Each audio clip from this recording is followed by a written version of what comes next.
Hey everybody, good morning. Hi Killer, Barb, Tom. How's everybody doing?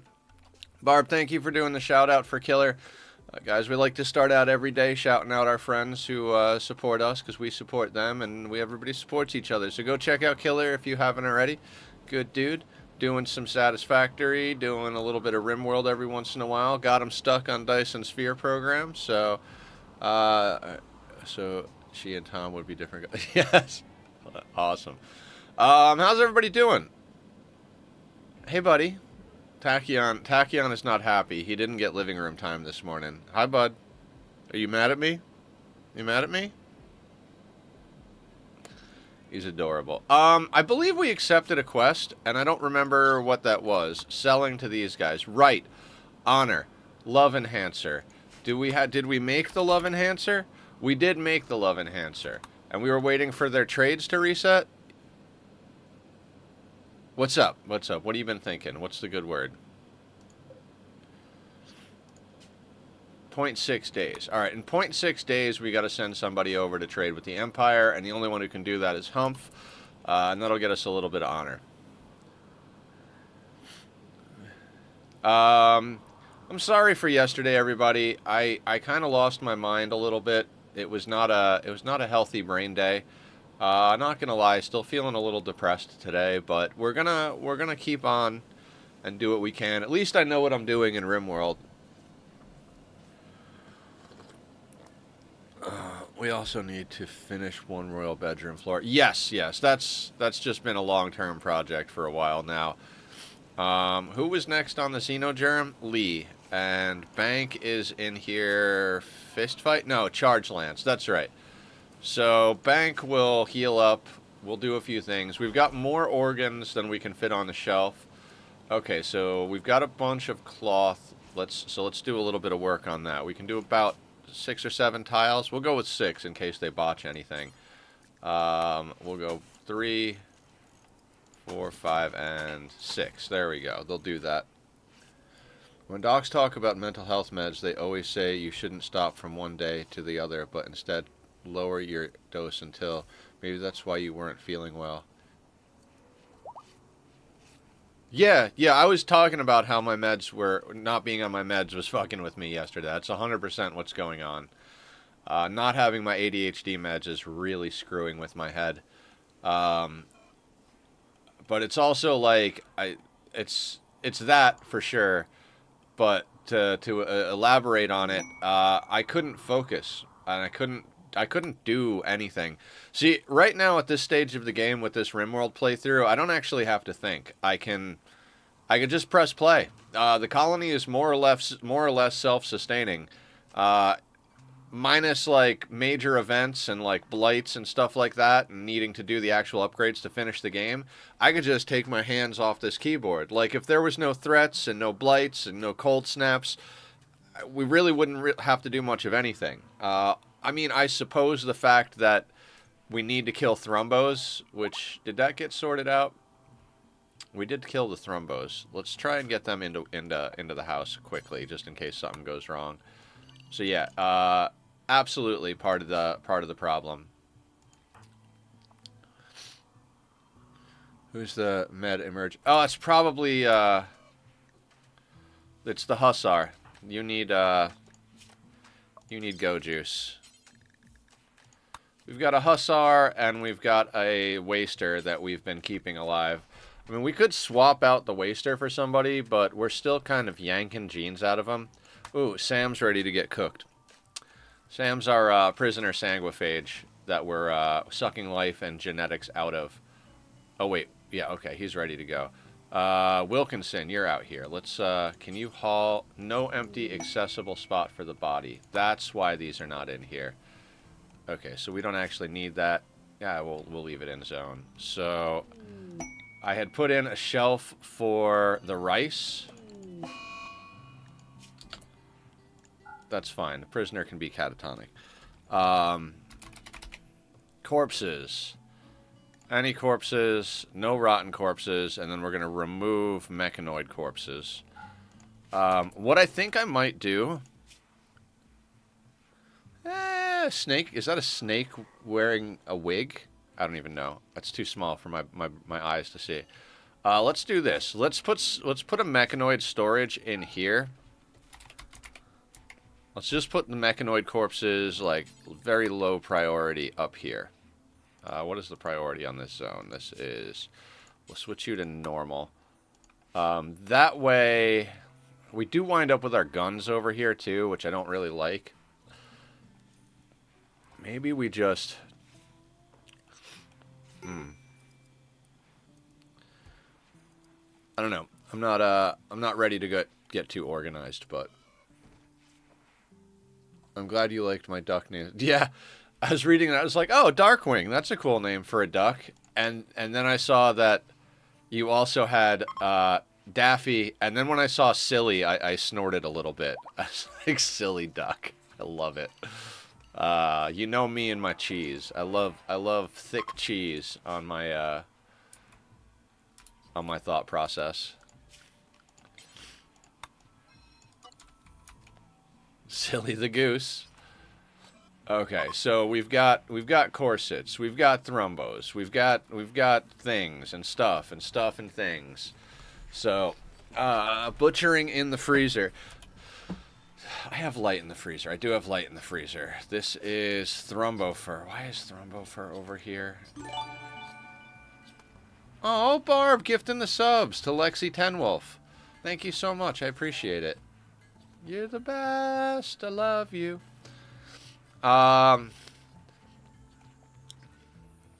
Okay, so people are hauling in mechanoid corpses. Okay, people are hauling in mechanoid corpses. What else do we have? I mean, we've got random pieces of steel kicking about the map in the form of... Oh, yeah, right. There's a mech cluster that happened up here. Let's do a little unrestricting of Julie and Barb because, you know, they're the badasses. And let's have them go and grab the component... Oh, the unstable power cells. Yes. Julie can haul that. Barb, let's have you uninstall the unstable power cells. Did we get 2 or 3? 2, it looks like. Okay, cool. So we'll haul in the components. We'll haul in the unstable... We'll uninstall the unstable power cells. Get them installed. Again, that's another 400 watts of free power. As long as, you know, free in that we're going to have like a nuclear bomb built into our base. But, you know, why not? Let's do a little shrink of this. A little shrink of... I got to find a better place to put that chem fuel. Like, copy settings. Why don't we just, like, stuff it over here? I know. We're living dangerously putting all the chem fuel that close to those things. But, hey, it is what it is. Let's keep an eye on this and make sure that this gets... there's no empty accessible space for the unstable power cell. So let's do that, right? Let's just put that, like... over here. I just started drinking tea, guys. Literally, this is my first cup of tea. I slept super late today, so it's going to take me a minute to get myself going. In addition to not having my ADHD meds, the way I dealt with ADHD before I had ADHD meds was coffee. Like, massive amounts of very, very strong coffee. And I'm not drinking coffee. So, in addition to not having my ADHD meds, I also don't have coffee.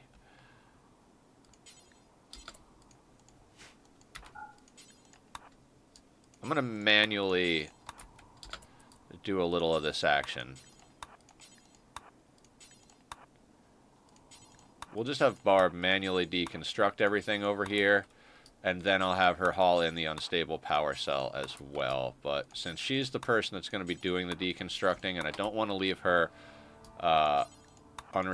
unrestricted for a long time, we're just going to micro having her deconstruct all this nonsense, and then we'll have her haul one of these in. We should also zoom out and tell the bots to haul all the slag.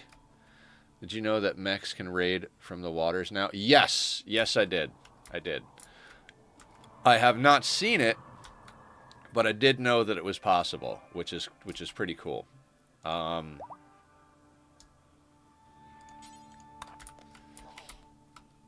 Oh, right. We forbid the corpses because the robots kept prioritizing moving the corpses. I think that's actually a good thing for the AI. Like, people, you don't want people moving the corpses if they don't have to, because unless you have supremacy like we do, they care about moving corpses. Plus, they can also get lung rot if the corpses get desiccated. So having the bots prioritize corpses is actually a good thing for the AI, just not really for this particular playthrough on this particular map. Someone is capable of walking again. Wonderful. Um, everybody can walk. Yay, walking. So, basically, we're just cleaning up our messes. We had was this an auto mortar mech cluster? Yeah, I think this was an auto mortar mech cluster. Yep, because there's a barrel right over here. So we knocked out the auto mortar with, I think it took us 3 volleys. And then let's get that barrel in here after you're done with that, Julie. Crisis of belief. Yeah. Then we had something like, there were 3 groups of Miltors, and there was like 81 and 90 something and another 80 something. So somewhere like 250 to 300 Miltors that came on map, which we gunned down the first group over here, you know, just little at a time. And then kind of did like a back and forth juke, just like shooting them at this corner, shooting them at this corner, shooting them at this corner. This cluster had a lot of mechs come in with it, but nothing too serious. We more or less just gunned them down in this corner. More or less. I think we did have to juke them back and forth. That's become our entire method. Before, on a non-sea ice map, and I say that all the time, so I'm going to keep saying the same things. On a non-sea ice map, you can make your border, your wall borders a lot further out, and just kind of let them smash on the walls, right? Like they just smash on the walls, break everything, and you go out and repair it. We have limited materials. I mean, limited in the sense that our main material is steel, and steel is not the greatest wall material, and it burns, and it doesn't have super high HP. We do have some inner walls made of steel, and you can see it's 300 durability versus the plasteel that's next to it at 840. The uranium, the granite at 510, the limestone at 465. So durability-wise, steel is kind of dookie. And then on top of that, let's get the slag in these groups too. Slag and mechanoids. Anything that can be dealt with like that. Also, like,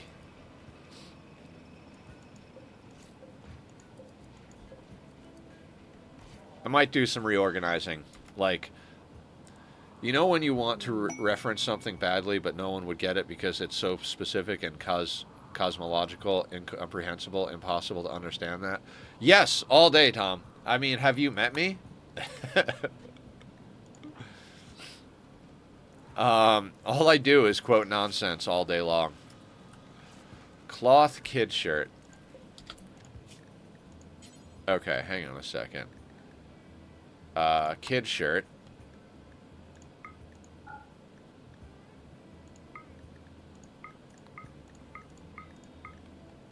I didn't think we'd have to make any kids' clothing, but okay. We're going to do this by Mr. Ben. Mr. Ben is going to craft the shirt. We'll do it out of Thrumbo fur because we just got a nice influx of Thrumbo fur, so kid can be fashionable. Well, do I care? Yeah, it's fine. We'll just make it out of Thrumbo fur. Doesn't matter.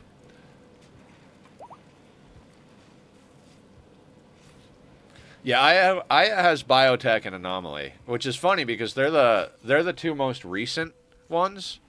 Ideology and Royalty came out way before. Well, maybe not way before, but definitely before the other 2.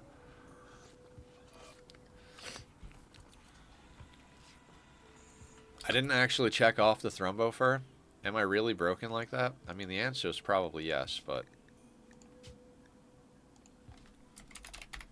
I did.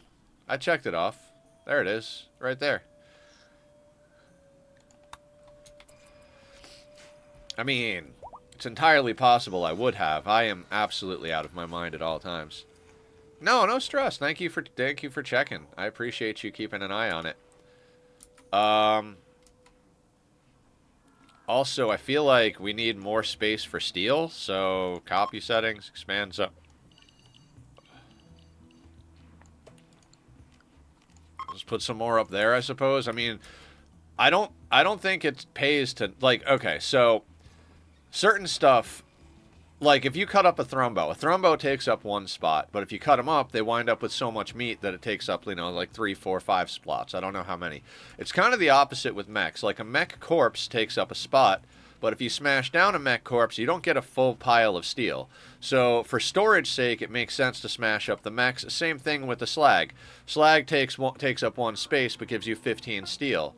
So 15, 30, 45, 60, 75. So you can smelt up 6 pieces of slag and put it into a single tile rather than 6 tiles by smelting it up. Now you could use slag as a means of cover if you need it in a pinch out in the field, but that's not what we're doing with our slag. So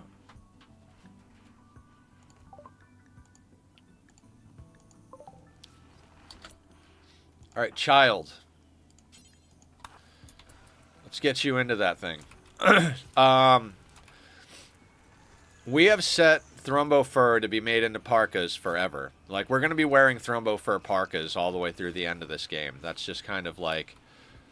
That's just become what we do here. We get enough Thrumbos on map that as long as we're always making it into Thrumbo fur parkas, we'll always have Thrumbo fur parkas. And our tailor is a level 20 crafter, so... they're always going to be, like... I don't think Ben has made anything below excellent in fucking forever. Like, everything is at least excellent, and most of it's coming out masterwork or legendary, so... Deep Drill resources exhausted, so no more gold. Fair enough game. Where are we going to move you? Where's the other drill? The other drill was already depleted. I don't even know what to dig up, quite honestly. We don't need to dig up more steel right now. I might have to get, like, bold and just remove one of these tiles so that we can start digging up plasteel in our own base. The other option is to try and yank some uranium out of here. Do we want to... How much uranium do we have? A hell of a lot more than the plasteel, so I think that's got to be what we do. I'm pretty sure if we take out this hydroponics basin... We can stick both drills in here next to each other. If we get deep drill infestations, we'll probably end up shooting out some of our hydroponics. And it would be awkward. But at this stage of the game, we've got so much steel, and we can make so many components that it doesn't really matter. Spend just printing the masterworks. We got a ghoul with pretty good cold resist and working on death refusal. Yes, death refusal research got paused because we were researching the Nopiosphere. To get the advanced research. So we still need advanced research anomaly stuff. I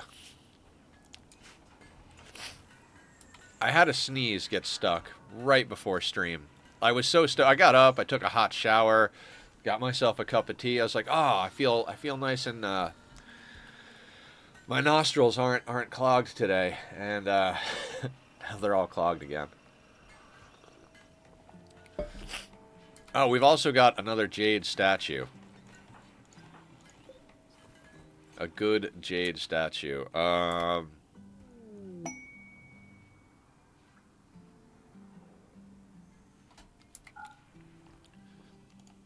don't know what to do with this, quite honestly.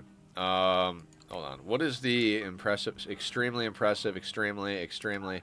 Just don't need one in there. I think it might legitimately be time to start putting sculptures, like, around the base. Like, putting one in each room type of thing. So, let's just start doing that. We'll stick a sculpture over there. Actually, no. I know where we need beauty.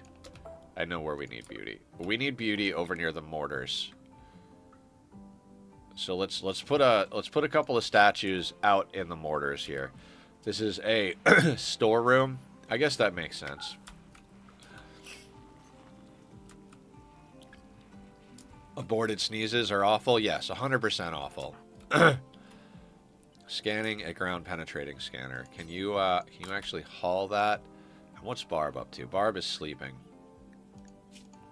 When you get up from sleep, would you mind hauling in these components? That'll be great. I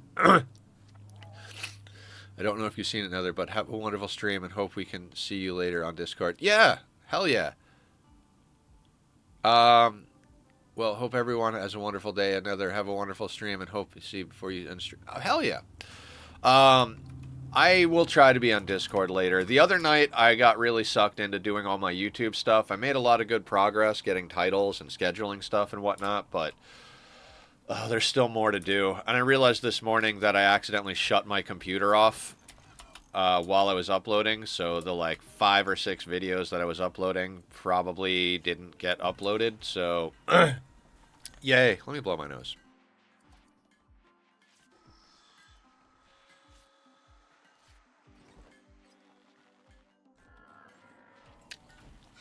Alright, that feels better. Thank you guys for understanding that my my face is caving in. Oh yeah, we've got meals that I disallowed. Alright, I will let those packaged survival meals get stocked somewhere. But those fine meals... Actually, we did all sorts of surgery. They should be fine. No. Any meals that will rot that come in on people that from, like, raids or skip abductions or any of that, I just let them spoil. Like, these are going to spoil over here eventually. Because it's not worth the risk. You know what I mean?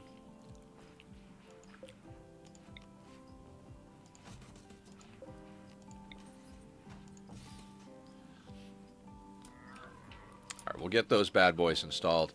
We don't eat metal horrors in this house. Right, exactly. Exactly. I'm actually curious. Pyrophobia, no thank you. Psychite and unattractive, no thank you. I'm actually curious how many metal horrors we've avoided. Because we've basically... Fuck, my... Can't talk. We have basically had best practices for avoiding metal horrors in place for so long. Like, I turn away a lot of not good pawns. I don't engage with a lot of stuff that requires... Oh yeah, and we still have rituals to do. Forgot about that one. Let's do that real quick, actually.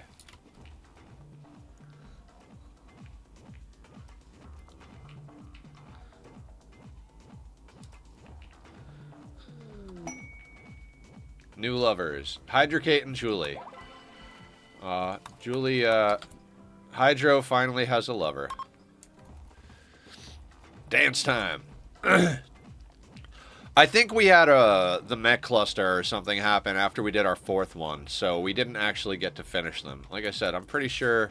Yeah, we're not going to be anywhere near finishing up our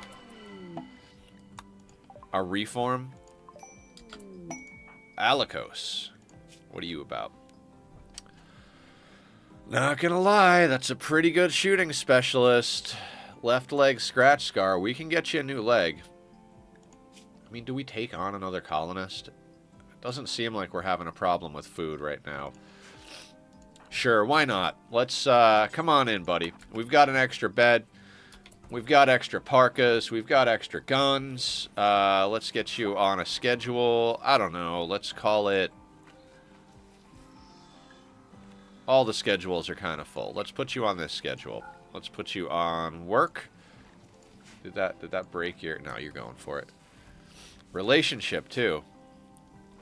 Sister to shoe. It's a good thing you're pretty decent there. And we pretty much have a gene pack ready to go for him in theory because he's not good at anything except shooting. I mean, he's good at animals, but who cares?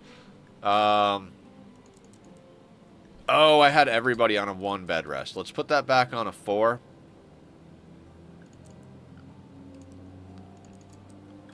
So I leave bed rest on a 4 in general because social fights.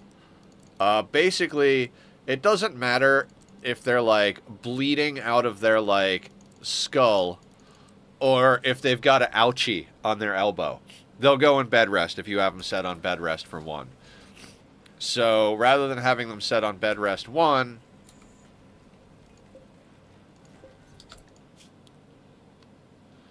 why are we not making the marine helmet? Because we're out of plasteel, which we're fixing. Okay. Okay. I might have to force a few people to wear things then. I know it's tattered, BD, but we'll get you a new helmet soon. I would rather you be upset that your helmet is tattered than take a bullet to the brain. You know? Like, hope that's okay. We're also making even more bionics now, so that's chewing through our plasteel quite quickly. Okay, and I think it's time to ship off Humph, and we'll send him with Baitbot, because Baitbot's, you know, the man.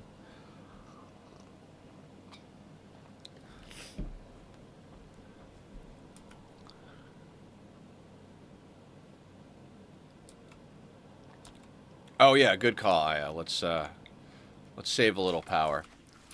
Although we're pretty set on power, so not the worst situation. Barb is making chem fuel. I'm trying to have Barb and Julie do all the like long distance hauling of the stuff that is gonna deteriorate. I don't want components to deteriorate out here.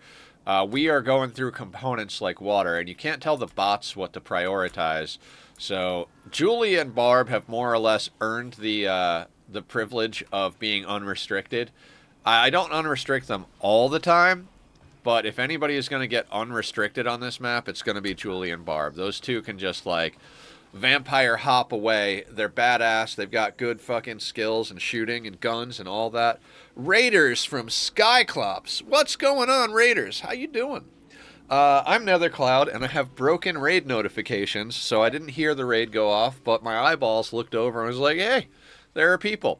I stream Monday through Saturday. I apologize for the voice. I got a little bit of morning frog in the old throat. Stream Monday through Saturday, noon to 6. Monday, Wednesday, Friday is Rimworld. We're currently doing Satisfactory on Tuesday, Thursday, Saturday, because 1.0 came out yesterday. Had a rough stream yesterday. Kind of got in my head a little bit because I'm off my ADHD meds because I had to switch doctors, and it's going to be a whole thing. But anyway, welcome on in. Oh, and that's Pacific Standard Time. We are on our Sea Ice playthrough that we've got damn near 100 hours into because it takes an ungodly amount of time to go from one person in a hut made of the silver they dropped with to a functional colony. We're moving towards the royalty ending. So we have our royal's bedroom. We have the throne room that we're going to need for the end game, and we're working on a bedroom for the Stellarch. We've got a handful of bots. We've turned off our atomizers because we had a Nociosphere that we wanted to put to good use. So we just started dropping toxic waste on tribals, threw the Nociosphere at them. Then we wound up getting a Miltor raid that was like somewhere between 250 and 300 Miltors. So we sent the Nociosphere to deal with some of them over here. We had an auto mortar cluster last stream. We're at a really good place with our playthrough. We're pretty stable. It's just that on Sea Ice, you can't really push things. I mean, right now, I'm making fine floor out of the cloth that we're growing in a hydroponics basin a little bit at a time. And we do have to pop off a trade right now for another quest. Sounds like some big challenges, though. Dang. Yeah. Yeah. This is my challenge game. I play other games for chill. Like, we play Oxygen Not Included. I'm taking a little break from that since Satis is out because I have a minor addiction to Dice and Sphere program, so we stream that sometimes too. But this is the game I do challenges on. Last one was a 500% no traps, no kill boxes anomaly run. That's generally become the way I play. The next playthrough is going to be chosen by the community. So I'll do the good streamer thing and pop up the Discord and my YouTube because I post all my VODs up on YouTube. And if anybody's interested in joining the community, there's the link to the Discord. I'm gonna say it's officially closed now because we've done a lot of runs, but people have been putting in their guesses as to how many streams grand total it's going to take to get to the end of this playthrough, and whoever gets closest is going to choose the next playthrough. So in general, the way I play is no traps, no mods, no kill boxes, and on 500% losing is fun. Mostly we've been doing Randy lately. The beginning of the Anomaly run, we had to start over so many times until I got it right that I accidentally picked Cass, so I guess we played against Cass for half of it and Randy for the second half. But usually I pick Randy. A couple of people want me to play against Cass. There's a few people that want me to play against modded storytellers, or you can do some like lightly modded runs. I'm not usually a mods guy. I used to use some quality of life stuff, like color-coded mood bars, which is now more or less baked into the core game, so it's not necessary. Optimization mods and stuff like that, but they did some optimization in 1.5, so you know they've done a lot of this. A lot of the stuff that I used mods to make happen is actually now baked into the game. So. And it's crazy that we're at this point because we were struggling for every scrap of resource, every steel spear, every Iqua, every time we actually dealt with mechs and we were able to scrap something, it was like, oh yes, precious, precious steel, and we would like build walls out of it and stuff. Now we've gotten to the point where we've scanned so many resources that we kind of have more steel than we know what to do with. We've got enough uranium. Our shorts are bioferret and plasteel at the moment because we are churning out bionics left and right. We've been making gene packs for all of our people. We've been putting bionics on everyone. Just kind of like, you know, doing the thing. We're even raising a kid. This guy came to us, I think at like 7 years old. They had their first growth moment. They had great memory. We got fast learner. Great memory, fast learner. That's just God tier. At the point of everyone being super powerful. Yeah. Everybody's powerful. Everybody's got bionics. Everybody's got at least an excellent assault rifle. Julie over here's got a legendary sniper rifle. She's our sniper. She's been handling business really good. More or less, I would have already started the ending. It's just that Sea Ice really doesn't... It doesn't afford you as many opportunities to push progress. We have a ton of steel, but we don't have very much in the way of blocks, so I'm trying not to use the blocks for the fine flooring, so we're just slowly grinding through with a couple of cotton things. Royalty is always a... I keep trying to keep these prisoners around for honor. That was the thing I was just about to get to, is honor is always a pain in the ass to get with royalty. Because you got to do quests or you got to sell prisoners or gold. We don't have a transmute pawn, so we can't transmute all this steel and the gold to get honor that way. The quests they offer are always hit or miss. We're about to go do a trade one to get like 6 honor, so I think that might get us the next level, get us up to a level 4 Psycast on our royal. But it's always slow going. But we made that choice because I've done ship launch. The last 2 endings were ship launch and anomaly, so it was kind of time to do a royalty ending again. And I thought royalty would kind of be a more suitable ending for Sea Ice. Whether we did royalty or ship launch, it was going to take a lot of resources. And I just thought space-wise, movement, like royalty would take up... The ship's not going to fit in this much space. I mean, I guess you could maybe really super compact it, make it look jank as hell, and... you know, whatever, squeezed into this much space, launch one person. But I thought it'd be nice to actually, like, launch the whole colony in the shuttle. And I thought this would, like, deal with space a little bit better. So that's what we're doing. Berserk Bowman. Let's just have our ghoul deal with that. And if Bowman dies, Bowman dies. We were going to sell him into slavery anyway. I think we already pulled a lung and a kidney. Yeah. Pulled a lung and a kidney, gave him a single peg leg. There we go. He's almost dead. We have a vampire nearby. Pickles! Pickles, you're a vampire. You are a weird-looking vampire. A pigskin that got made into a vampire who has a bionic eye. They look like a freaking, like, undead demon pig. But you can coagulate that guy. And then capture that guy. Ghoul. We haven't had a ghoul for a long time. Ghouls are super powerful and a really great addition, especially if you need melee blockers and stuff like that. But on Sea Ice, they get hypothermia. So we had to wait until we got fur skin, furry tail, and cold tolerant for genetics just to consider keeping a ghoul. So, like, we got a tough, I think they were a tough Etekine or a tough Neanderthal. What were they originally? Tough Neanderthal. But we overwrote a lot of their genes. So instead of slow runner, they've got very fast runner. So we've got the furry tail, the fur skin, and the cold tolerant stuffed on here, which I don't think we needed to do because they already had cold tolerant, but whatever. It didn't cost us anything. No big deal. Their hunger rate is at 70%, and we put a nuclear stomach in because ghouls, like vampires, don't suffer from cataracts or cancer or any of that stuff, so we can we'll get those walled in. So we don't have to worry about that. We've picked up a few unstable power cells. We're mostly...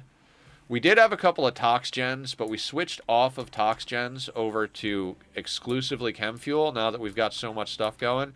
I mean, we've got a stockpile of rice here. We've got enough twisted meat from the last Sight Stealer attack to feed our ghoul, like, forever. We got a whole bunch of insect, human meat, thrumbo fur. You wind up getting a lot of thrumbo events, and we've got our tailor set to always make thrumbo fur parkas. Our tailor's level 20 crafting. Basically, like, as soon as we can, we're going to trigger endgame. I just don't know exactly when that's going to be. We're just going to keep prepping until we do. And again, I apologize for the stuffiness. It's dusty in here. I woke up late. And as much as I love my cat, and nobody loves their cat as much as I do.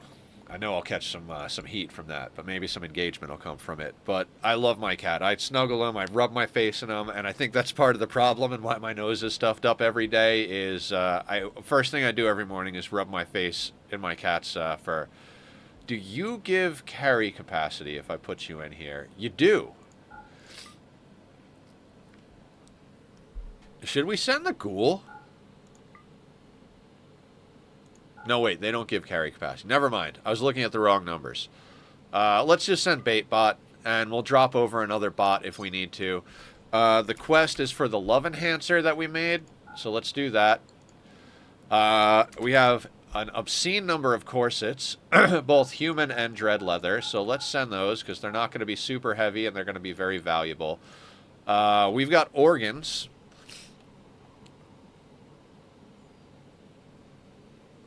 Slave gear. Oh, right. We'll do that separately.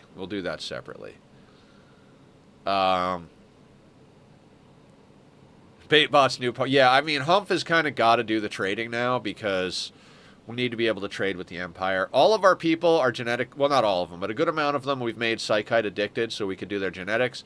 So we're going to keep all that tea. We've got a lot of people. I think we're gonna set our drug number at 100. I've been doing it at like 50 this whole playthrough, but we're at that point where 100 of anything might be necessary. We've got 30 plus people. Everybody might need a beer, a joint, some tea. There's addictions to deal with. Oh, we've got a good amount of medicine. That's refreshing. I thought we were running low. Oh, right. We already have that without that. We don't need pyrophobic, so we can sell those off. Will these guys buy... I don't think they'll buy bedrolls. It's got to be a bulk goods trader. So bedrolls and... Well, we could launch them. I made a bunch of Neil pillows that we don't really need, and we just switched over to real beds. So we've got a bunch of bedrolls. Bulk goods traders will buy beds and bedrolls, though. So we'll sell the ovum. We're going to give these to... God, I can't wait until he's level 6 and we can give him far skip. He could just drop pod, trade, far skip, home. Bing, bang, freaking boom. It'd be fucking... It's going to be tight. Kidneys. Let's take 4 kidneys, 4 lungs, 2 hearts. Bionic-wise, we're not going to send... Oh, you know what? We don't need the detoxifier kidney. We're not going to put detoxifier kidneys in, everybody. I want to put... healing enhancers, I think it is. Yeah, because the immuno enhancer goes in the torso, so healing enhancers can go in the kidneys. We do. We have the love enhancer is right here, which in theory we could absolutely stick aesthetic noses and aesthetic shapers and love enhancers and everybody. And just, I mean, we already have everything set up to be a polyamorous cult that lives out on the ice, just so we have massive mood buffs. Everybody's got like opinion of my lover, opinion of my husband, opinion of my fiance buffs. Everybody's got vasectomies so that they can all sleep together and get massive loving bonuses. So, you know, it'll suck if somebody dies. Like, God forbid Julie fucking dies. Like, the entire fucking colony is married to Julie. So, everybody would mood spiral. Julie can never die. And there's a few other people, too. Luckily, Julie's a vampire, and she's going to get our first death refusal. Actually, Humph might get our first death refusal. I don't know. Yeah, Humph will probably get it, and then Julie second. Whatever. Doesn't matter. We're not there yet. We don't have an advanced entity to research, and at this rate, I'm starting to feel like it's not going to happen. I'd love to work some cheese. Let's just get rid of everything that's 51%. We could smelt this stuff, but there's no fucking point. Like, we have ungodly amounts of stuff. The marine helmets? I'll smelt the marine helmets because I think we get some plasteel back from that. The fire foam pack. You're kind of heavy, aren't you? No, not really. Okay, fine. We'll sell the fire foam pack. I don't mind using some fire foam packs because we do have vampires, so they can be helpful in that regard. But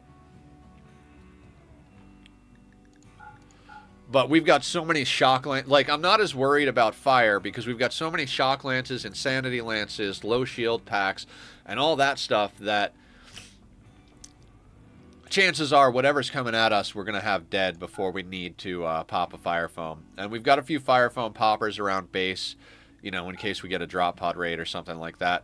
I would say that, because one of the most commonly asked questions when somebody sees a colony like this is like, so you're overpowered as shit. Is there anything you're still afraid of?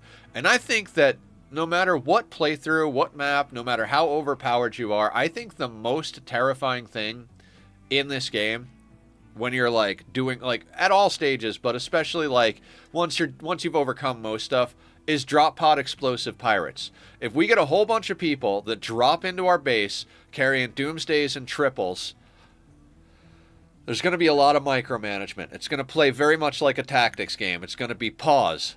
You shock lance this. You shock lance that. You shock lance that. You insanity lance this guy. You shock lance that guy. You melee lock this guy. Unpause. Pause. You do this. It's going to be like friggin' playing chess, which is more or less how I play this game anyway. So no surprise there, but we have been able to get a little bit more flagrant with our combat. You know, 100 is good.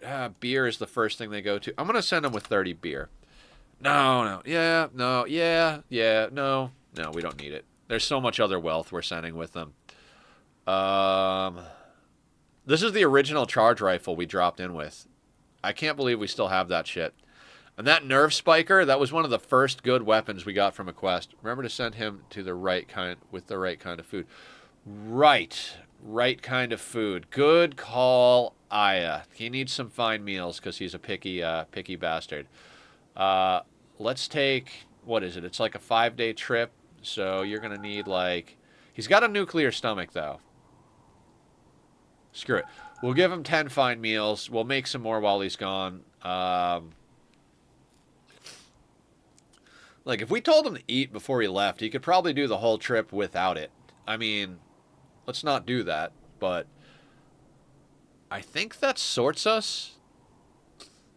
Like, I've considered selling food so many times, but I bet you could make packaged survival meals out of twisted meat, because everybody buys packaged survival meals. Doesn't matter what kind of trader they are, they buy packaged survival meals.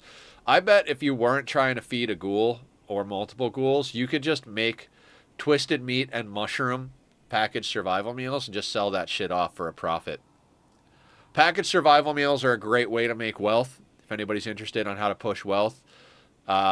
They don't go bad. You can put pretty much any material food-wise into them, and you can sell them to anybody. So, very good for getting yourself sorted with that type of thing. Twisted meat for kibble. That's probably another good one, yeah. That's a good call. I mean, you are running more or less a Rimworld zoo, so it makes sense that you're making kibble. Okay. I think that's all we're going to send. So let's send that along. Load that up. It's going to take some time. Lee was next up for a genetic implantation. Lee is one of our newcomers to the colony. By the way, for anybody who's coming in, if you want to name colonists, there's a point redemption for that. You got to be here for a little while to earn enough points to do it. But we've got a lot of colonists that still need names. I'd say about half of them have names from the community. The other half are just default names or a temporary name I threw on there because their name was too hard to say. Okay, Lee, let's get you xenogerm implantation on that. You are going to rest, so that's good. We'll also, while Lee is in a xenogerm coma, we'll hit him with a suite of bionics. I think we've got, there's an eye. That kidney is not going to stay. There's an arm. There's an immuno enhancer. We don't have a leg for him. Do we not have bionic legs? Oh, Hydrocate is working on a bionic leg, and they haven't been able to get on a bench in a while. Fair enough. Upgrades, people. Upgrades. Yeah, all day long. Masterwork assault rifle. That is absolutely fantastic. Who is still rocking anything less than a Masterwork? You've got an excellent. Anybody good or normal? You've got a normal assault rifle, sir.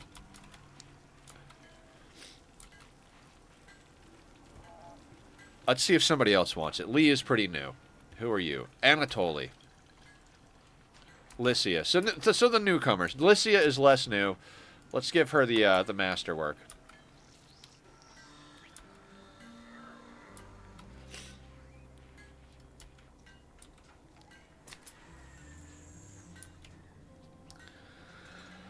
Okay, we got tons of Thrumbo fur parkas. We were also working on being a little bit more organized. So, do you have a space? Like, if I tell Bank to... Okay, so that's not configured for parkas. Where were we going to put parkas? Anybody remember where I was going to put parkas? I think I was going to put some... No, this is where the corsets are going, right? So, I think... These were originally set up for rice. Let's just clear all and put parkas here. Why not? Probably need more room than that eventually, but parkas.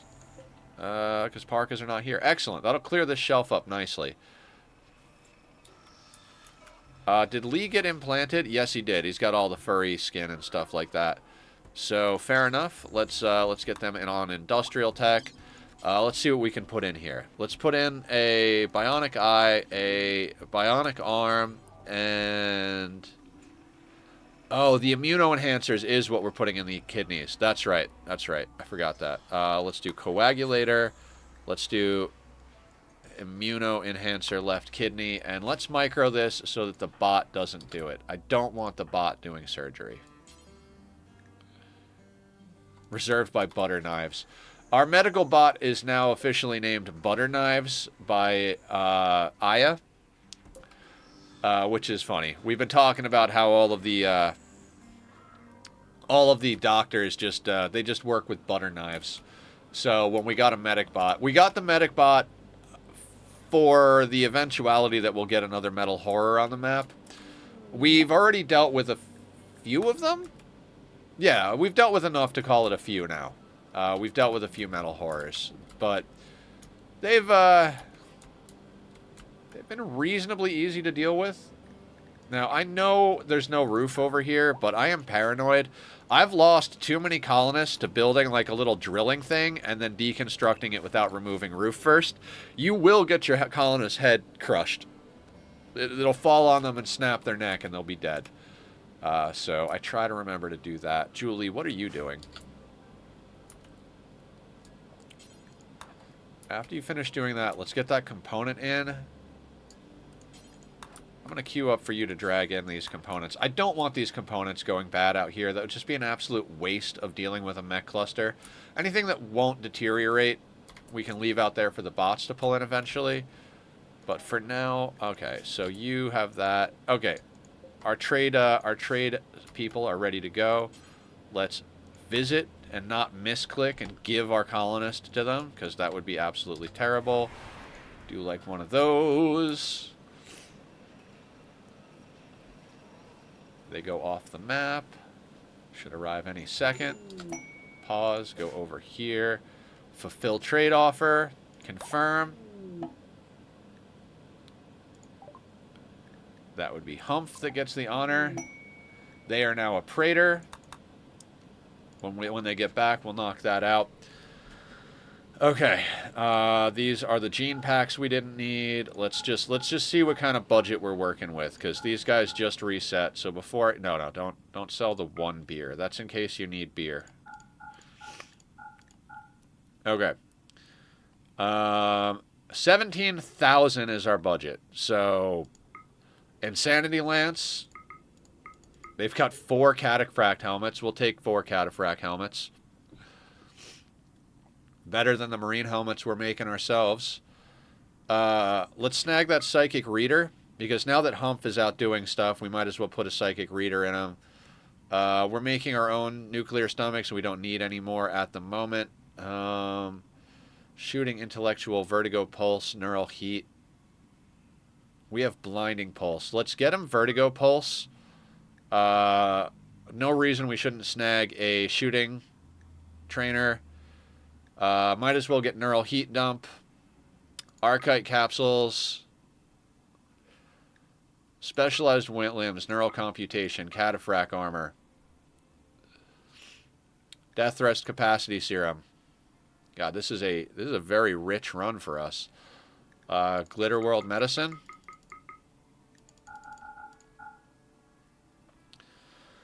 That puts us 9 over, which means we should just launch another lifter over here. They can carry 35 kilos. It means we're only going to have 2 lifters on map, but I got to say, that's a real nice trade.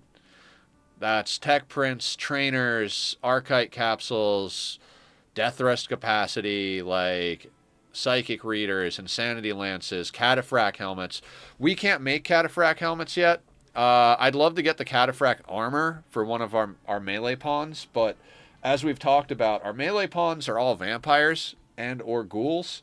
Ghouls don't wear clothing. Vampires, we can't gene splice cold tolerance onto, so they have to be wearing a parka. So that's a thing. Melee pawns on sea ice, it's a difficult one. Like, if you can somehow pull a full suite of vampire genes and then add cold tolerances on top of that, that's like an ideal situation. But if you, from what I understand, and we haven't tested this, if you try to add cold tolerance, it'll overwrite the xenogerms. Maybe I'm crazy, but I think that's what Sparta said, and Sparta looks things up. So let's call that trade good. And then let's get back over here and launch him over another robot. So let's give you Lifter 3. Sure, Lifter 3.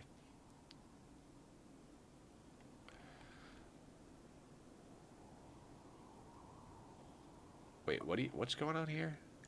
Is something in here? Oh, we've got toxic waste in here. That's right. Dang it. Let's cancel that, because we need to get this done first. So we'll do Lifter 3. We'll hit accept, and we'll wait for that, and then we'll. Do we want to just start? Yeah, let's start atomizing the waste. We don't need to. We don't need to worry so much about that. I don't think we need 3 of them at this point. We're not running any tox generators, so yeah, we'll. We'll launch him over a bot. That'll carry enough of the stuff.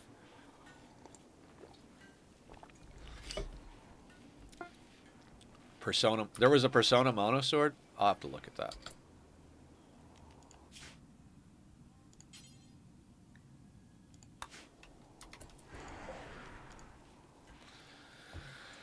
God, we are going through components like water. We've got a lot, but we're going through them like water.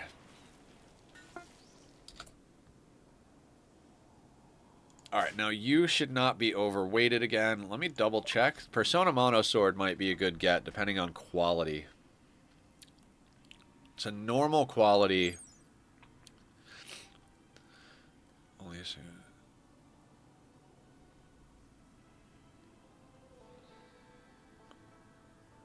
Mad muttering. No, we don't want a mad muttering one. This weapon's persona is neurotic and unstable. It mutters mad thoughts to whoever responded with reducing their mood. Yep, nope.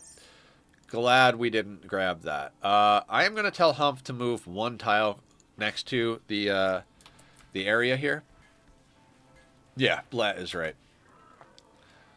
If we could actually get, you know, a few moments of peace, we could actually go and get our relic. That would be fantastic.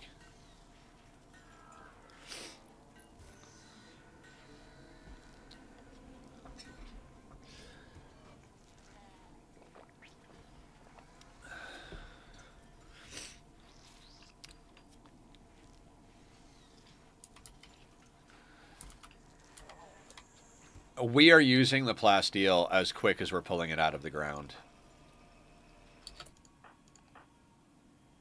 All right, Lee. Is there anything else we could do with you while you're down?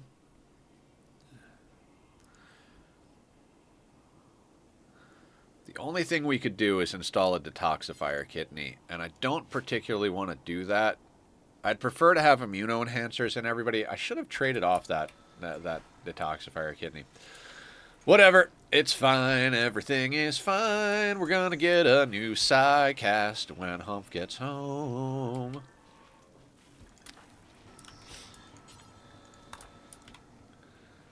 Okay, so Lee got done. Alikos, I don't want to force you to do this, but wait, is this a good helmet? It's not a good helmet. You know, I'm going to have you put on that helmet. I don't want you not wearing a helmet. It's okay that you're wearing a fire foam pack. We are bringing back some better offhands, but damn, we got a lot of parkas. We still need more, so let's unlink you from there. Let's make sure all of these are linked, and that way we can get those parkas off the ground. That is a lot of dread leather. I'm not going to lie, that is a lot of dread leather. That's all got to get processed into corsets. What's up, Sparta? How you doing? Welcome back. What's the good word in your neck of the woods? Okay. So everything's kind of just humming right along. So Lee's got genetics, and we put in as many bionics as we could cram in them that we had on us. Not a leg, though, which is sad, but the fact is we've got very fast runner going into everybody, so it's not like it's a huge deal. Okay, so that brings us up to Alikos here. Full on, it can get the jogger. Ooh. We don't actually have to give them very fast runner. I think, yeah, very fast runner is the equivalent of jogger, and any running stuff will overwrite the traits. So we don't actually have to give him very fast runner, which means we don't have to make him psychite dependent either. Excellent. So let's put a little recipe together for him. Let's load up Lee's, but then let's get rid of very fast runner and psychite dependency. And they can so strong immunity, super clotting, robust, poor everything, because they're not here to do anything except shoot. They've got strong stomach, which they don't really need. Now, we could put Psychite dependency back in for super fast wound healing. I don't know if that's necessary, though. We don't really need heat tolerant either. Heat tolerant, we should have sold off heat tolerant, but I'll keep an eye on that for next time. I don't think you can load genes that are in gene packs for trades, but we could have traded off this one and this one. Okay. So, fur skin, furry tail, cold tolerant, ageless. We got super strong immunity, super clotting. I really wish perfect immunity didn't have major cell instability attached to it. I would absolutely dump that in for for strong immunity. We've got a +4 because of major cell instability. So that would be a lot more expensive to put in. I don't think there's... I mean, like I said, we could put in super fast wound healing and psychite dependent. Like, let's say we did that.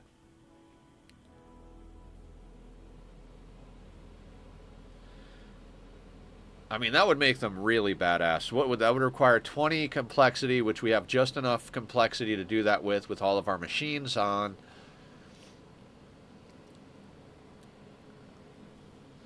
Do we do that? I mean, I don't... fuck it. We're going... I've never done psychite-dependent pawns before, so let's just embrace the chaos, right? So this is Alikos, which is not an official name, so if anybody wants to rename him, I'm just going to save the template right here. Yeah, I had genes ripping earlier. I just haven't... too much to keep up with! Too much to keep up with! Alright, so now we load Alikos and we start combining. Their hunger rate will get smaller and they're going to get to be badass. We could gene rip from swine, but Elena is a higher priority. We have been trying to rip awful genes out of Elena this whole time. Like, I want all the awful. Like, we have poor artistic. I want awful artistic. I want awful social. I want awful plants. I want awful everything. Unstoppable wouldn't be a bad one either. I mean, this means that our people aren't going to sit down. There's so many good bits in here, but we keep pulling stuff that we don't care about. You know, it's like, oh, let's pull hair, red eyes, and standard body. Like, okay, fantastic. I'm not a big fan of reduced pain, and I'm going to explain why. Reduced pain seems like it would be a really good trait. It's like, well, less pain, right? The problem with it is that your pawns don't get downed when they're close to death. So when you put reduced pain on a pawn, you wind up in a lot of situations where your pawn dies on their feet. They just die standing. Rather than like, oh shit, I'm in a lot of pain, pain shock, drop to the floor. Unconscious pawns aren't going to get attacked. They might get kidnapped by biological raiders. If you get a humanoid raid, the humanoid raid might kidnap them if they're downed, depending on how their AI works and what their goals are. All sorts of variables. But mechs will stop attacking downed pawns, and anomaly stuff will stop attacking downed pawns. So, yeah, reduced pain might as well just say die standing. Let me blow my nose again.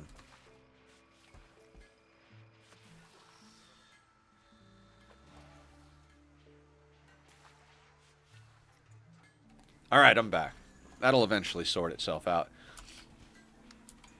Also, I ate entirely too much food way late last night, so I had no desire to eat breakfast. Usually eating in the mornings helps clear everything up because, you know, you get your jaw chomping. But I guess if I talk enough and drink enough tea, it's the equivalent, so... How you doing? What's up, everybody?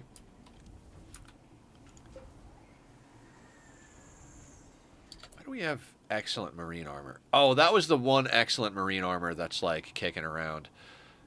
And we have 2 marine helmets on here. You know what? I'm just going to let Maker make the marine helmets. Maker, I think, is 19. Yeah, Maker is 19, and Ben is 20. But Maker's about to be level 20 also. They're both just, like, grinding away at the crafter thing. Pickles over here is kicking ass as well. Pickles makes components, like, all day. Level 16 crafting. I could, in theory, switch Pickles over to tailoring so that they always have a job to do. But given how fast we're going through components, they still kind of always have a job to do, so...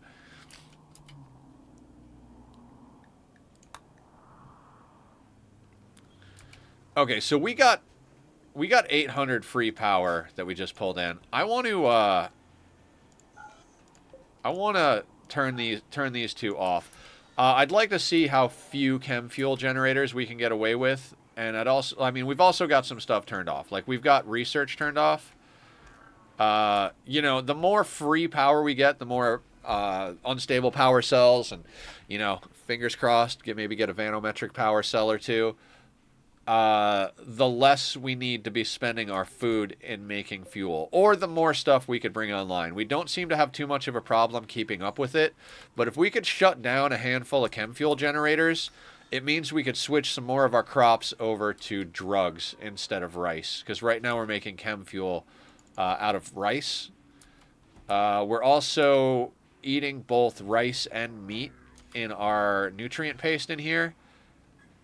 I've got it 50-50. We've only got 2 of these in here. Maybe it would be a good idea to do more, but whatever. I don't even know that we really need to keep all this meat in here. It's just kind of in here for the sake of being in here. We did have twisted meat in here on this shelf. We could get rid of that because we're allowing... Yeah, you know what? Let's switch this shelf out. You can be any type of meat that is not twisted. Because we had our ghoul coming in here, the last ghoul we had, who was sitting here frozen because we can't seem to capture anything to do research. We just got these 2 site stealers. This Gorehulk has been here forever. Every once in a while, we've had like 3, maybe 4 3 Nossiospheres, right? I think we've had 3 Nossiospheres. So those have been the only thing we're getting advanced study off of. We can't... Ever since we've been able to hold more advanced creatures, we haven't gotten advanced creatures. Early game, we're this tiny-ass fucking base out in the middle of goddamn nowhere. We kept getting Devourer attacks. And since we've gotten to the point where we're like, hey, I'd love to put a Devourer in for research, no Devourer attacks. So, you know, just Randy in general. Julie can go back to work. Barb is actually picking something up, so we'll put her on work as soon as she's back in zone. I think the cold is affecting the poke, Aya. The poke? What are we talking about? Oh, yeah. You can't... Yeah, we don't have the monolith active. It's set on ambient. I didn't realize how little you could get without the monolith. I thought you could still get every event without the monolith on. It's just that they would only happen at a very small rate. You know, I think with the monolith off by default, I believe 8% of events are slated to be anomaly events. But as Sparta was saying, anytime you're dealing with organic style creatures, whether it's anomaly, tribals, whatever, the cold plays a factor. One of the reasons we're getting so many mech raids is mechs don't care about temperature, whereas a bunch of tribals, you know, half-naked tribals coming in with bow and arrows, if it's really fucking cold, that raid can't spawn, because the game knows that it would just instantly break. Like, oh yeah, we send in a group of tribals, by the time they're done, like, you know, preparing for a while, they're all dropping from a fucking hypothermia, so... the game is not that dumb, so it knows to deal with that. So that's, I think Sparta's right. I think it's a poke related thing. 47. Chronophagy is 20. How many? Okay, let's check age. Everybody who's got genetics spliced on them, so at the moment, well, not everybody, but a good amount of people have ageless in them. So like this dude over here is about to get ageless. We don't need to chronophagy him. He's also 27. Now Rika over here is 54, and we don't have anything in there, and they're hypersensitive. It'd be so good to get Rika up to a freaking Psycaster. God, they're actually a pretty good freaking pawn. So Rika could definitely use a chronophagy.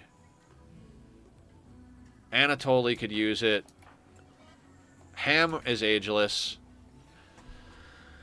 Bad Choices is old, but not as old as Anatoly and Rika. 19 years old, 27, 31, 47. So, and Cat Pig's looking good. Cat Pig's ageless. 20. Ageless, I think. Did we have ageless going in when we were doing Pete? We did. Okay, so Pete is good. Kaba is 36, 42, but should be ageless. Yep, ageless.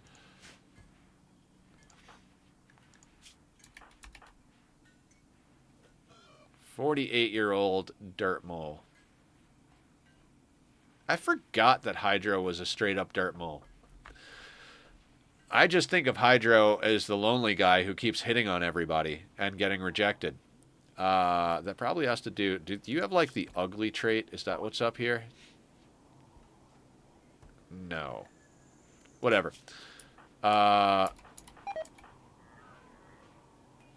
Julie did finally say yes. But Julie already has someone they're in bed with, so... We have Julie in bed with Eugene, because Eugene is a teetotaler or teetotaler, however you say it. And so he's not going to be able to get any mood buff from drugs. So it's very important that he has that lovin' bonus, because we don't really have the ability to... God, Ben is a badass pawn when you look at their stats, but you look at their traits, staggeringly ugly, abrasive. Now, nimble is good, but... Staggeringly ugly, abrasive. Man, you got the short end of the stick on that one, Ben. It's a good thing you're talented.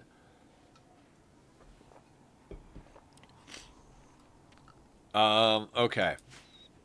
So that brings me back over here. So I think Rika and Anatoly. And Rika is just a little bit older. So let's do a chronophagy ritual with Rika as the caster. Where is Rika?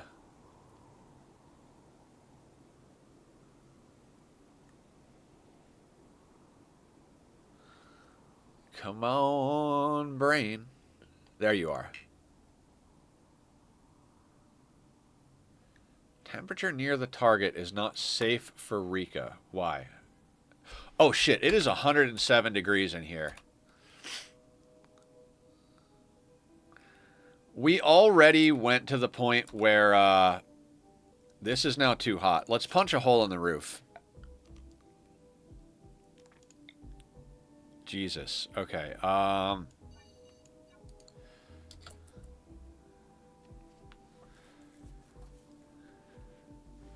It's 107 degrees in here because we have all of these generators.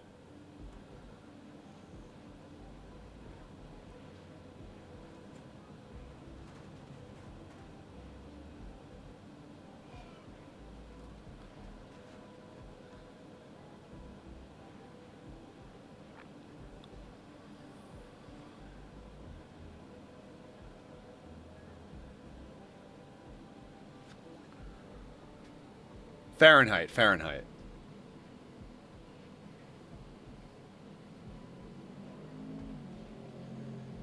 And with 5 roof tiles off, it's still...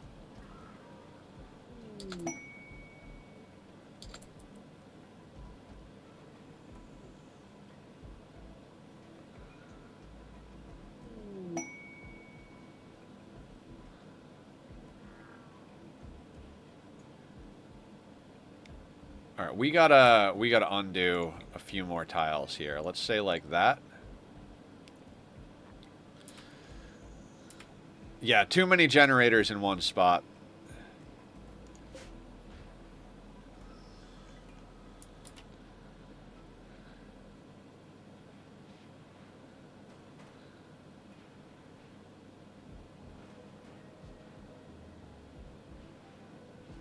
I love how each builder is coming in here to remove 1 tile of roof.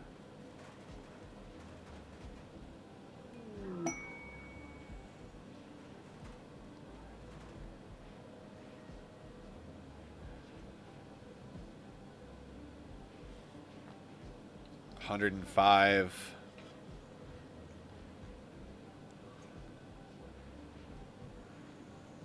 $104.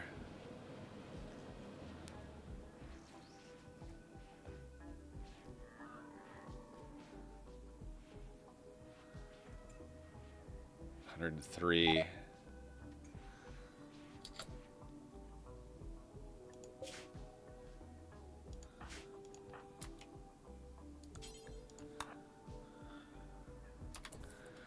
We just sold all our genes to the Empire for the most part, so...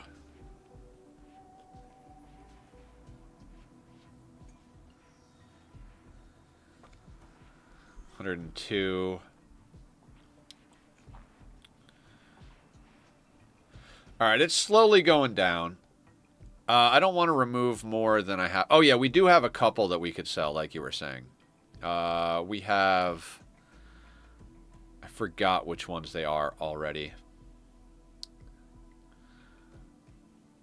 Some of the plus ones. High libido, psi sensitive we're keeping. Furry tail we're keeping. Yeah, this one. That can go.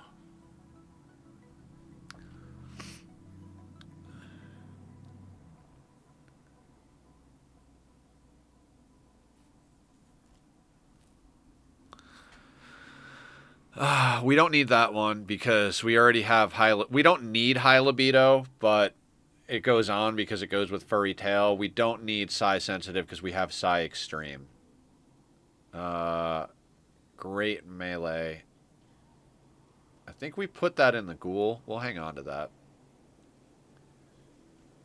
Strong stomach, super clotting, port. I swear there was another one.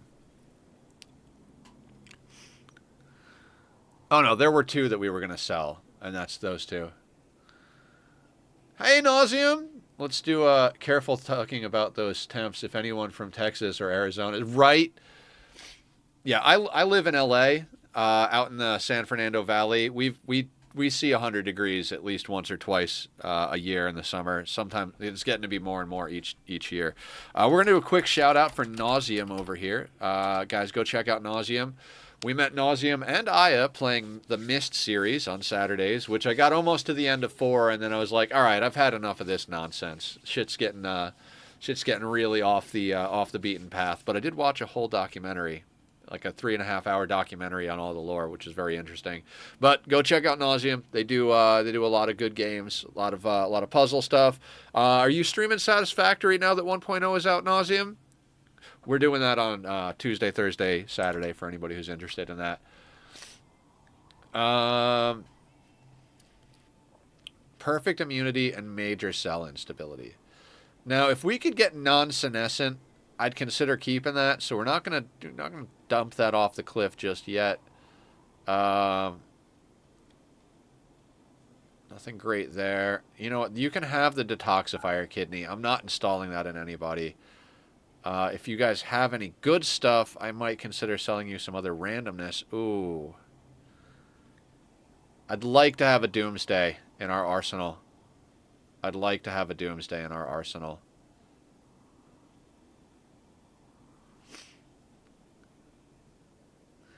I'm going to sell this marine armor. We're never going to wear it, and if we need marine armor, we'll make it, and we'll probably get masterwork, so... We have had this marine armor kicking around for fucking an eternity. As far as the helmets, I want to smelt them down for plasteel because at 51% durability, they're not really going to get us much of anything. Although at this point, I don't know that I give a shit. What else? All right. Do you guys have anything we actually want, though? I don't want pig voice. That's unnecessary. They do have more medicine, and we've been tearing through medicine, so we could get some medicine. I'm over stroking the beard over here. I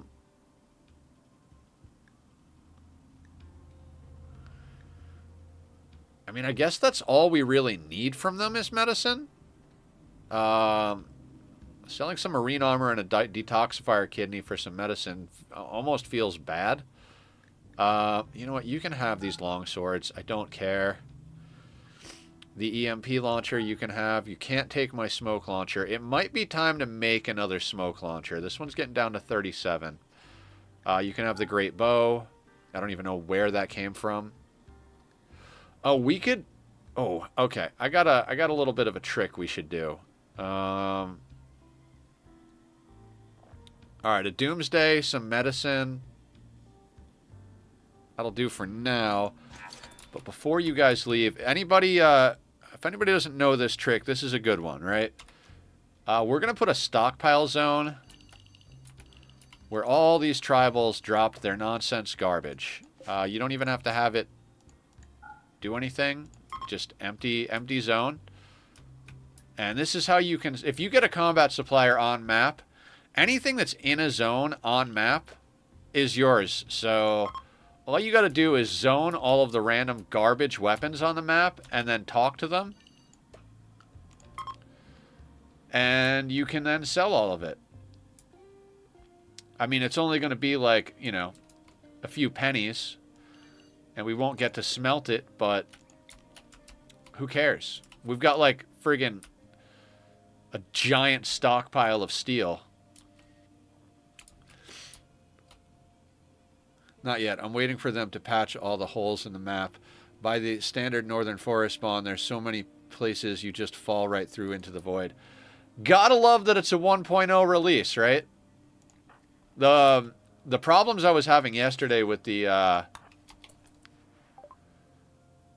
what do you call it? With the bounding boxes not being right, that was driving me nuts. Like, that was where it started tanking me out. I was like, man, I don't know how to build right now because all of this is... And that kind of started me in a spiral. Now, granted, that spiral was mostly me not being able to get my ADHD meds, but... All right, we don't want to sell the smoke launcher, but you can go, you can go. I mean, like I said, it's not much money, but it gets all this junk off of our map.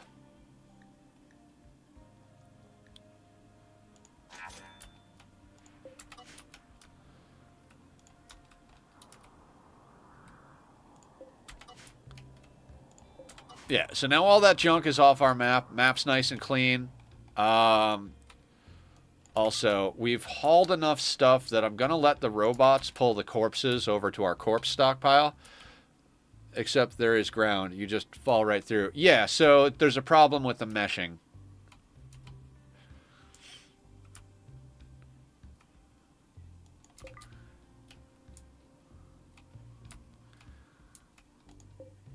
God, silver ore. Okay.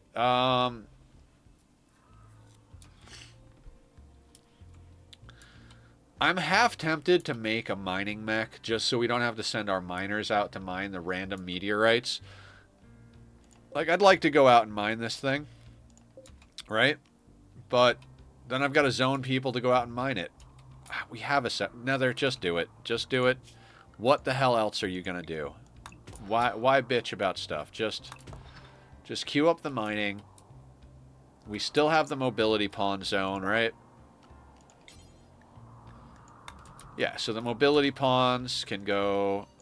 these are people that have jump packs, and we made sure to give our miners jump packs so they could go out and mine things, right? So we do that. We go into schedule, and for mobility, we go... Barb, Julie can go out and help haul things. Hydro... Where is Kaba? Kaba's another driller.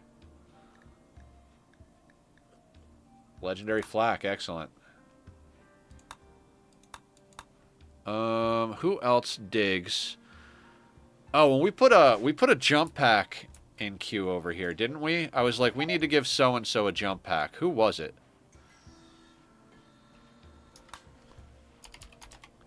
And somebody's already wearing it. I forget why we were giving somebody a jump pack, but we were going to give somebody a jump pack. Probably because they were also a miner.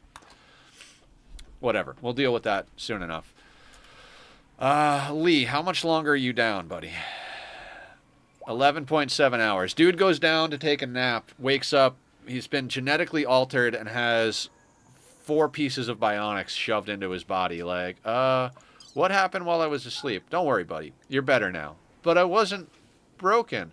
We're not talking about broken versus fixed. We're talking about, like... You're better now.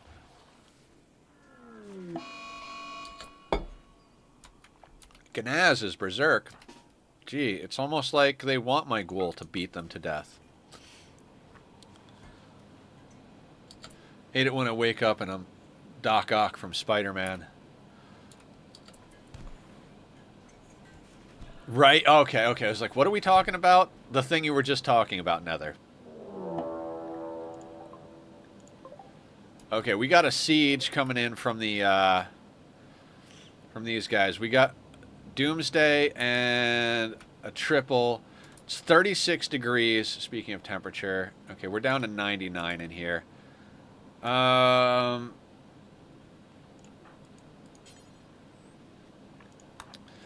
Let's call Thule. We'll request immediate military aid. In the meanwhile, let's get some. Let's get Julie hanging out in a doorway, and then let's get a couple of people on mortars, just in case our ally friends don't get the job done. We'll make sure that we're ready to drop some bombs. We got 8 mortars. No reason this shouldn't break the raid. As long as we deal with their doomsdays, we should be fine. This one's set up for EMPs, so let's not worry about it. And there we go. Also, everybody, all that stuff I just said, everybody back on walls. You can stay inside. Mechs, same thing. Let's get you guys all on walls, just so you don't get yourselves killed and make it inconvenient for me. We've also got some guys hanging out over here.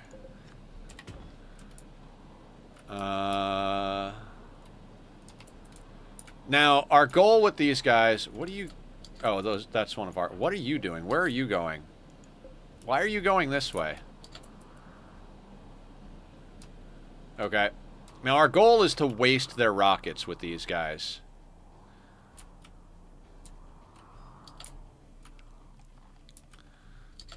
And I forgot to reload the mortars last time. So, yeah, calling in... This is why we have allies. This is the reason. When you've got people coming on with rocket launchers, you want allies to go and deal with it. So we're going to let the allies go in first, because they should soak rockets.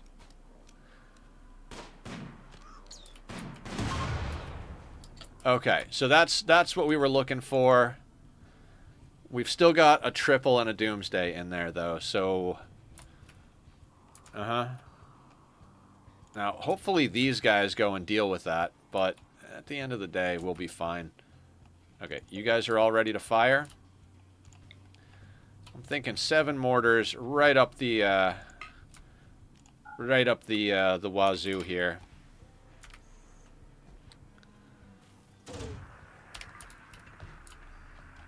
That should,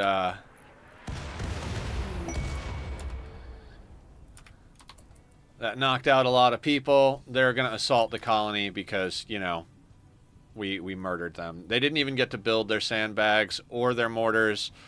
There should be... Yeah, so we're going to get free shells. We're going to get free barrels. And we're going to deal a bunch of damage. They are going to wind up tangoing with our friends over here. So I'm actually going to let our people chill for a hot second. Julie's over here to be bait. I kind of just want... you know, we got a position. We got a position. Let's not be stupid here. Let's get everybody over here. Nope, nope. Julie, I need you to be bait. You are the best. You are the best at baiting people. All right, now these guys should probably soak up the other missiles, the other rockets. Deadly assembly. Wish we had those resources. Would love to do that. Yeah, we do not have almost 5,000 like stone. Yeah, we don't have 5,000 stone. I mean, I can check, but I'm pretty sure we have... Yeah, we've got 800 stone, not 5,000 stone. All right, let's let this play out a little bit. Where are their doomsdays? Triple is over here, getting ready to unload, and cool. We'll get a lot of our money back that we spent on the trader. So I think,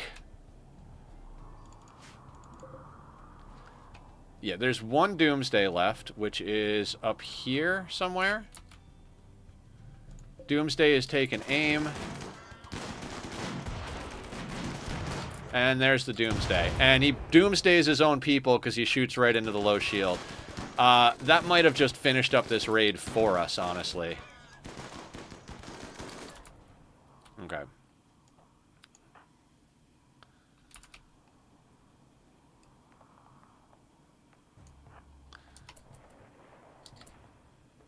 Friendly fire for the win, yeah. when your enemies are idiots, it really does help. Let's make sure just a little bit further up, actually. We're going to go up to, like, here. Nope.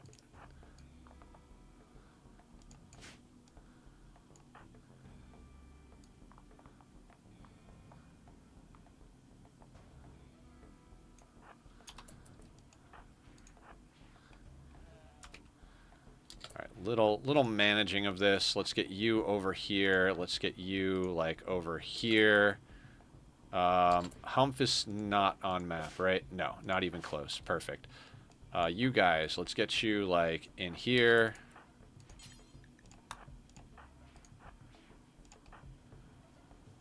And...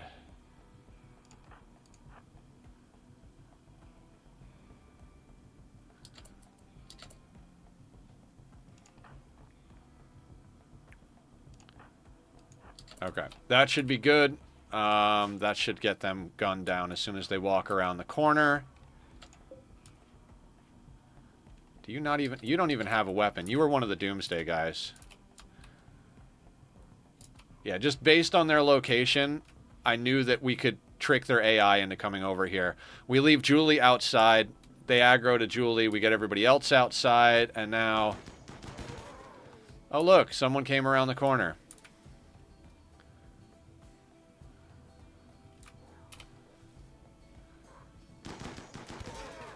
Oh, yeah, let's, I mean, just for good measure, let's pop a marksman command. And maybe a combat command.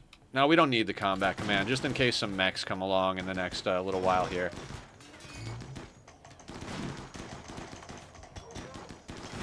Okay, that low shield is going to be problematic.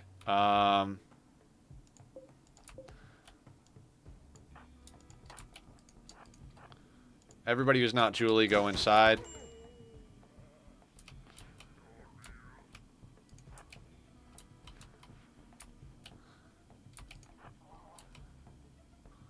Alright, who took a hit? Herder? Were you the only one that took a hit?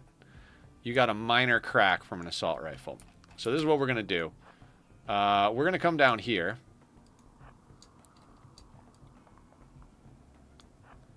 And we're going to set up around the corner. And we're going to drag them there with Julie.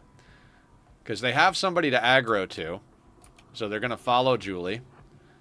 Julie's a vampire, so she could do the old vampire hop. If we need her to. We don't really need her to. And this gets everybody into a nice position. Now our melee pawn, let's get them in there. You can go in there. You two can come back here.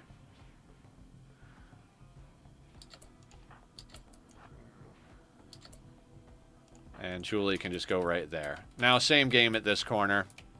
I mean, their low shield is already broken, so no big deal. This guy just fell over. We should be able to get a decent number of prisoners out of this, because so many of them are just bleeding. I think a lot of them are just going to fall over the moment they get even reasonably close. We're also going to get a bunch of free assault rifles, unless all of them are bio-coded. Bunch of stuff that we can smelt down. Oh my god, another low shield. This is why we need Skip.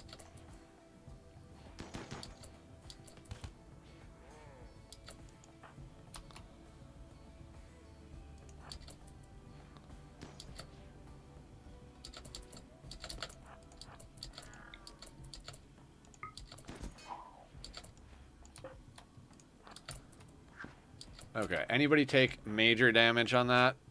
No immediate damage, but you're bleeding. No immediate damage, but you're bleeding. So, let's get everybody to move a little bit. No, we'll do it once we get on point here. Now, we do want to go around a corner because they do have stuff that ranges us. I mean, not outranges us, but definitely is, like, same range or better. Julie. Not inside Julie. She wants to take the faster path. So we're just dragging people.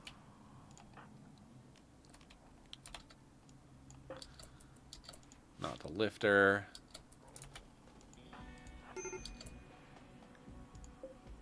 Gnaz, why do you have a medical emergency? Oh, you're death and here's the thing. You're probably gonna die. Can you do medical? You know what? Let's let the kid operate on him. Hey kid, can you do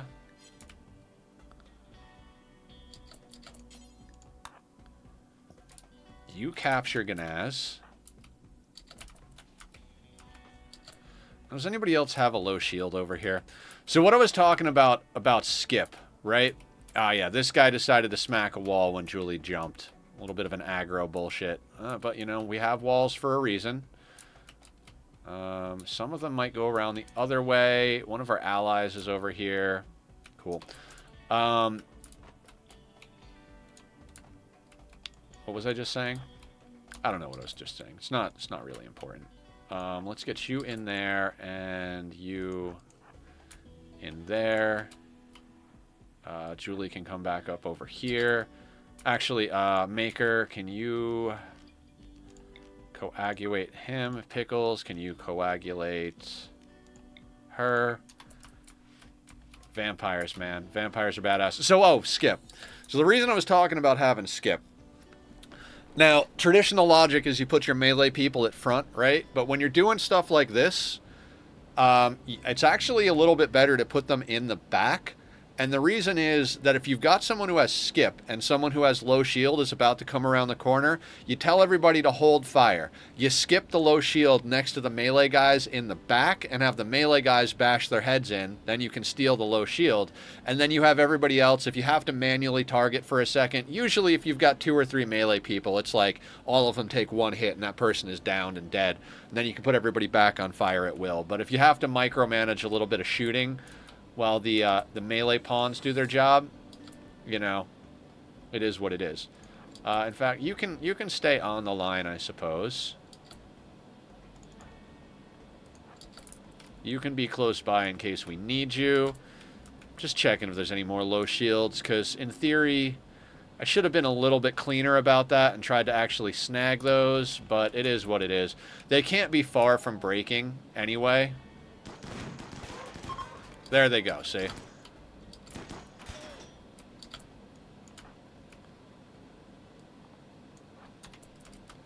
If we do a little catch up, we'll get over there. Is there anybody we can have you capture right off the bat? Alright, we need like a little surgery cell somewhere. It's 36 degrees in here. That should be just fine. So we're gonna go in here and go boop, boop, boop.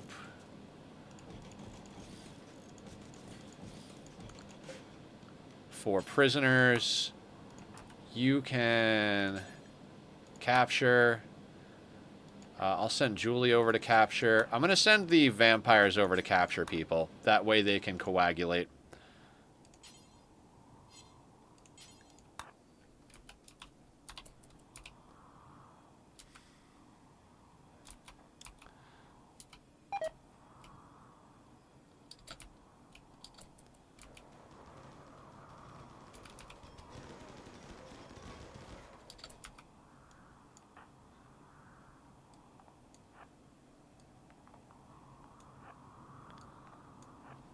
We'll do that. Might be able to kill a few more of them on the way out.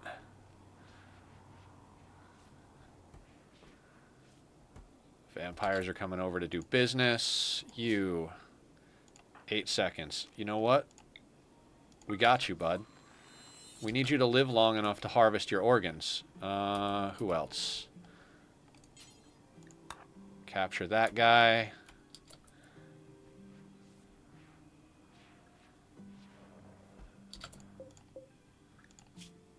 2 hours. Pickles. Coagulate this guy. We've got a giant bank of blood, so it's not like it's going to be difficult to re-up our hemogen after we do this. This is just like free money right here.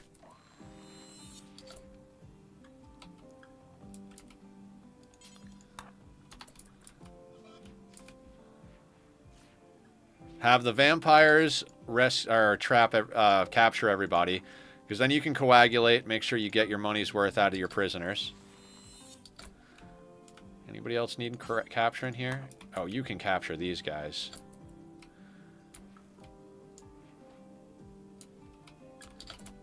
We're going to need more of these.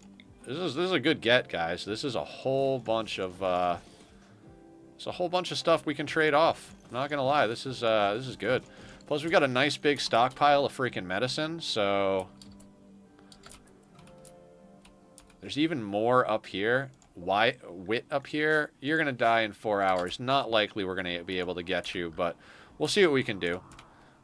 We're going to try and get as many people captured and organ harvested as possible. Doug. Death in 3 hours? Nope. You have a date with some butter knives.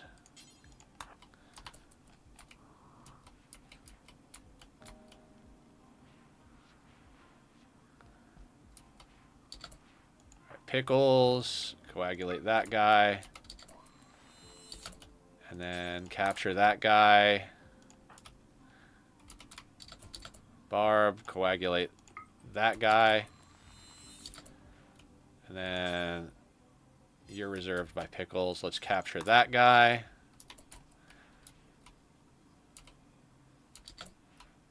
Julie's bringing somebody down.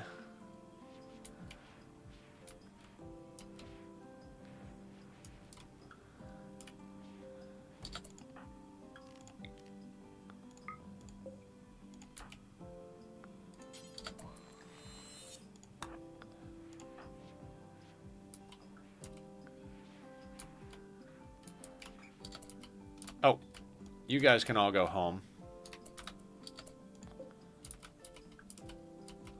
Actually, some of you guys can help capture. Capture. Capture. Anybody on the other side? No? No. Child. Let's have you capture that guy. Oh, you know what? Kincaid, you go home. We'll have Kaba capture him. You need to get yourself a snack.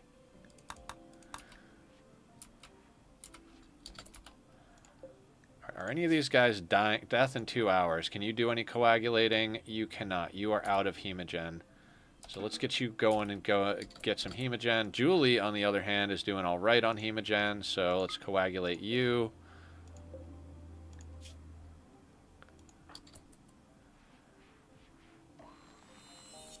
And then coagulate this guy. Maker is low on hemogen, so let's let him go back and do his thing. 2 hours. You got any more coagulate? No. So our vampires need to go drink some blood. They should be able to knock some stuff out, though. Barb, let's have you. You are tending to him. Excellent. Where is Shu? Tending to Barrack. Okay, excellent, excellent. They are really good doctors, so there is a good chance that even though we can't coagulate their asses, we'll be... Look at all this friggin' blood. It felt good to kill all those people. In the game. In the game. Wyatt up there.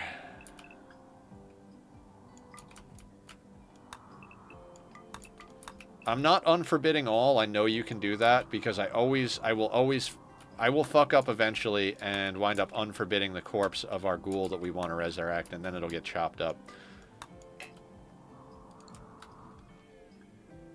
Actually, hang on. Unforbid all, and then forbid that. That'll do. What are you doing? Moving? Didn't I tell you to... Oh, they probably died. That's right. That's right.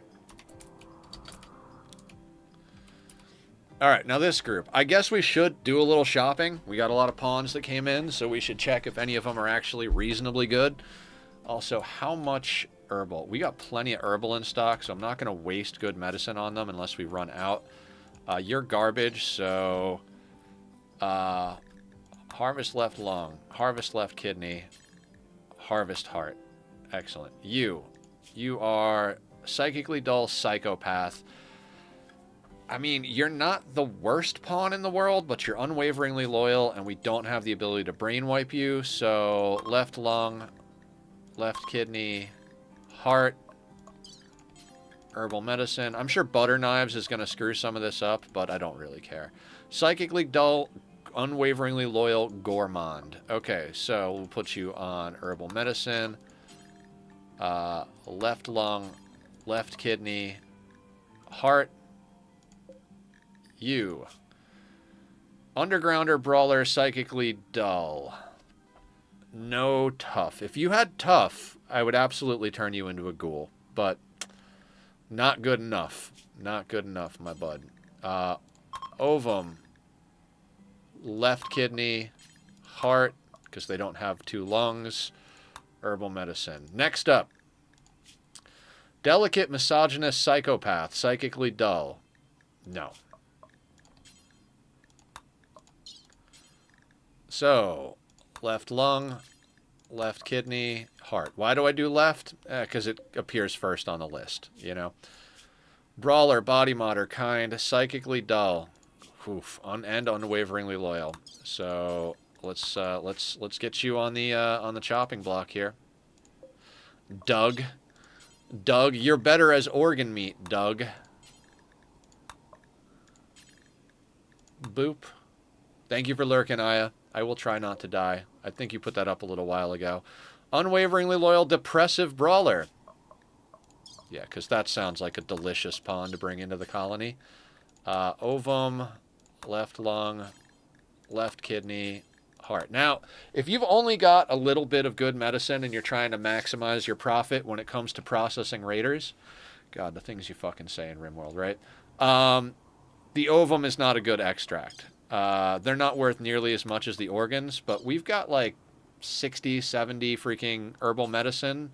It'll probably all get chewed up on this, so we might as well yank the ovum, because the herbal medicine is free. We grow it, so and you'll get like, I think like $130-ish out of an ovum. So it's not a lot, but it's nothing to sneeze at. Why is Shu not operating or not? Oh, they're on their way. Excellent. Nudist, misandrist, chemical fascination. Sounds like breakfast to me. Oh, Shu is okay. So we gotta let Shu operate with no medicine. I'm not gonna spend medicine to heal them, especially since if we Barb is out of coagulate juice. No, Barb can coagulate. Let's coagulate him. And then this guy, and then Shu can tend to that guy while I queue up stuff on this guy. So you're ready to get yanked. You, iron-willed, asexual, psychically dull. Not really great at the things we need. If they had good shooting, I'd possibly consider them. Iron-willed is a great trait, but they don't. So to the grinder you go. Left lung, left kidney, heart. If we're trying to maximize our profit here, I could micromanage all these, make sure that the medical bot doesn't screw any of them up, because Shu and Barb both have really good doctoring. But all right, you tough, psychically dull, unwaveringly loyal with melee. Okay, so I guess who gets a new ghoul, guys? Tough Itakeens are what we're looking for. Basically, let me give you the rundown. They come with robust already installed. They have naked speed. Ghouls don't wear clothing. They have the strong melee. None of the other things like awful mining, great animals, none of that matters at all. The animal war calling doesn't matter. Slow wound healing doesn't matter because they're going to have unnatural wound healing. Psychically dull doesn't matter because none of that's affecting them. But they do have furry tail and fur skin, so that's already 2 things that help with cold resist. And then since this is germline genes, we can stack a bunch of xenogerms on top of it and make a badass ghoul. So you...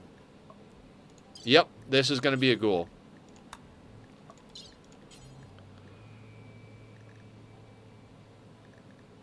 Ghoul infusion. After you're done with Hemogen, let's get that one done first and foremost. And Shu is coming to tend to this asshole. Masochist, lazy, psychically dull, not really great at shooting, even though they've got a double passion. Incapable of firefighting, lazy. Not really what I'm looking for here. Not really what I'm looking for at all. So, ovum, left lung, left kidney, heart. We'll let Shu heal him a little bit. She should be able to heal him without medicine. Pretty good. She's a good doctor. Doctor. Get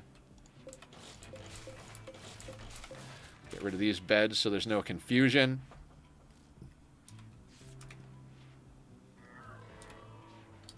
Yeah, just like that, and he's not dying anymore. So we'll switch you back over to herbal medicine, consuming nutrient paste, and then these guys we already did up. Good. Let's...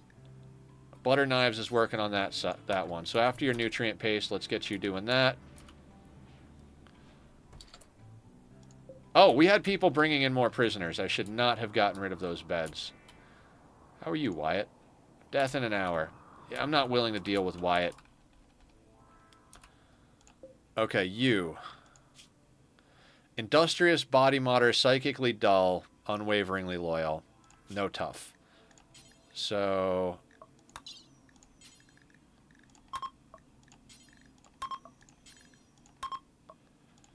And we need you to actually be healed. Anybody get their hemogen up yet? You did.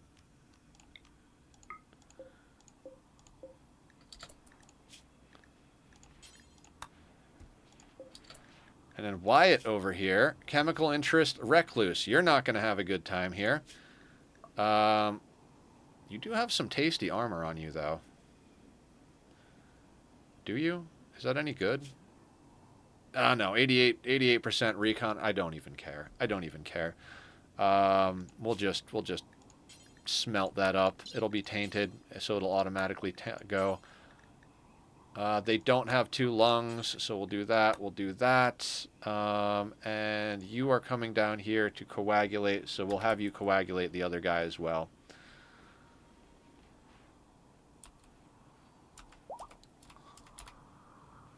Lee is no longer incapable of walking. Good job, Lee.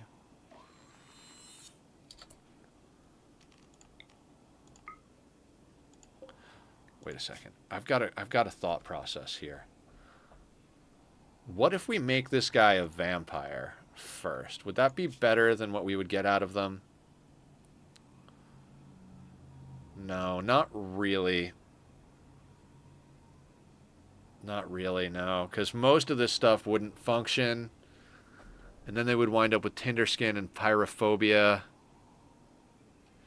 Yeah, no, that would be a waste to make them a vampire before making them a ghoul, so...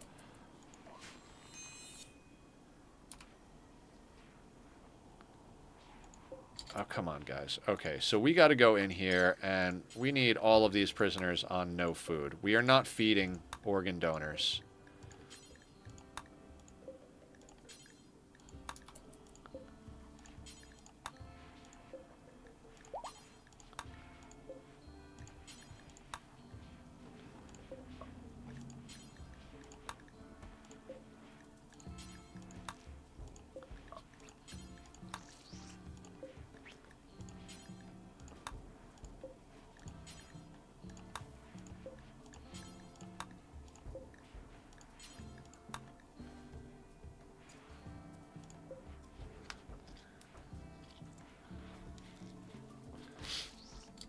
I think it was supposed to be modified vamp genes, but not full implants before ghouling, but we don't have those all. Yeah, there's definitely some vamp genes that could go into a ghoul that would make them even better, but I don't think implanting them is the way to go. There's a lot better combinations for a ghoul than just a straight-up vampire.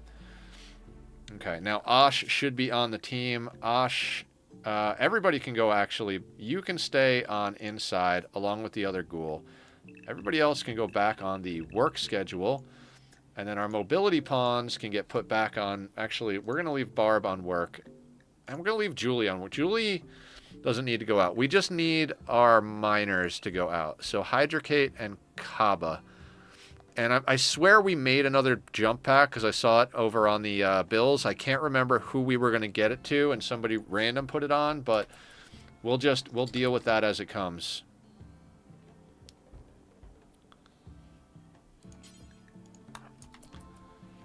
Also, do we have anybody else who can help remove organs? Rika's a good surgeon, right? Yeah, let's get Rika helping to remove organs.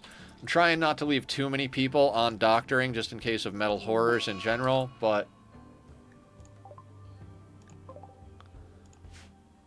Oh, so yeah, okay, that's fine. We're yanking the organs out of him. Shoo, what are you doing?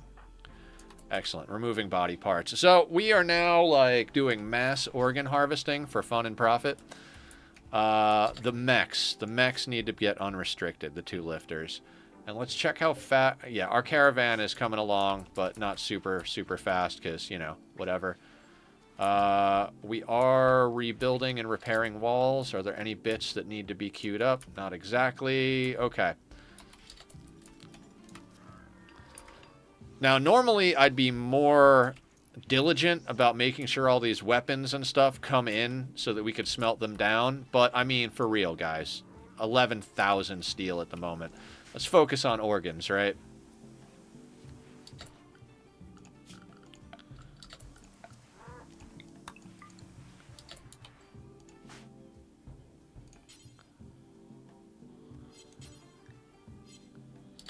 I mean, Shu's on top of it. She's just removing organs left and right here. Let's see if butter knives can actually do this. I might restrict butter knives. God, you're bad at surgery.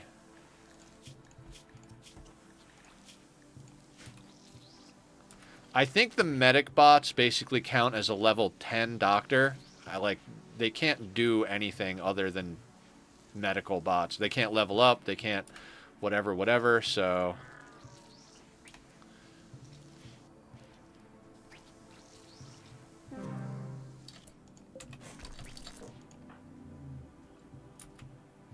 Let's not haul the Hellcat. How bad do you need sleep?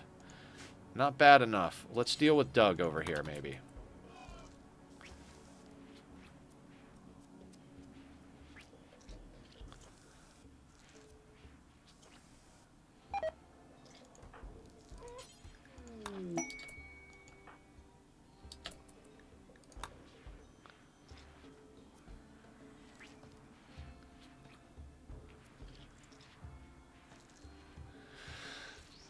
Oh my god, butter knives. On who? Rika?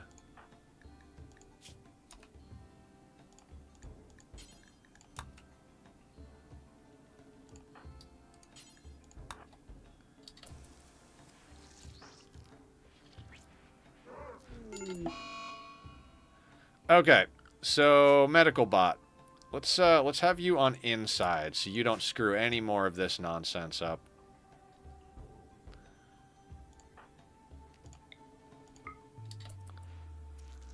Go butter knives, yeah. Surgery failed on Doug.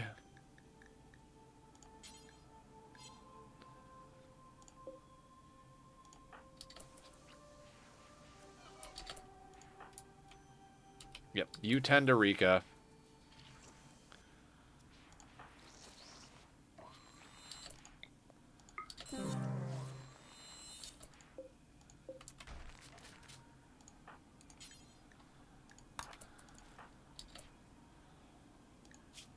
No, you don't need to rest very badly. Let's operate on that guy.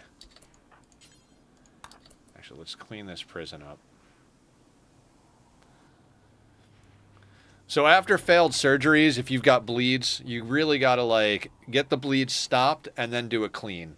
Because the dirtiness of all the blood being everywhere will interfere with the surgeries.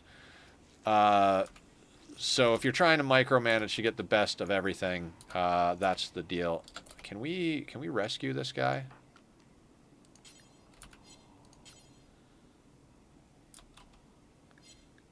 Okay, so what we're going to do is we're going to put down a bed in the hospital over here. We're going to say this is for medical use. And somebody close by. Who's close by? Anybody? Anybody? Down to 89 degrees out here. Wilkinson, can you rescue the ghoul? Because they're going to wake up fully starving.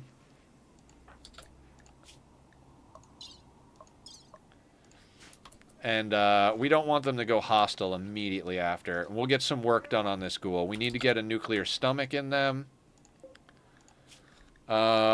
Which I think I just took off this list here. Because I was like, oh, we don't need any more nuclear stomachs. Guess what? We need another nuclear stomach.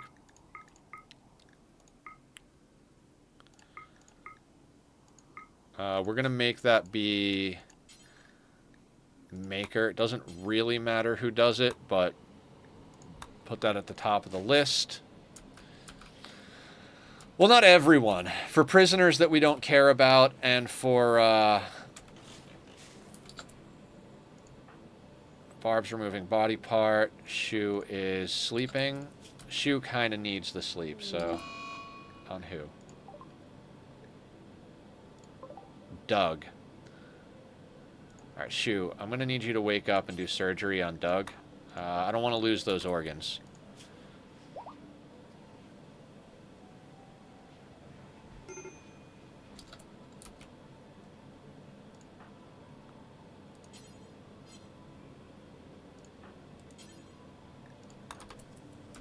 Rika can feed Ash.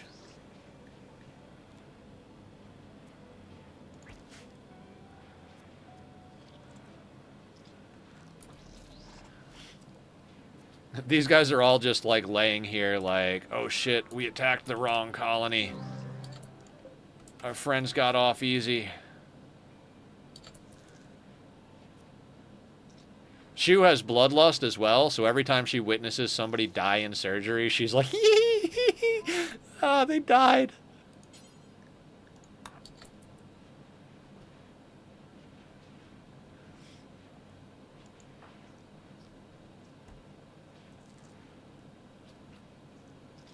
Comer for shoot your own friends. Yeah, absolutely.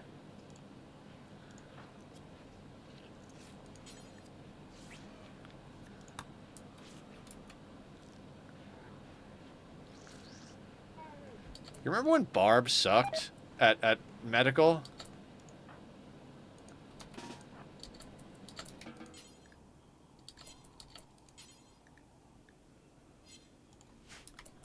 Not sure what that was about. I thought you said it was a silver shack on the ice. Yeah, it was. It was.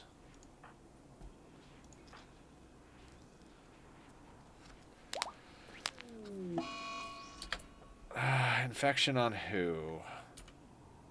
Oh, you. Okay. After you're done there, let's operate on him. The Raiders. Yeah. Hey, man, I thought you said it was like a small number of colonists in a shack made of silver and gold on the ice where nothing, you know, there was absolutely nothing. Like, what's going on here? We could get a little bit more surgery going.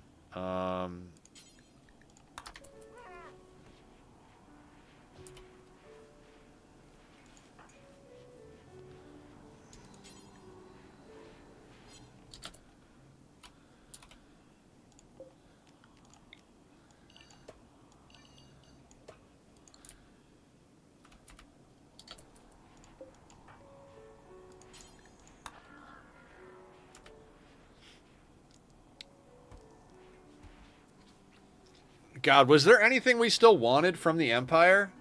I mean, even if there isn't, we might as well send Humph right back there, trade for whatever little junk they have, and then have him go to the town next door and trade over there as well. Because we just got fucking just an absolute gob-stopping amount of organs.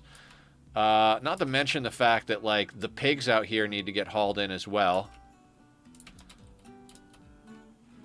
Like, there are literally just so many corpses on the map. It's 46 degrees out. Yeah, Humph is one tile off. He's on the way. He's on the way. I do that because I will often forget, and then they wind up on map during the middle of some absolute nonsense.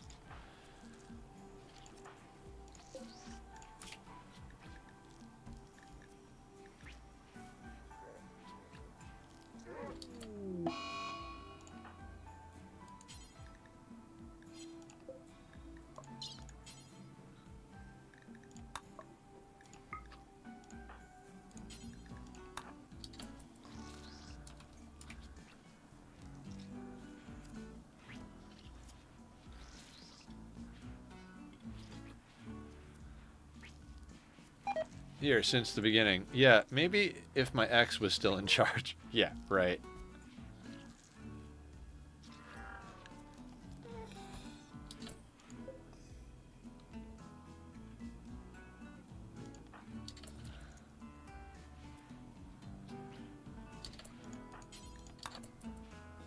Since you're walking through, Tachyon, let's have you clean this mess up a little bit.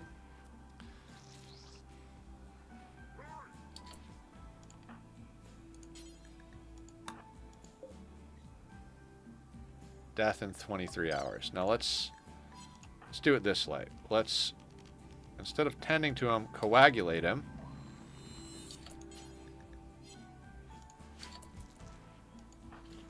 Removing body part. I love this game. I absolutely love this game. So guys, tomorrow we're going to get back on Satisfactory.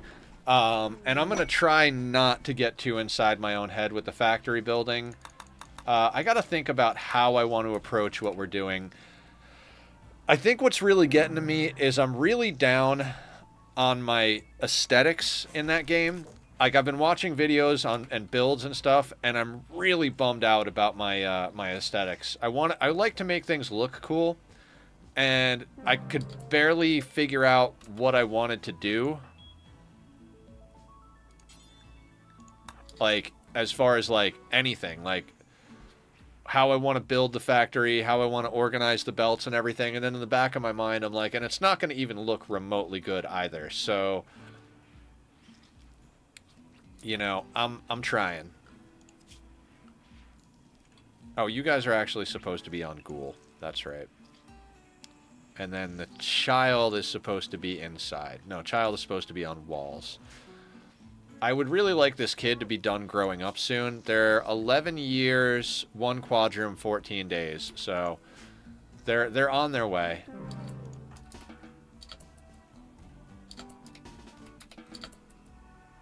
She didn't know what to do with the organ.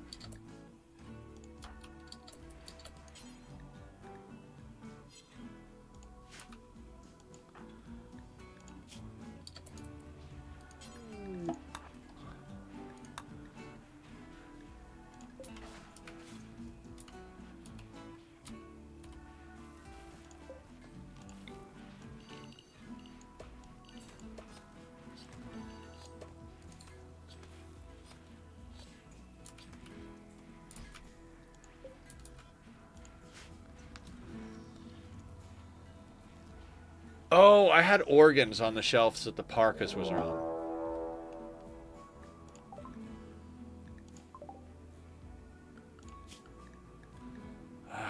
Okay.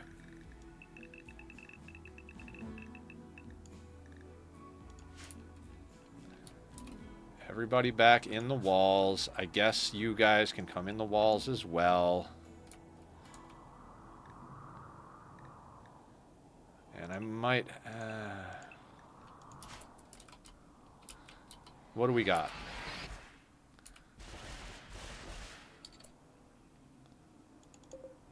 Three Apocryton raid.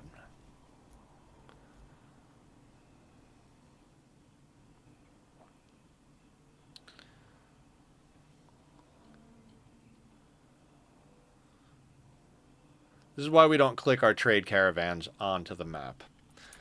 Because I would have gotten distracted by this and been like, I don't know where, blah blah blah blah, and then Humph would have came on right next to them. Okay. Oh, there's a War Queen in there as well, and 2 Centurions. This is gonna be a bit of a grind. So I'm gonna do this real quick, guys. We're gonna take a restroom break right here. Little bit of a minor cliffhanger. I'm going to go get myself another cup of tea, address the liquid in equals liquid out paradigm on both ends. We'll come back and we will deal with this raid. It's probably going to be a long, grindy raid to deal with because there's a lot of thick centipede boys. There's 3 Apocrytons, a War Queen, and 2 Centurions. If you guys like the music from the Be Right Back screen, I put up the links to my buddy Bobby's music site, so please go check him out, give him some love. And I will see everybody back here in a couple of minutes. Also, Nightbot posted the Discord and YouTube, so great time to go check those out. See you in a sec, guys.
I'm back. I've got myself a fresh cup of tea, and we've got a bunch of mechs to deal with.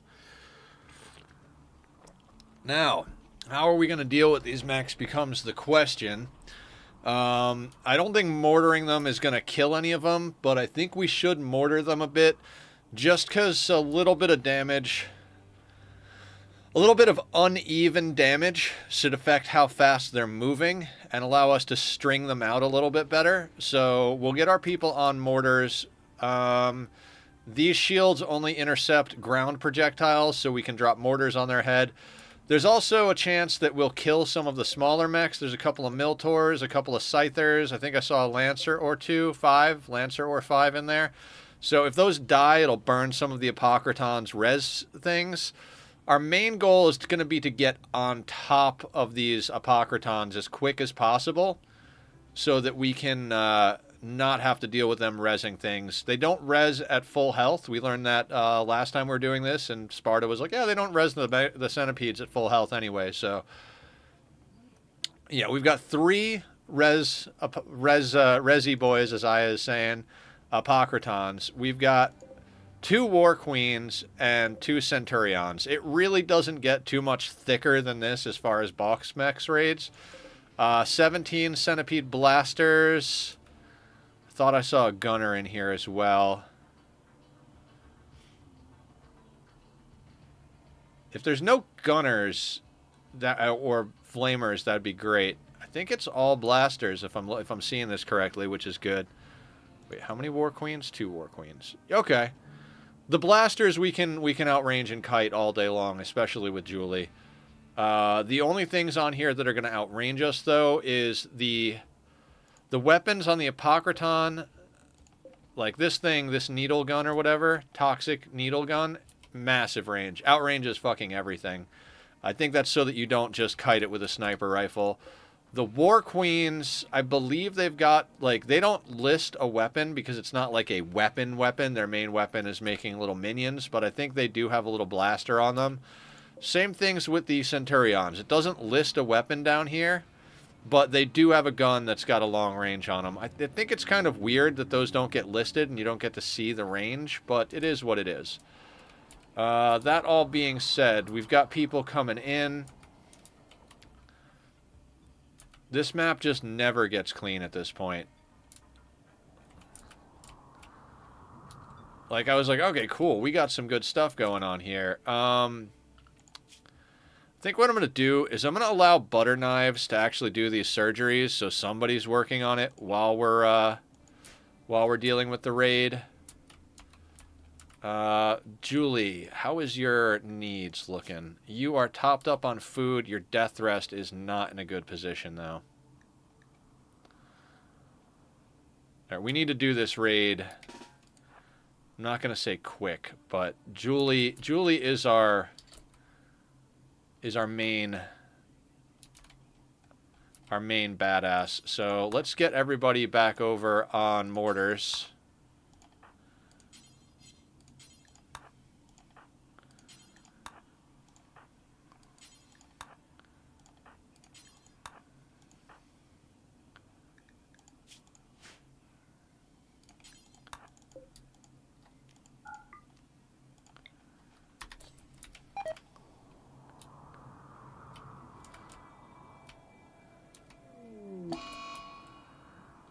I'm not worrying about surgeries right now.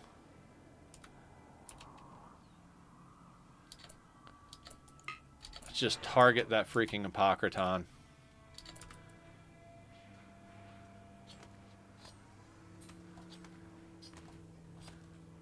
Okay, Tachyon is going to have to get in on the next volley because he is...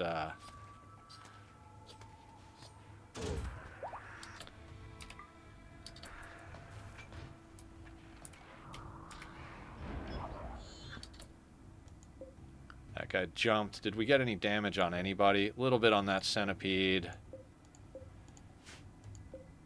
Like I said, we're not going to get a lot of damage on these guys. Our best hope is to get enough damage on them with the mortars that we can string out their We want to be able to have some of them be different speeds than the others. That way we can get them, like, stretched out over a long string rather than have to deal with them all at once. If they all come around a corner at once, we can't really do too much, but if we can get them to stretch out over a bit of a distance, we should be able to do better gunning them down. We want to be operating, you know, 31 pawns on 1 mech status, not, you know, 31 pawns on 31 mech status. Alright. That did a little bit of damage. Not a lot, but a little bit. Mechs are really not super susceptible to all of this, so, you know, we're doing what we can. We do have allies we can call in if we absolutely need somebody to distract them for a little while. Once we get the boss mechs sorted out, Julie can kite the centipedes pretty much forever, although she really desperately needs to go down for death rest. I'm glad we didn't put her down before this happened, because she is going to be very instrumental in dealing with this. Couple rezzed ones coming. Yeah, huh. It is a Scyther and a Miltor, and they probably aggroed to Julie, so she'll deal with them. Thank you for telling me, though, so I could micro just a little bit.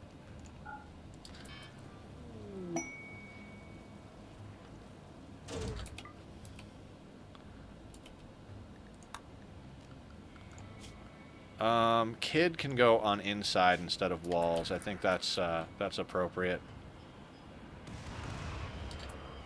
Alright, I can't really picture us getting another volley off, but we'll try.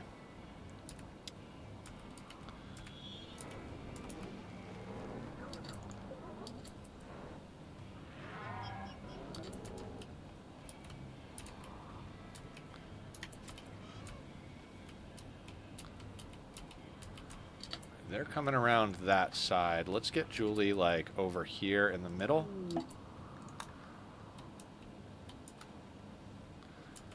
And the cool thing is we do have a couple of ghouls. Now, we don't have the ghoul res serums, so they aren't as disposable. But, I mean, if the ghouls get killed, I'm not going to be nearly as upset as if I get a colonist killed. So, if we need anybody to take the hits, we'll put the ghouls out front to take the hits.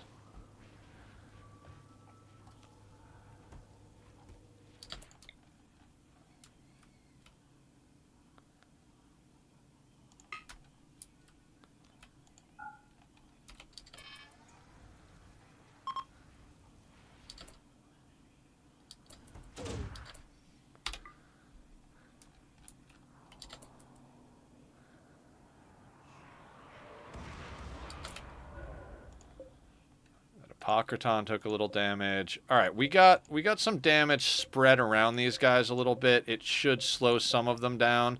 Some of them are nicely damaged. Most of them have just taken a little bit, but it's going to affect their movement a bit. So, like I said, that's more or less what we're looking for here.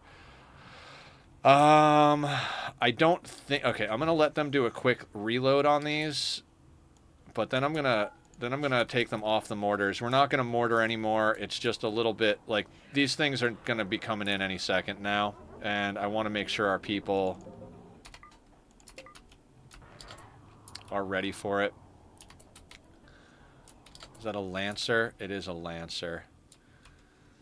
I don't want to preemptively pop a Psychic Soothe Pulsar, because we've got party bonuses and recreation satisfied. Apocryton Hatred, no Psychic Rituals. We were trying to get a Psychic Ritual done, and it was too hot in here. It's down to 93 degrees, which isn't great. We should start bringing the team around, though. Medical Emergency, who? Yeah, Butter Knives can deal with it.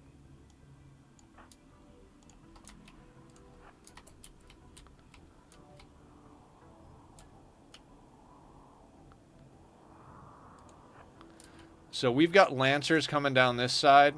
The Scyther I'm not really worried about because they're melee. We just want to get this side a little guarded up because those Lancers, they're squishy, but if they can get a shot off before they outrange a lot. They outrange pretty much everything we have other than Julie.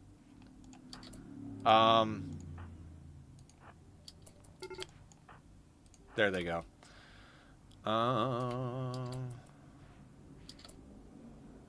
Really do wish we had Humph on map for all of this, but... Oh, we didn't bring down the ghouls. Let's bring the ghouls down.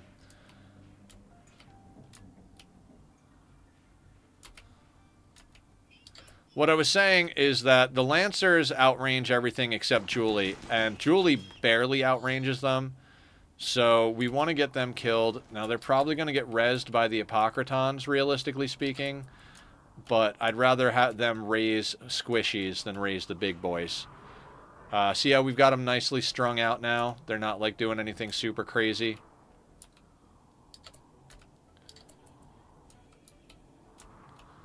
We are probably going to have to do some, like, take a break here and there type of stuff. If these Apocrytons stay out front like they are right now, and they just come around the corner and we get a chance to gun them down, that is one of the best situations we could possibly ask for. They do seem to be aggroed in the same direction and seem to be moving at a quicker pace than everything else. So I think we might be able to work with that. That's probably a good thing. But we should also get ourselves a command, marksman command, and this is why I didn't burn the combat command earlier. They don't hug the corners if you are going for a res. If they're going, yeah, that is true. But we can get on top of them pretty good.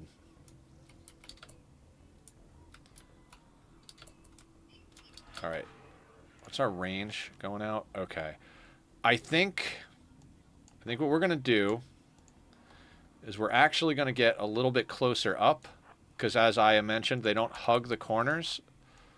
And then I think we bring our melee pawns over to this room for positioning's sake.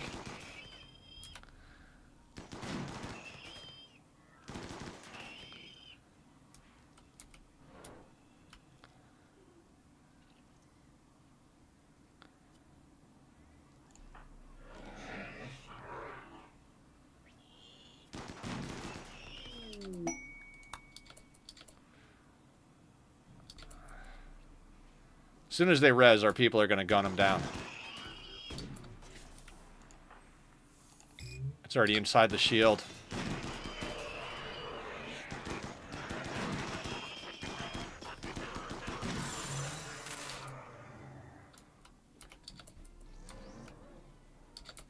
Now the problem is that didn't stun the freaking centipedes, so... We have a shield up, but we basically just use that to make sure that...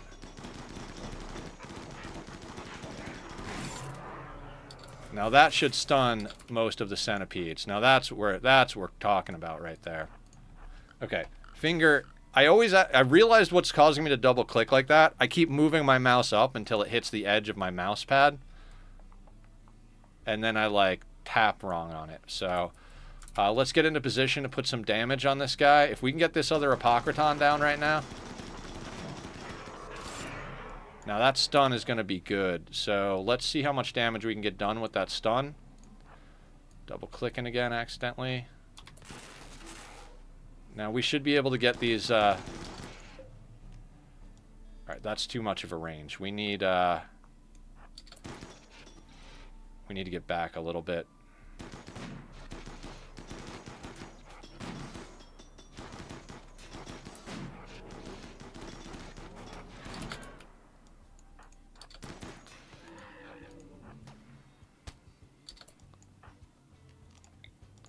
That's one of those Centurions doing their thing.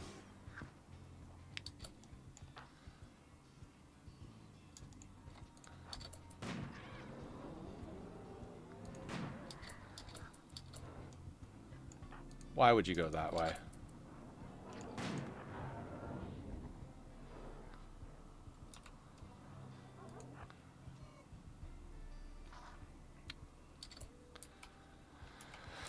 Okay. This is where things get awkward, and we're going to have to do a lot of strategical movement here. Strategic movement, sorry. No, Julie. Not inside, Julie. Outside. Walk outside.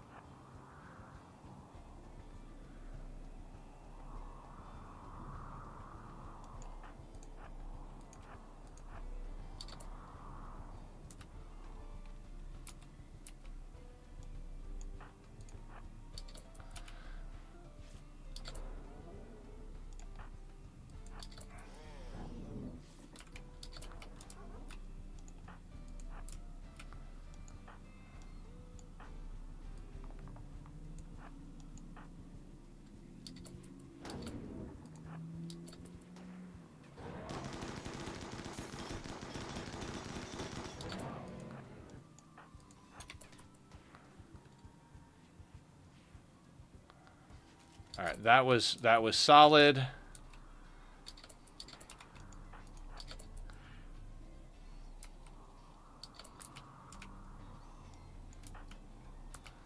How are people doing on food?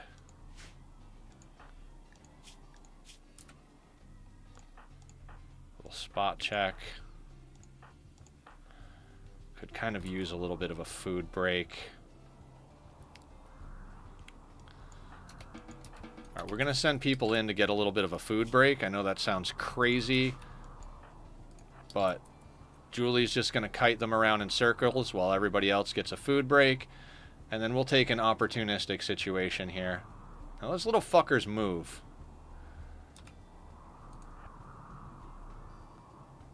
Little War Queen.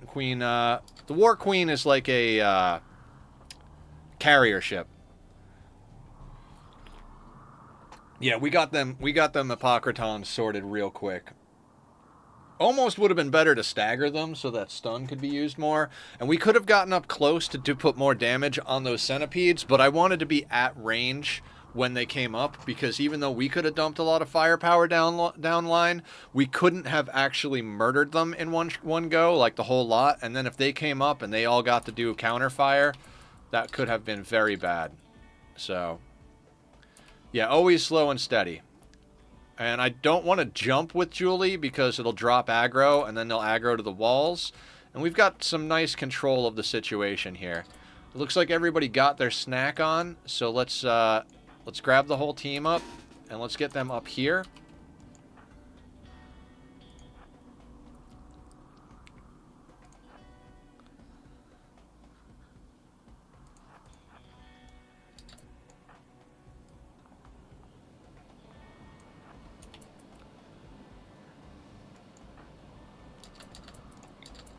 Now we jump Julie so we don't friendly fire her.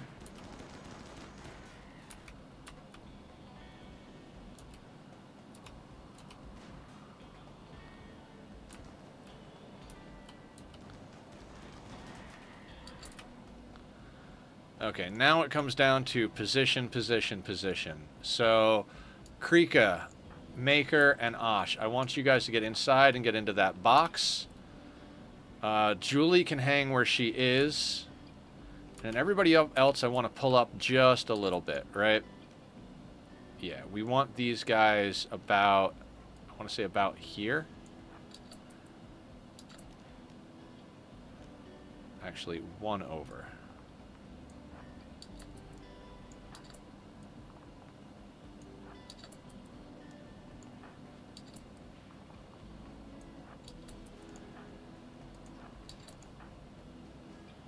We're going to put Julie in the doorway here.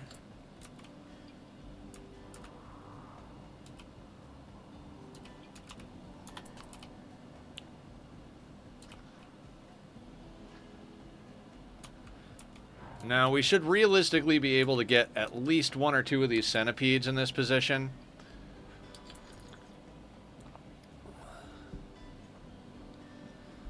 Like, I think we should be able to... What's this guy looking like? I don't know that we'll be able to get him immediately.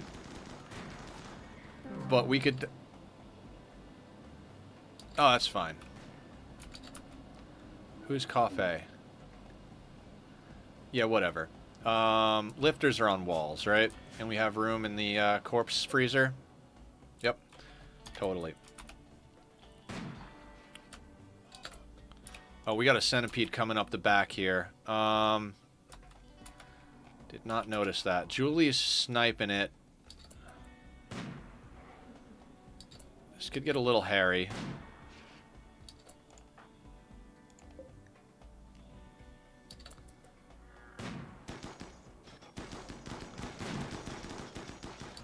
Okay, that got killed. Now back to keeping an eye on this shit.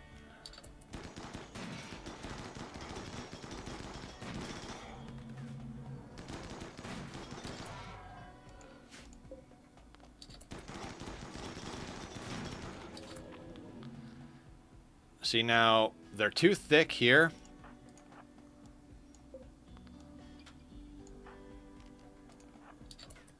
So we go in while we have chance and have Julie kite. Right? Let's get everybody over here.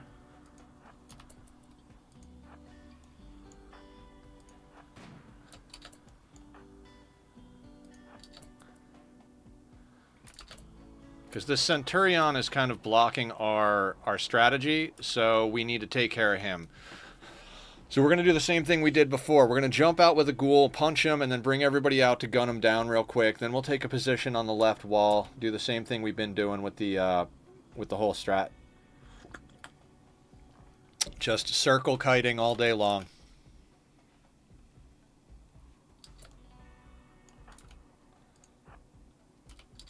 You're all going to go down there. Kriko walks a lot faster than Osh. Why is that? Oh, because you haven't been given your gene pack yet. That's right. Krika's got very fast runner embedded in them.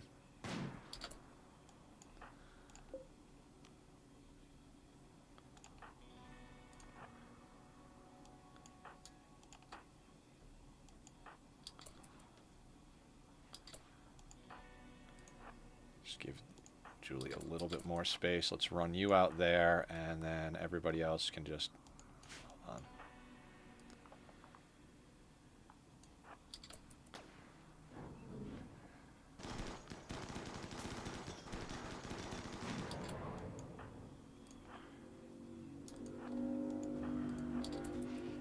Vroom vroom! If you guys hear loud cars in the background, I do have an emote that Barb did for me. So that, you know, if you guys want to spam, vroom vroom, I like to say that we turn annoyances into engagement here on the channel, so we'll run with that. How close are we to the edge? That is not as good as I would like it to be. Let's take you guys and bring you back to about there.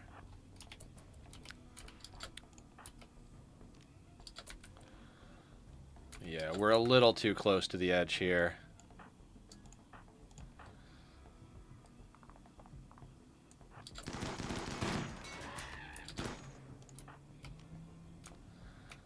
Because the centipedes we basically want at range, right? Like, that's too past.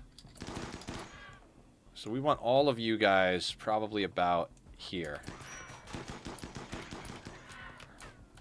We don't want to be, like, over distance on the centipedes when they come around the corner. We want them to be at distance.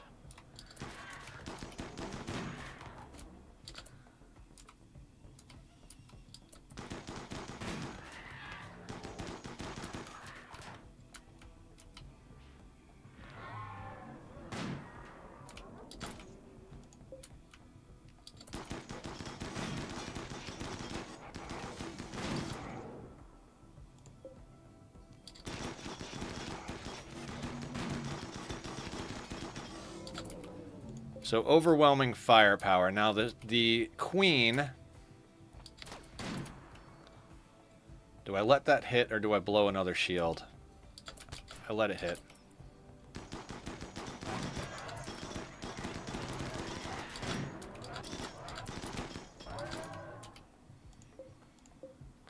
Alright, who took a hit? Cat Pig? Bionic leg gunshot, so no need to even coagulate. We keep an eye. We don't want this to come in. This is what I mean. Overwhelming firepower is your best friend late game. See how they just drain down the centipedes?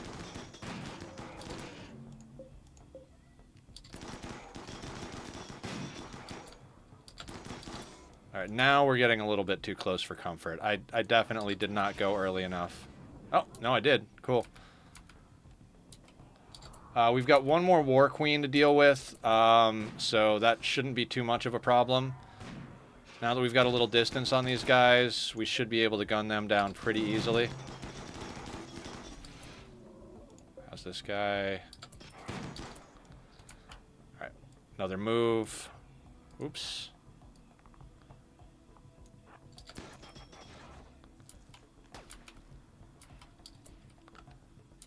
Is there a... what's in there?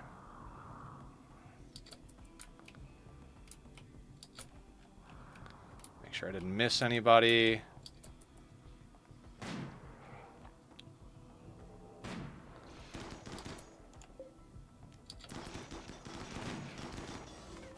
See, the power of Masterwork and Legendary Assault Rifles mixed with Combat and Darkness, Marksman Command, and Combat Command, we just burn down anything that we can get a bead on, so...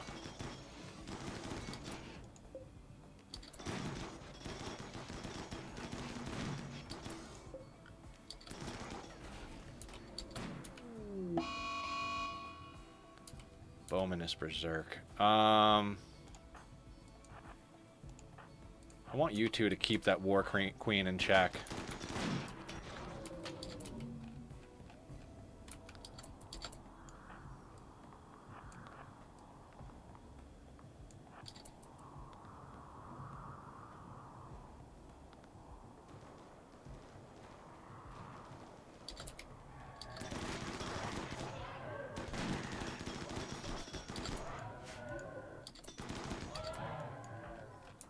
And I think that is the mech raid, right? I'm not seeing any other red marks on the map.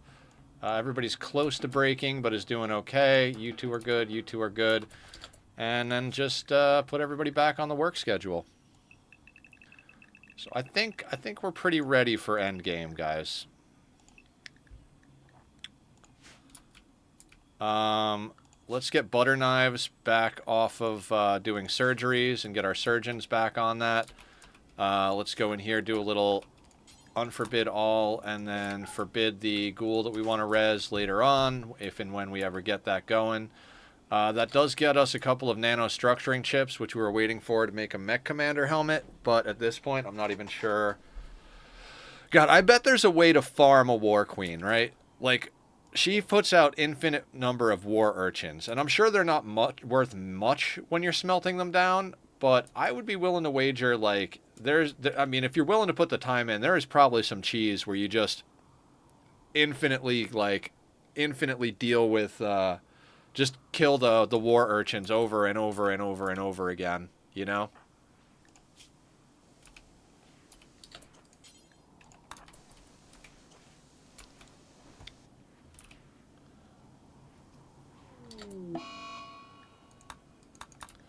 Sad Wander on Lee. We'll allow it. We'll allow it. Is that why they show a steal amount? That's the limit on spitting. Oh, is it? I didn't know there was a limit on it. Maybe that is why.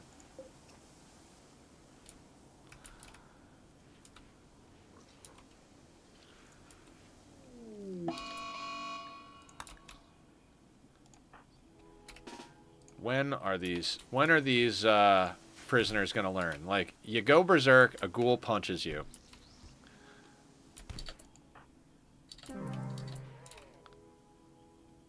Died during surgery. Not really worried about all that. And now there's a party.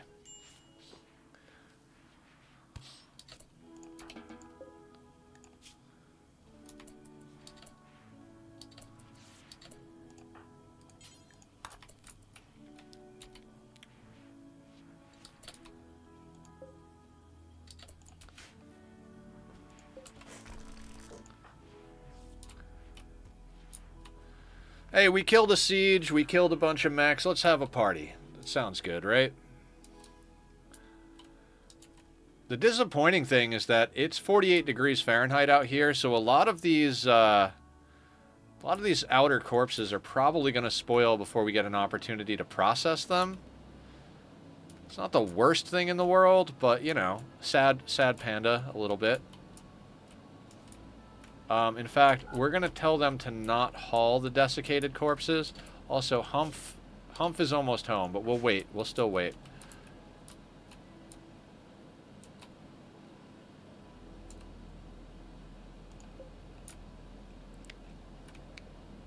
Yeah, we are basically also got to check. Yeah, I just did. I saw that after I checked.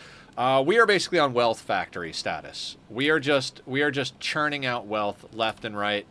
Our only goal here is to try and move towards endgame. The quest we just did got us some honor. We're still holding prisoners, even though it's a pain in my royal ass to try and get up the royal chain. 3 of those. We could do 4 probably. Gen room temp is 102.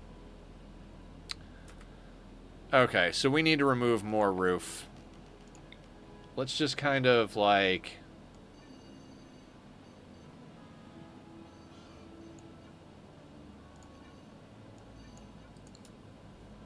do one of those.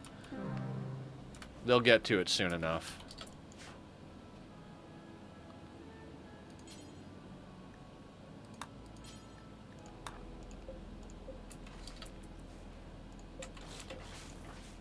Look at all these tasty organs.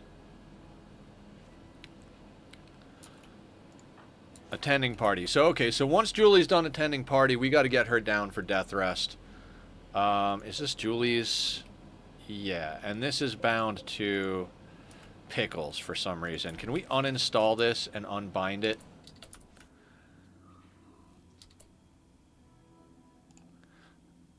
That is a fire foam popper. In case a fire breaks out in here, that will pop and put out the fire. We've got one near each set of chem fuel generators. Well, not these 2 over here. I'm not a huge fan of them because they do get triggered. We saw that happen twice when we had a prisoner over here.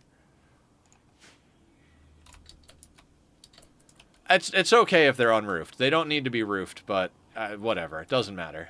I don't know why I didn't leave the roof. I don't know why I do the things I do, Aya.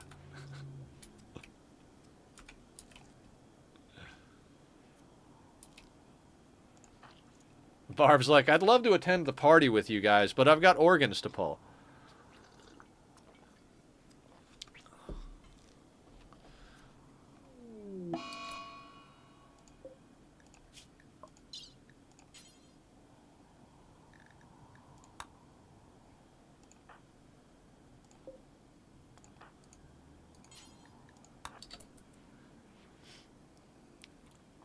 Cleaner's coming to handle it.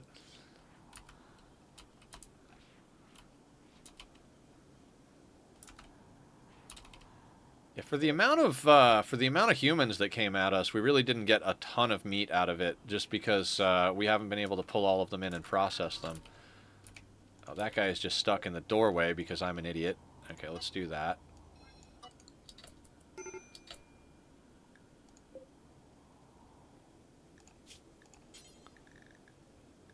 Minister T. This is done, so get these unhooked. God, I don't even know what I'm doing. There's so much to do.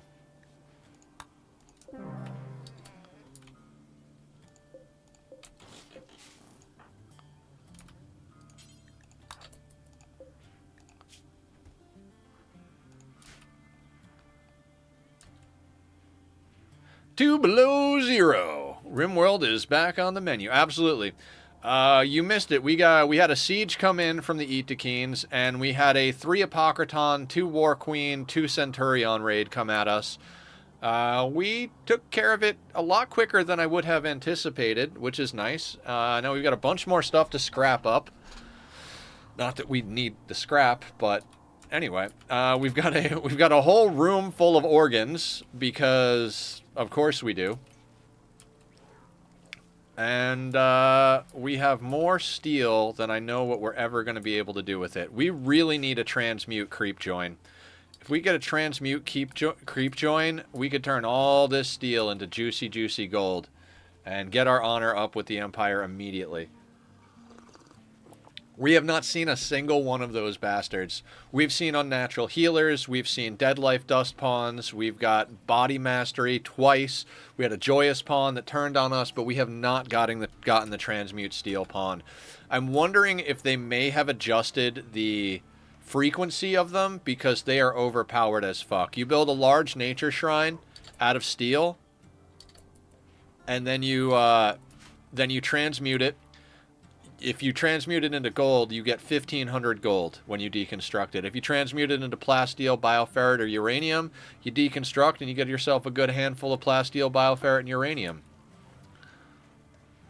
So there's we had one during our anomaly run, and they were just absolutely fucking broken. But it is definitely something you want late game, especially if you're going for royalty. 11,434 steel, a whole bunch of things to smelt down. Steel, you know, steel. Like, we've got steel pretty much everywhere. We're digging plasteel right in the center of our main base. A little dangerous, but not the worst. That's a lot of organs. And Humph, yeah, Humph can come home now. Humph and the other two robots. Once we get the other two lifters in here, it should be a lot easier to get stuff cleaned up. We've got people chopping up corpses, all that stuff. We need... Where is Hydro and Kaba? We need you guys out mining those things. Where's Kaba? There you are. We're going to unrestrict Barb and Julie. Actually, Julie needs to go down for death rest immediately. We were trying to see if we could unbind this from Pickles. This was meant for friggin' Julie, and Pickles laid down and didn't bind to his own thing. He bound to the unbound thing. God damn it, Pickles. Okay, so we're just going to have to reinstall that there.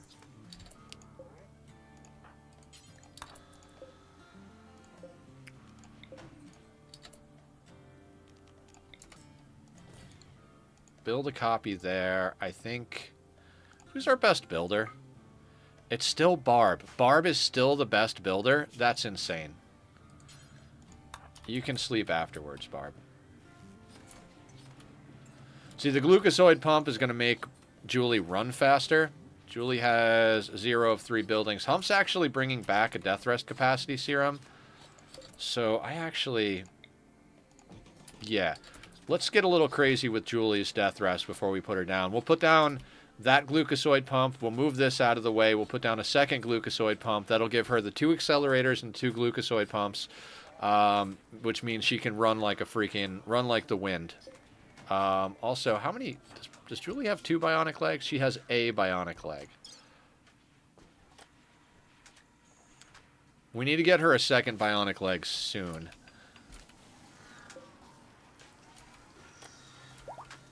And we got to get Osh up to speed. We got to get them a gene pack. Because Humph is coming back with a death rest capacity serum. And all of our vampires have a 1 or a 2. I think Pickles only has 1.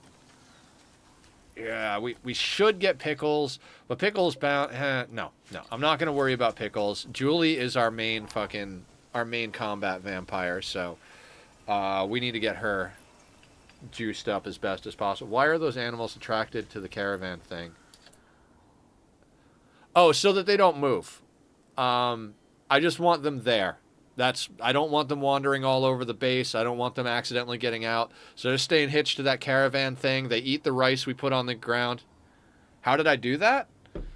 You just put down a hitching post and don't have a pen set for them, and then tell them to rope them, and they'll rope them to the caravan hitching post. So, like, there's no pen markers on this map. If there's no pen markers and you put down a hitching spot, they'll hitch them. Now, there is a caveat with that. If you're actually out trading and you're bringing, like, a horse or a yak or any pack animals or rideable animals, if you don't have a pen set up for them, when the caravan comes on map, they won't automatically rope them to the caravan hitching post. So you'll have a caravan that comes on map over here, and the AI will check for a pen, and if they don't see a pen... Even if there is a hitching post, they'll leave the animals at the edge of the map and walk in. So This works for animals that you aren't taking off map, but if you're taking anything off and on map, you want to have a pen marker down for them.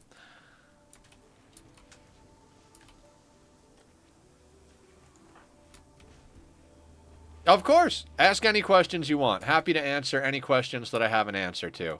I don't always have an answer, but sometimes I do. I've got over 2,000 hours in this game now. So I've got to have a little bit of knowledge, right?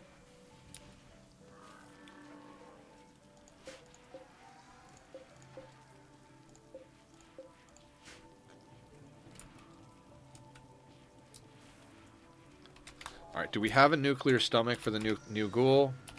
We do not. Okay.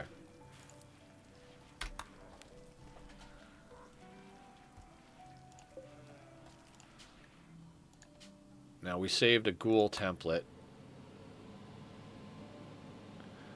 I have 2065, but I play extremely casual. Hours spent different for sure. Yeah, I started out really casual. I'd say when I got to about 400 or 500 hours, I started maybe a little longer, maybe a little shorter. I started really going for the challenge type runs. So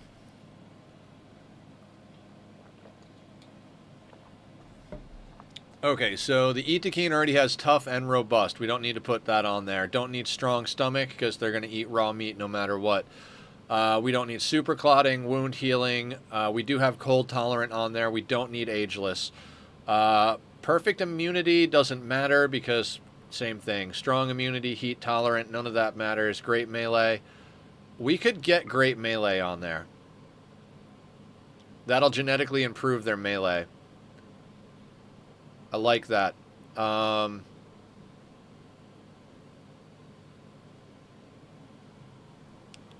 Should have kept that go juice dependency because we could have crammed that in there. Although I don't know if it would have affected their metabolism.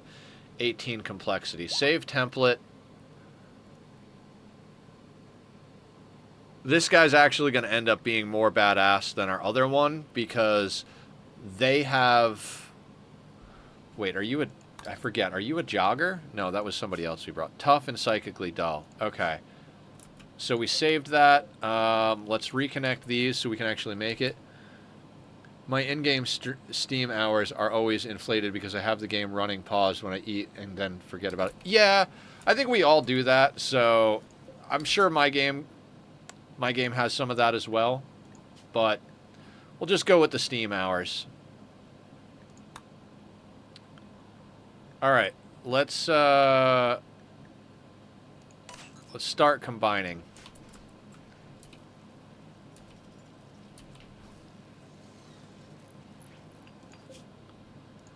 Now, we need to wait until Humph gets on map to put Julie down for death rest because he's bringing in that other capacity serum, and I want Julie to have both of those glucosoid pumps bound to her. Next death rest capacity serum's really got to go to Pickles because they're already bound to a glucosoid pump. We might as well give it to them. Theoretically, the next two, so that they could have 2 accelerators and a glucosoid. Honestly, though, I might deconstruct this glucosoid pump. Yeah, you know what? Like, yeah, I'm gonna deconstruct the glucosoid pump that's bound to Pickles. We want to get him a death rest accelerator. We want all of our vamps to have at least 2 death rest accelerators, but we want our main vamps, like Pickles is a gunner. We want our melee pawns and our sniper to have it because our melee pawns need to get in quick. So if they have glucosoid pumps, they're going to be able to run up and get into combat quicker. If our sniper has it, she can kite better. So Julie gets 2 glucosoid pumps. If we're up, once we get Pickles their second death rest accelerator, we'll start adding glucosoid pumps to Humph and Maker because they're our melee pawns. I'm going to try and use them as little as possible now that we have a couple of ghouls because I'd rather risk the ghouls than risk the vampires. We don't have the capability of putting on power armor because of the cold, so better to risk the ghouls because they have that regeneration. They can go down to like 1 hit point, and in a couple of days they'll be fully healed. How did Satisfactory go yesterday? I saw you stepped away for a little bit, but I think I had to leave around that time. It went really well at the start, Tubalo. I like a lot of the changes they made, but I don't know if you were there for when I was explaining. I recently had to go off my ADHD meds because I switched my medical stuff got screwed around, and it really screwed with my ability to like focus. And then I started getting down on myself because I felt like I wasn't making progress, and I don't know. It felt really like I just got really down on myself. I've been serious decision fatigue. Yeah, I definitely went into option paralysis on that game. And the thing is, I've been down on my building in that game for a while now, because ever since the last time I was playing it regularly, I've been watching videos and seeing what people can do aesthetically, and I'm like, fuck, that's really beautiful. Like, they do such a good job. And I'm over here just putting floating platforms in, and I know it's the beginning of the game. Vroom vroom outside. I know it's the beginning of the game, but I was like, man, I have no idea how I'm going to actually salvage this into, like, you know, a good-looking factory. And I think back to my last playthrough, and I'm like, well, I never made my starter factory a good-looking factory, so maybe I shouldn't worry too much. But I'm also trying to think about, like, the logistics of, like, making it expandable, and I'm just getting a little bit too much in my own head, I think. So we're gonna do it again tomorrow, and I'm gonna try and tell myself not to stress out as much. Factory envy is new. Yes, yeah, I've got a little bit of factory envy. That's a good way of putting it. And I tend to be a late game player in most of the stuff that I do. Like, there is something great about overcoming that early game, like, nonsense. You know, that, like, oh shit, I got, even in Rimworld, in any game, but like, I like being at this stage. I like that we were able to just set up and gun things down as they came around the corner, even though they were centipedes. You know, felt pretty good.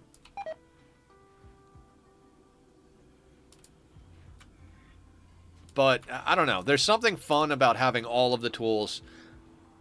Factory envy. Yeah. So between going off the ADHD meds, having a bit of factory envy, being just a little bit overwhelmed with getting back into Satisfactory, because I've been going hard on Dyson Sphere program, and there was also that little bit of like comparison of current skills on Satis versus current skills on Dyson. I can get into Dyson and just I'm going. Even on my new playthrough that I'm working on, I got so much done in the first day or two. The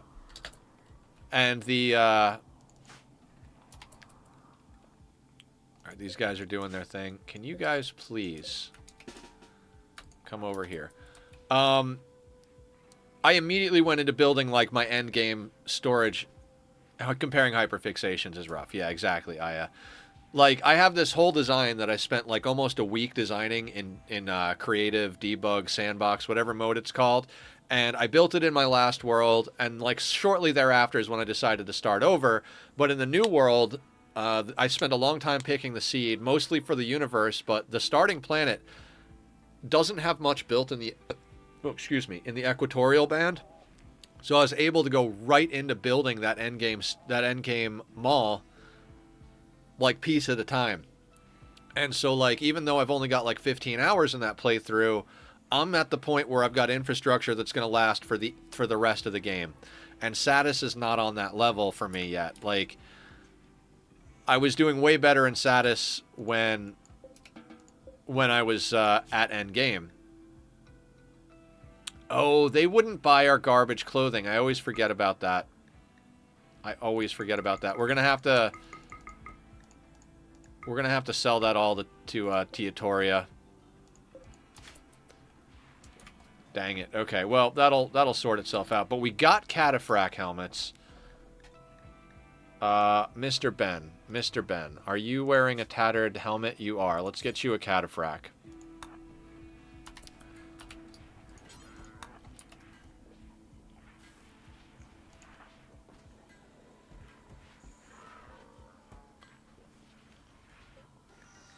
Ben's the only one with tattered, huh? Now, cataphract-wise, I think I'd like to get Barb into a cataphract.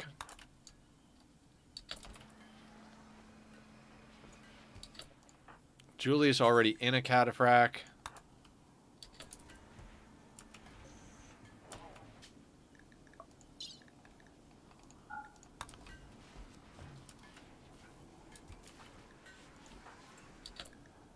Jesus, Humph has so much stuff on him. Where are you? I don't know why you're going outside. Let's get you unloaded, buddy.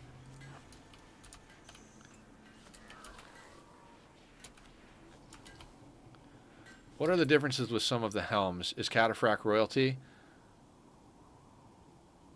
I don't think cataphract is royalty. The prestige versions are royalty. Cataphract is just a direct upgrade.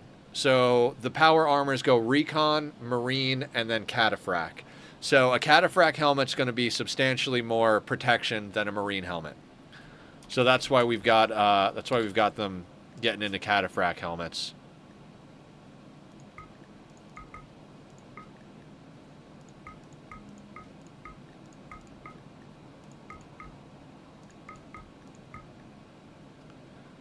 Yeah. And where is Julie? After you're done doing that, ingest that, then do that.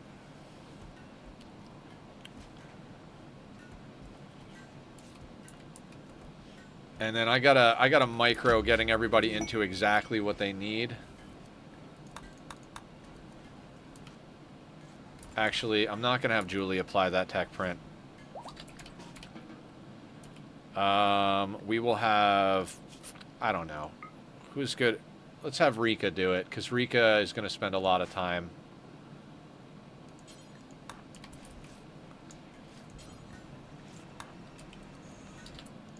Now, Julie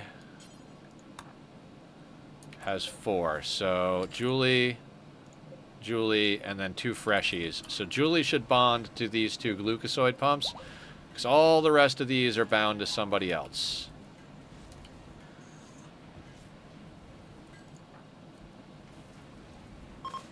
There we go. So she's bound to these.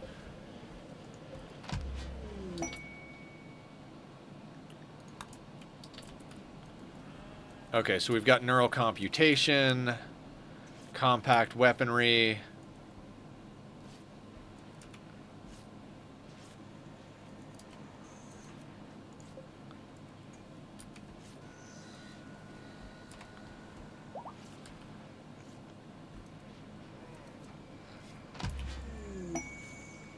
Specialized limbs, hell the fuck yeah. So we need to get a few things added to the list now that we have specialized limbs. We need...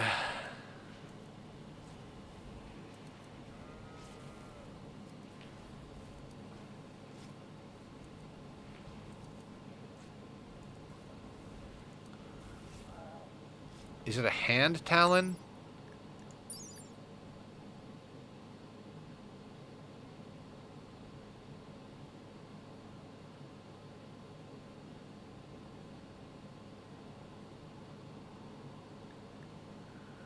I'm going nonverbal and just going to listen, but I'm here. All right, sounds good. Is there... I swear there's something called a power claw. There it is, power claw. So we need to get specialized limbs researched, because what we want to do is put a power claw on one hand of each ghoul and a wooden hand on the other hand. It'll dramatically increase the output of their DPS.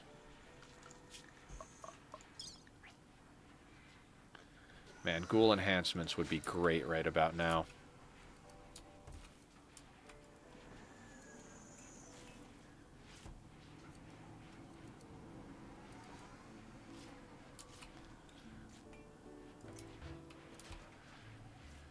Okay, this is starting to look like our, low priority clothing area. So clear apparel, low priority, no rotten,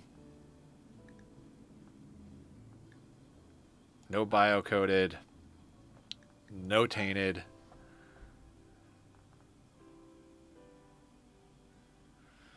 Yeah, any random apparel, we'll let it sort out that over there, just so that it's in a zone. Is being on good terms with the Empire worth it, you think, or just a per story mode basis? I think being at least neutral with them is good below zero, because when a storyteller goes to roll a raid, it has the option of anybody who's hostile to you. So generally what I like to do is piss off all of the tribals and ally any modern tech cultures, because if you've got, let's just use small numbers, if you've got 2 tribals and 2 modern tech enemies, you've got a 50-50 chance of getting pirates or somebody with somebody with doomsdays. Keep telling, yeah, I got it from Adam versus Everything. I learned a lot from him and Francis John.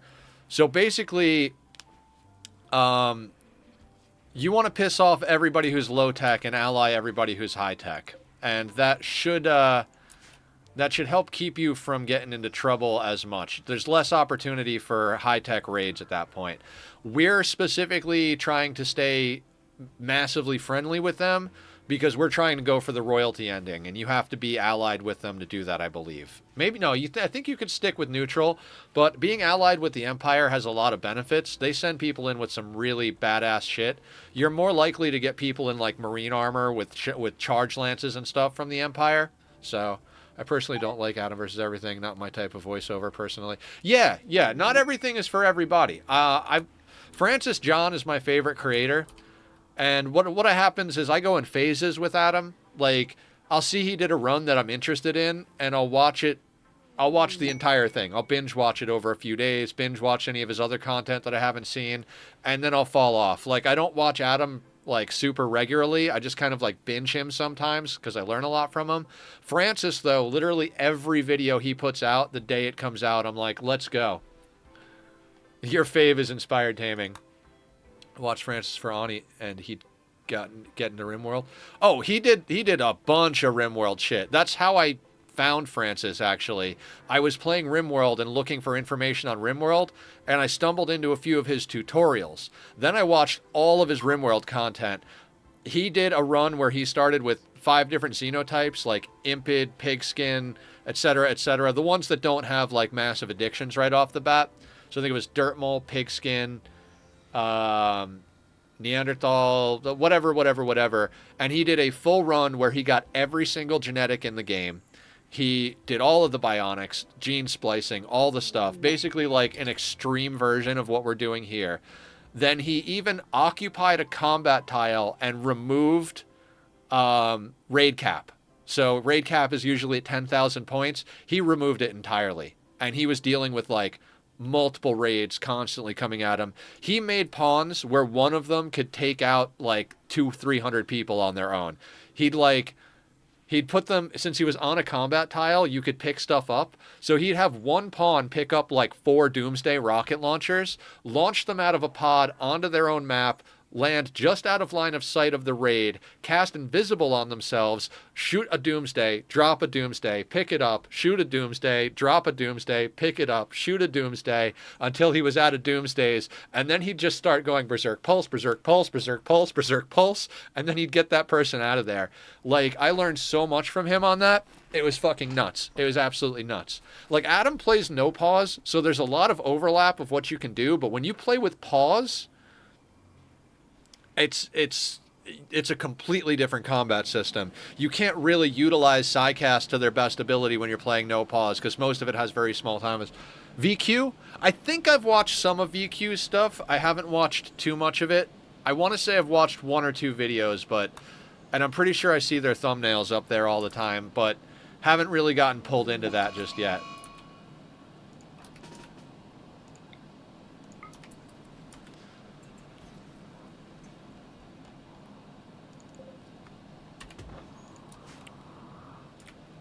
But yeah, I had vampires that I would send out a team of 2 vampires back in one of my older playthroughs. And those 2 vampires could handle 200 raiders. Like, they would just go out, and they both had max death rest setups. So they had psychofluid pumps, they had glucosoid pumps, they had all of the things. They had massive amounts of hemogen. So I would just send them out. Hans Moleman and Shorty. I would send them out, and they would just invisible, berserk pulse, like jump, skip, all this stuff. Like, oh, that guy's got a low shield. Skip him in, bash his head in with a hammer. Skip the other low shield in, bash his head in with a hammer. I would just acquire low shields and then just annihilate all the other guys. You guys berserk pulse in the middle of a bunch of pirates, and they just launch rockets themselves. Raid over. Yeah. Like, we had 100 and... Specifically, I remember 135 tribal breach coming in, and I was like, I'll just send Hans and Shorty. And they dealt with it in, like... But they got out there, and, like, 30 seconds to a minute after they got within range, the 130 tribals were broken, and most of them were dead. So, you can do some really broken shit in this game. Rock, paper, vamps. I think vamps are probably the best thing in this game. Like, they're just badass. Maybe not the best thing, period, but one of, if not the best race in the game. Until you can customize and make even better ones. All right, we need to get some reputation in here. Because we spent a little bit of it. We don't want to be behind the 8 ball, so let's get rid of the wolf skin. I don't even know where the hell that came from. The ambrosia can go. I don't want to waste organs on a wealth drop. So, firstly, let's get rid of all these Neil pillows that I made that I'm not going to use. I really do not care. We could give them the ovum. I don't really care about ovum. We're not raising children. Yeah, it's just... Organs are so weight efficient. You can bring so many organs to sell that I don't really want to waste those on reputation drops. Also, I don't have the attention span right now to worry about smelting down weapons, so we're going to get rid of some of these garbage weapons that came in.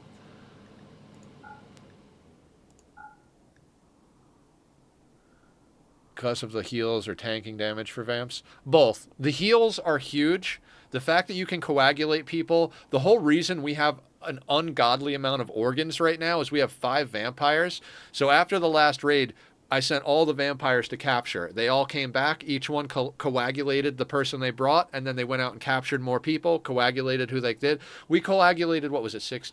I think we organ harvested like 12 or 13 Itakines, but the only reason we were able to pull it off is because we coagulated them. Then if you're out in combat, coagulating your own people, obviously, is super powerful. I mean, I'm just talking about utility use. So there's a lot of good uses.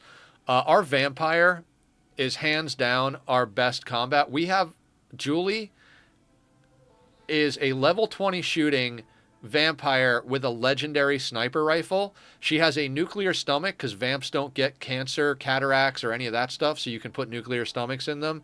And she's got a bionic leg, a bionic eye, a bunch of other stuff installed in her. So, like, literally... And she's sleeping with... She has a husband that she gets loving from all the time. So her mood is through the roof constantly. She's also iron-willed, I believe. So her mood is through the roof. She never breaks. She's got the longest distance weapon at the highest quality. I literally send her out and just circle kite stuff around the base with her.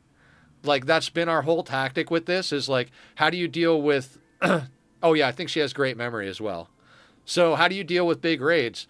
Well, since we can't let them bash on our outer walls, what we do is as soon as a raid comes on map, we go and put Julie standing on the opposite side of the base outside the wall.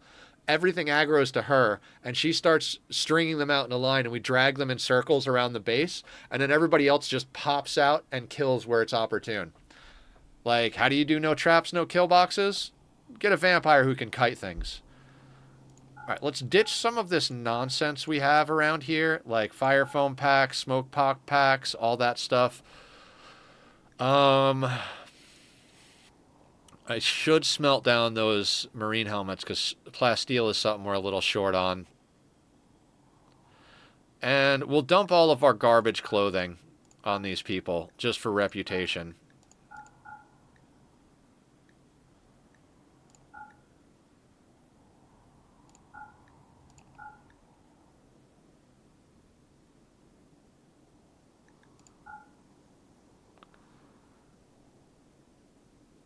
Actually, we don't have more. Yeah, I got to remember that we need to keep pants and shirts around.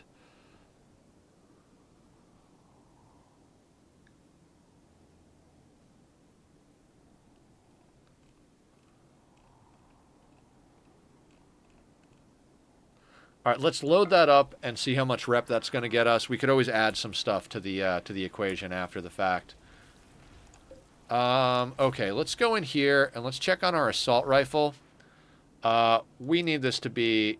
I want you to make stuff until you've got at least one excellent in stock instead of at least one normal.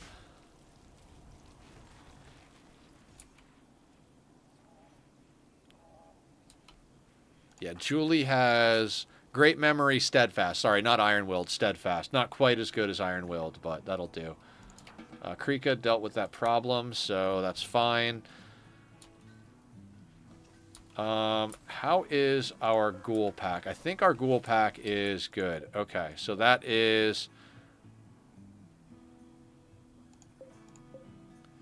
Ghoul Xenogerm. Let's order implantation into Osh. And then we'll get their nuclear stomach in there as well. We should be researching. We'll get Osh a power claw. We'll also get them one wooden hand. So, that I learned from Francis. There is a chance. So there's a chance that they attack with any given hand. I suppose we could put 2 power claws on them. Actually, yeah, I'll probably put 2 power claws. But I think he did some math, and it might be even more melee efficient to put more than 1 power claw, or put a power claw and a wooden hand. So it's something about how they choose which hand to attack with. So if they're carrying, if their one hand does a lot of damage and their other hand doesn't, their overall DPS is lowered because they attack with their bad hand. But with wooden hands, it's very unlikely. I think it's only like 5% or less chance that they'll attack with their wooden hand. So they're usually going to just keep coming at with the power claw, which does a lot of damage. I'm just going to trust Francis on that one. We're going to put a power claw on him. I think we'll also do like... Alright, I'm going to do something real quick. Smelt apparel. We're going to go in here. We're going to clear all. And we're going to do marine helmets. And we're only going to smelt them if they're 51% or less. And this can be any worker. And it can be do forever.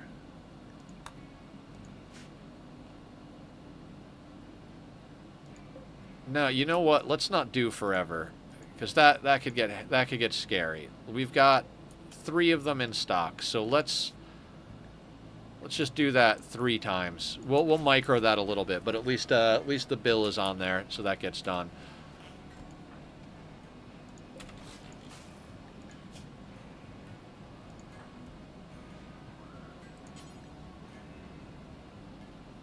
Oh, right. We got to get you actual medicine for the Xenogerm implantation.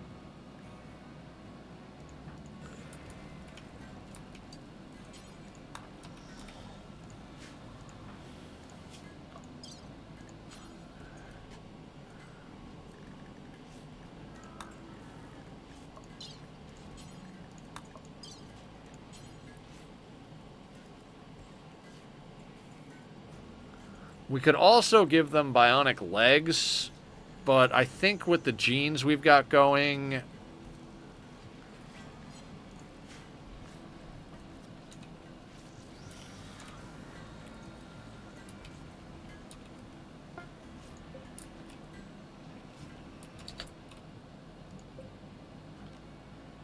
Alright, we're at 69 with the pigs. That would only give us 19, so 88. So we need more in there. What else can we give them?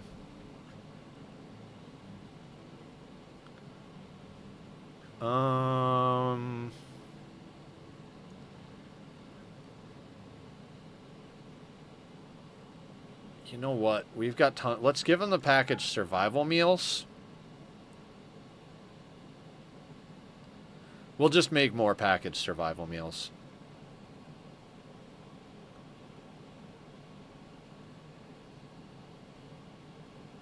Do we just give them the bedrolls? I feel like, yeah, let's just give them the bedrolls. I don't want these bedrolls here. Maybe we'll keep, like, one of the best ones. Like, we've got a masterwork bedroll here, so let's keep that. Everything else can go. Legendary cloth we'll keep.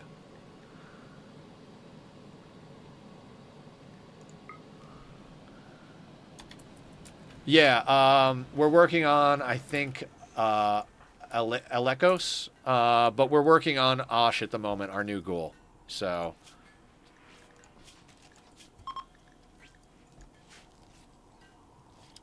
So Osh is getting their gene pack and nuclear stomach installed. Then we'll start working on somebody else. We're going to have to leave Osh in the bed a little bit, I think. Actually, what we'll do is we'll put a medical bed here so that they'll move Osh there. And then... Is it you that has this? Yeah, Elekos.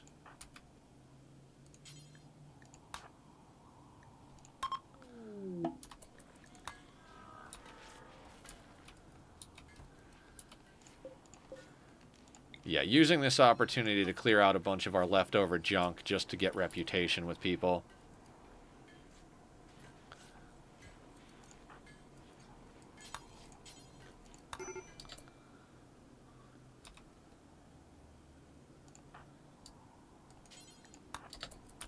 We need Osh to actually be in a sleeping spot because someone will have to feed him while he's down for his xenogerm stuff. But we'll put Al over here in the actual bed. We just need masterwork. Excellent.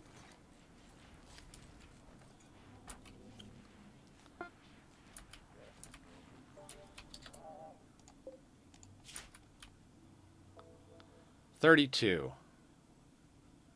That'll do. A little bit of tea.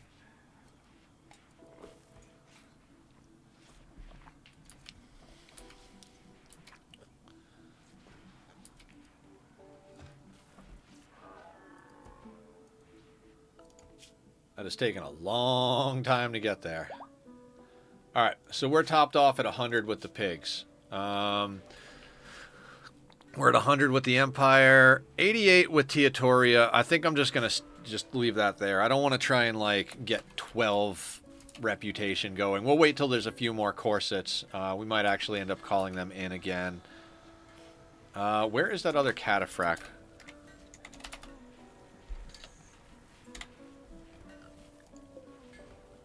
Okay, they're there. I think we'll just let our people... Let me double check and make sure those are on the apparel policy. Yeah, we're going to take these off, though. Alright, they'll get into them when they need to. Do you get anything from Tainted? I've sold them before. Pennies. Pennies, pennies, pennies. Nothing really worth doing, quite honestly. So...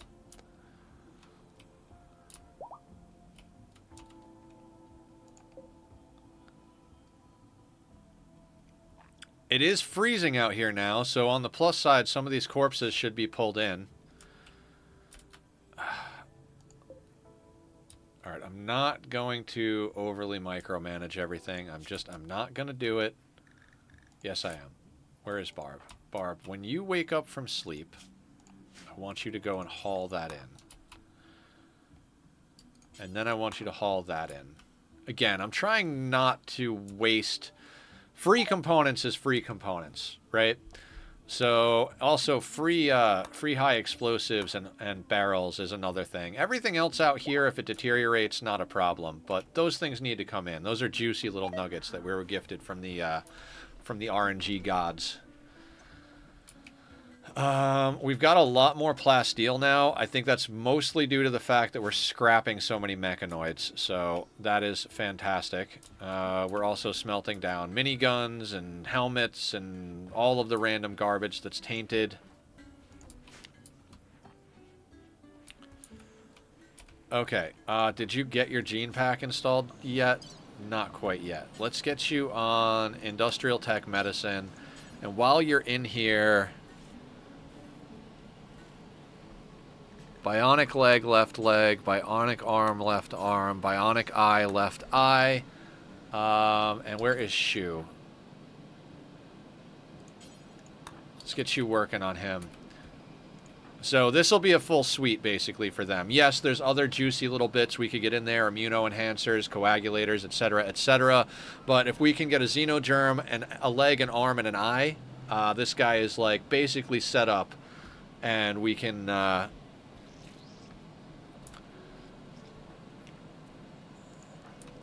mean, the gene pack we have for our people is fantastic. It's just good. So, better, faster, stronger all day, yeah.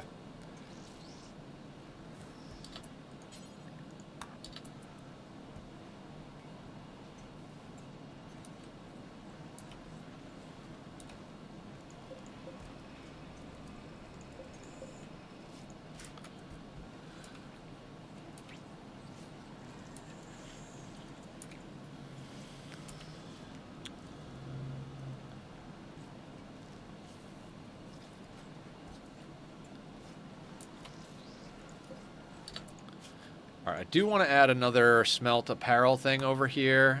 We're going to do flak. Basically anything flak that is at 51 or less. And that we can do forever. I don't think we're going to hit a point where we don't have enough to make flak. We just got to keep a little bit of cloth going, and then steel and components, which is just no big deal.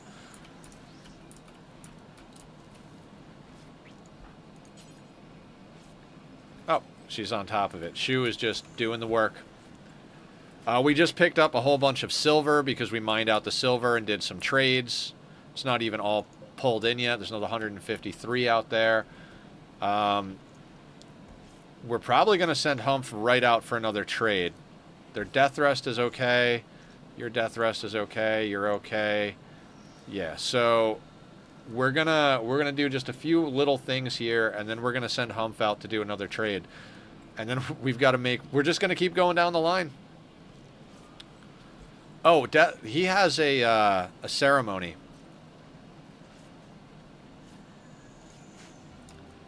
And he's got stuff he can learn, right?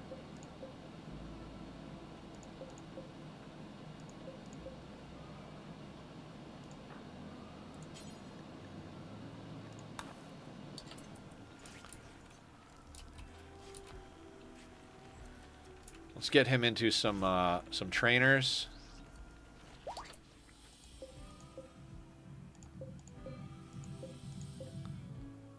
Far skip is level 6. Vertigo Pulse.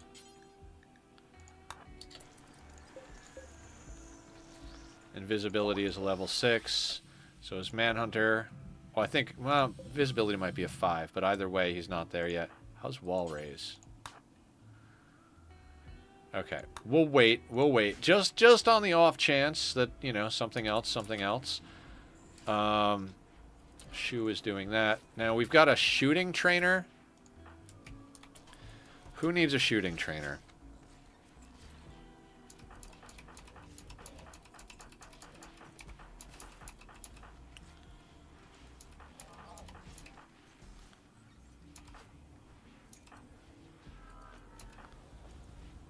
I think 11 with a passion, because the trainers don't work great on people who don't have passion. So let's get you some shooting. And then I think we have something else. Oh, we have Word of Inspiration. Can Humph learn Word of Inspiration?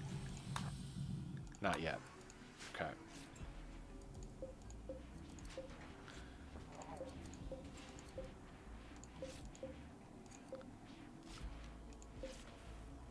Visibility.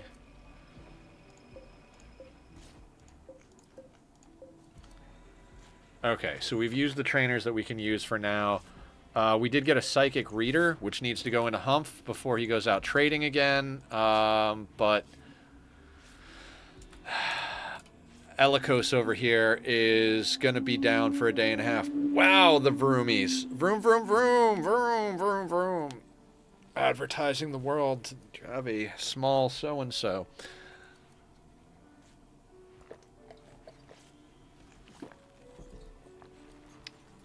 Okay. I did really love it when I had the room across the hall that I could use as my office, and I didn't have that going on. But you know, times are tough, and that's not really a reasonable thing for me to keep up with. Is nobody researching? Did I not assign the research? I did not. And we need to bring these back online, unfortunately.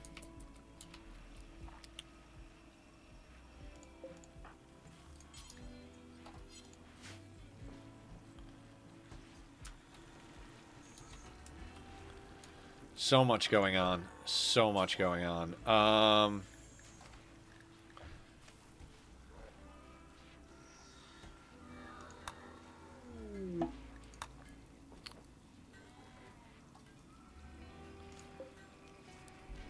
Okay. Who else is up for genetics? I'm trying to do all the easy genetics, because some of them are just going to be really pain in the ass to get done. Because we'll have to focus on what skills they do have. Like Lycia here has mining and construction. I think Lycia was who we wanted to give the jump pack to, and I don't know who wound up with it, so we'll deal with that later.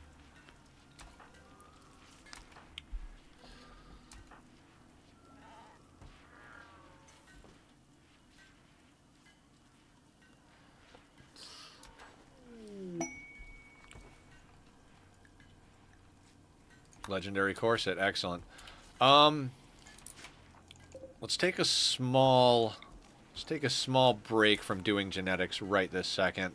Let's focus on trade and whatever else we need to get done.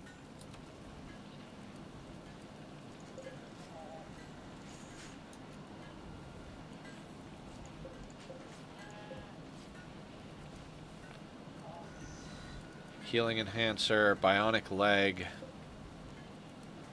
and coagulator all in the works. If it's summer, we should try void poking. You are correct, and we were going to do a chronophagy on Rika, so let's do chronophagy and poke the void. Where is Rika? Wearing a white coat.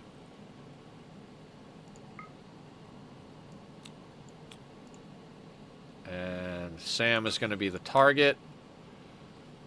Let's go with Humph, Bank, BD, Tom, 83%. Only 17 available. Why?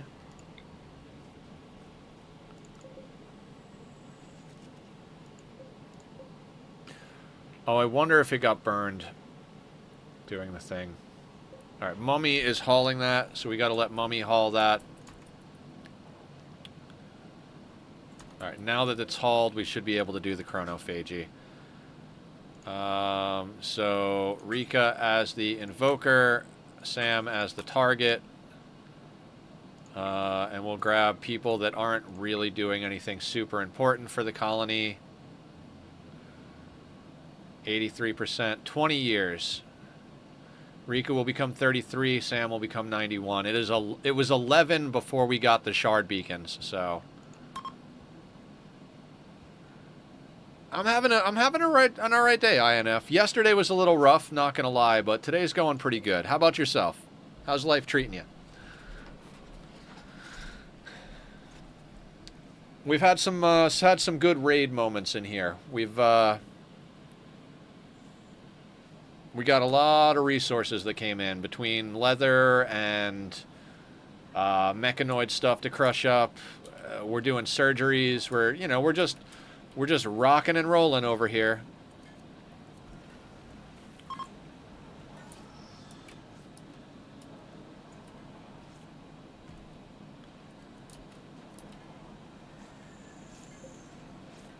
Nice. We've got the plasteel still coming in. I mean, at this stage of the game, I'm not going to say that mech raids are good, but it does provide us a little bit extra resources because plasteel is our bottleneck, like, by far.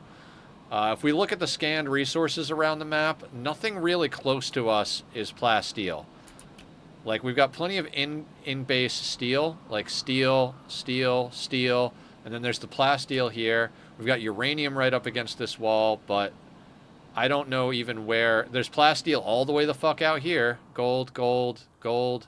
Plasteel all the way out here. Jade. Plasteel over here.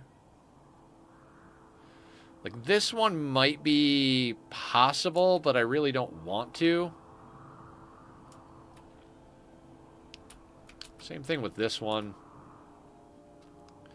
I don't want our people going too far out to get drilling going, because yes, we send all of our miners are set up to have like mobility. They've all got either jump packs or are vampires or whatever, but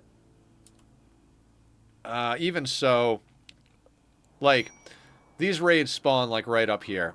So if they're drilling here, yes, we could use the jump pack to put distance and probably get away. But like, let's say we're doing this up here and a mech cluster starts coming down around them. That could be problematic. So I'm trying to keep them reasonably close. Also, I think Trigger Happy Harriet might have to grab the incinerator over here. I don't think I ever want to change Harriet's name just because of that. Let's get her to equip the incinerator.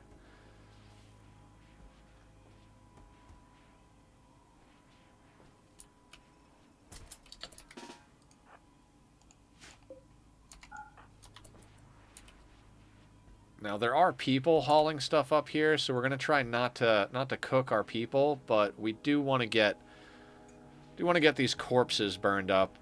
I mean, the tainted clothing, not so much of a concern. I just want the corpses burned for the most part because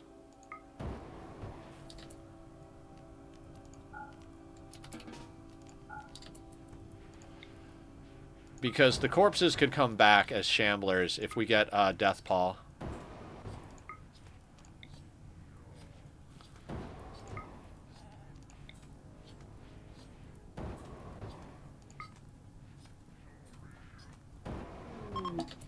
Trigger Happy speeds up Psycast times, right? I don't know. I don't know if Trigger Happy affects Psycasts. I know it affects every gun they fire.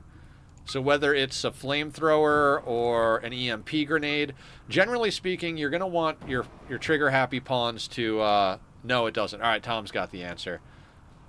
Generally, your Trigger Happy pawns are the ones you're going to want to throw EMP grenades, because the grenades don't really matter as much with accuracy. You just need to get them in the general area.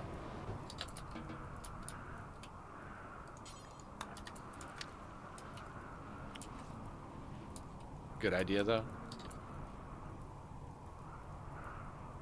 Might commission it. Oh, for like a mod?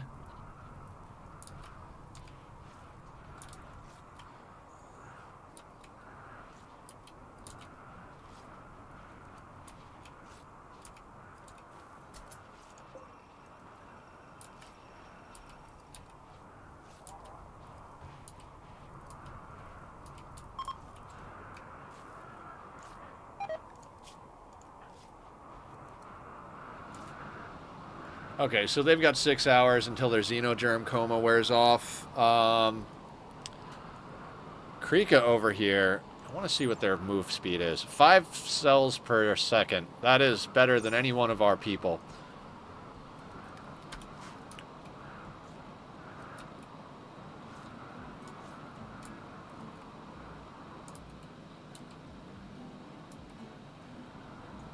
Okay, so most of those corpses are dealt with. Hard snow. Yep, there's the forced rain event coming in as snow. Thanks, Randy. Because we really needed that. At least all the fresh corpses are in. It's probably going to deteriorate. Oh, no, not all the fresh corpses are in. Well, whatever. He has not been sent out just yet. I want to get the psychic reader installed in him. So, because that'll increase his ability to trade. In fact, let's just do that.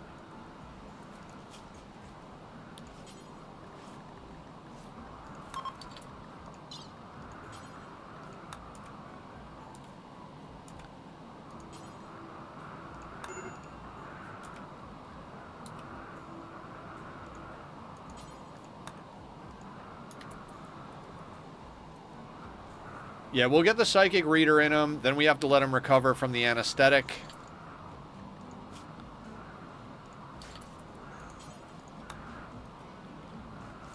Also, now that we're done doing that massive organ harvest, let's get Rika off of doctoring.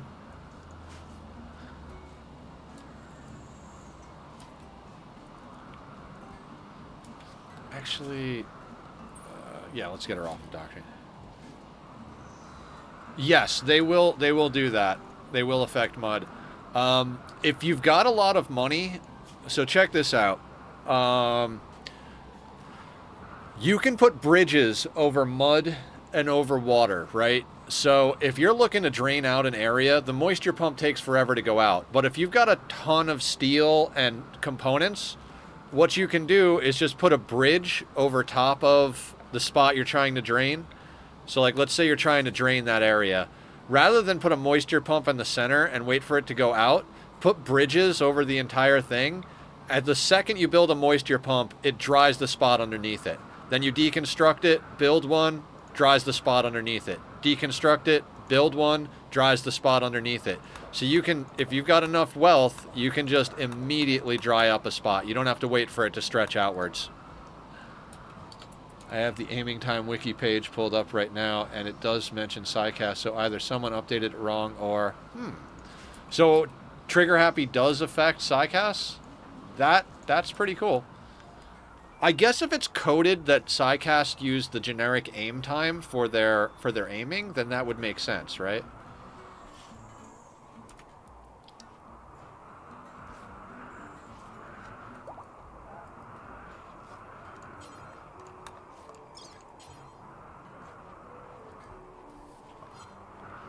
You know what? While Humph is down...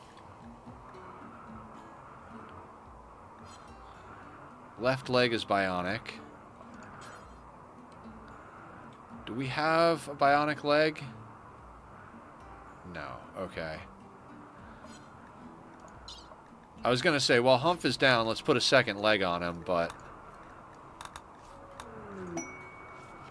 Ooh, exotic goods trader coming in. It's too bad we just put Humph down, but let's use Eugene. Good to know about moisture pump since I starting a pack of creepy vampires in a swamp next. Yeah. The moisture pumps, that's a really good way to do it. Oh god. Okay. So all right, let's start the normal way. Let's sell them what we can sell them, right?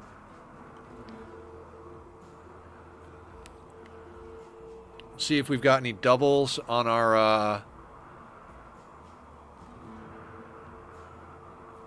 we put that on our ghouls. Oh, warm. Yeah, we don't need heat tolerant. That can go. We got pollution stimulus. Oh, that could get crazy. That could get real crazy. Let's not get too crazy about it at the moment.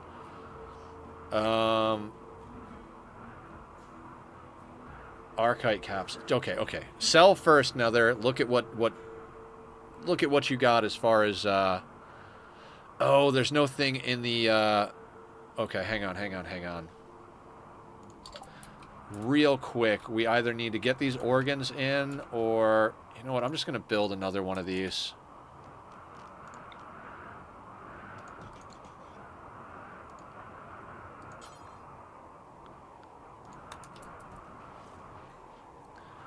I hope someone is able to confirm it.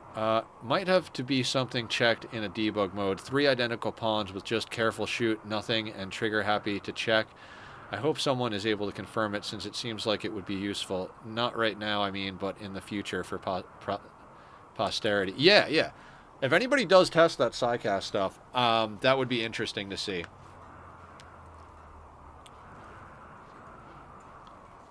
Look at Pete. Oh, you're on a go frenzy. So Pete's on a go frenzy, 7.84 cells per second.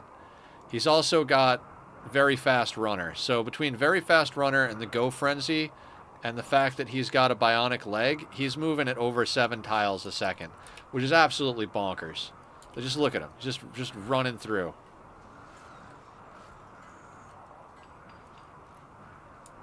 All right, now that our gaggle of organs is within spot to do some stuff,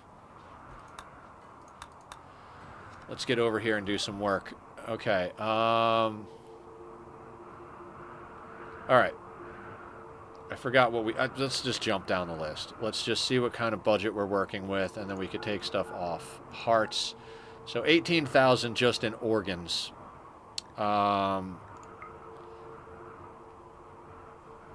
We want their gold. Absolutely want their gold. I'll spend 7 grand on gold to keep our components going. And possibly up our... Oh, insanity weaponry. Let's get that. That might cause some breaks, but... Cooking and shooting book. Why not? I don't care about moisture pump. They have word of inspiration times 2. Jesus, they have 2 copies of Far Skip.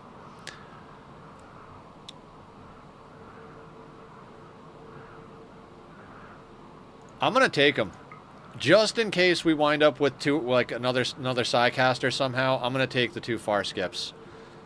Like, it's probably not necessary. There's our second Cataphract, skin hardening, and poison synthesis. Death rest capacity serum.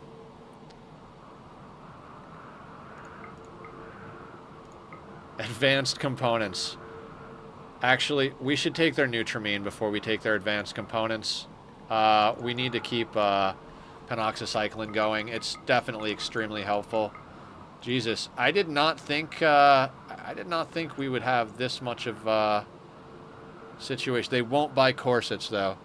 This is the most juiced trader I've seen. Holy moly! Right? Right? Is chem fuel more efficient than a wood burner? I don't think I have ever used a wood burner in my life, Zero, so you try it and let me know, alright? There is no wood on this biome, that's the main reason. Yes, there is no wood. We can grow rice to turn into chem fuel. We can turn any of the meat from raiders or anomaly stuff into chem fuel, but we really can't get renewable wood. All of our wood is going into keeping the braziers lit for our throne room, is where we're at.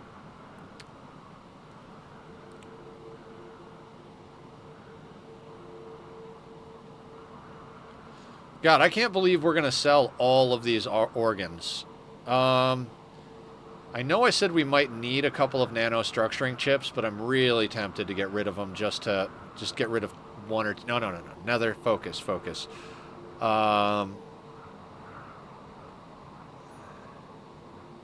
There were genes that we were going to get rid of, right? There's like 1 or 2.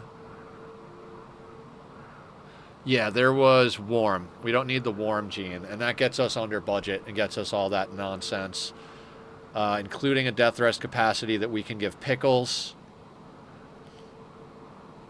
Can we snag even one of these? No.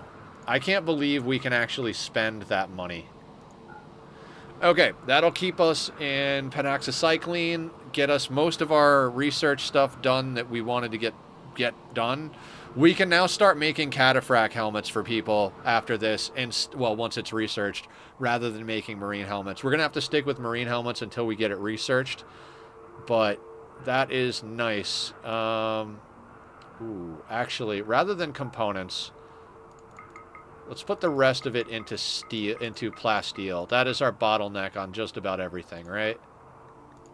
Yeah, I mean, 13 plasteel is nothing, but we've got plenty of steel to make into components. All right.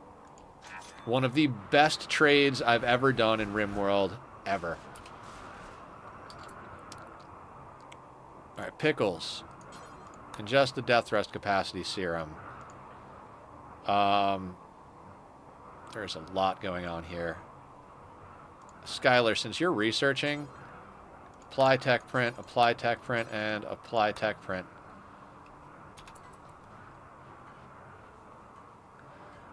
And welcome in first time chatter, Heel Dusk, or Heil Dusk?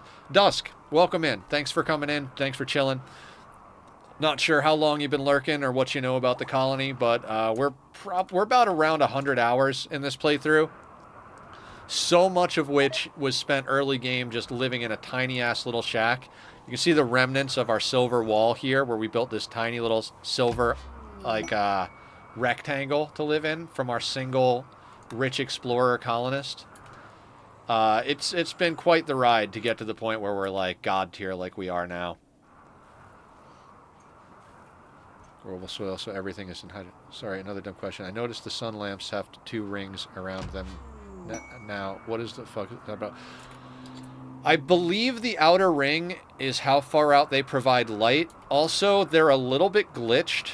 We're not sure if it's a glitch or an enhancement. So technically, this sun lamp works here and here and here, going all around. It actually works further out than this inner ring looks. So we could put another hydroponics down here, but it would only have 3 of the 4. So it's not super efficient. There are people out there that have been going through and trying to find more efficient ways to get the hydroponics in zone with that update. We're not sure if it's a glitch or a bug, but it's been like that since 1.5 came out. Or we're not sure if it's intended mechanics or a glitch, but it is. Honestly, these can stay out here.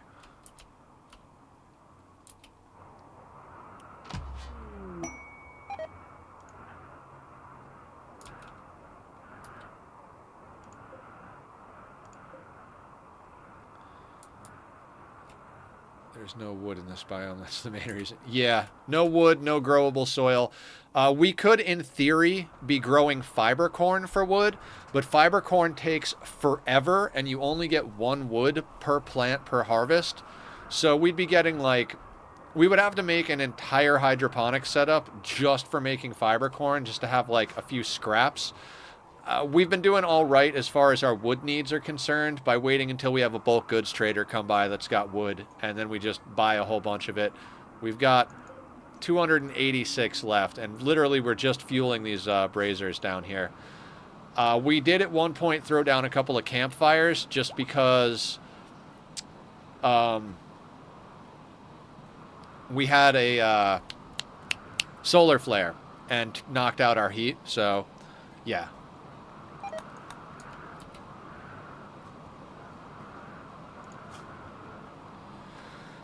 Okay, so we don't want Venom Fangs or Venom Talons, but we got the tech print anyway. Once you've bought a tech print, that tech print can no longer spawn on traders.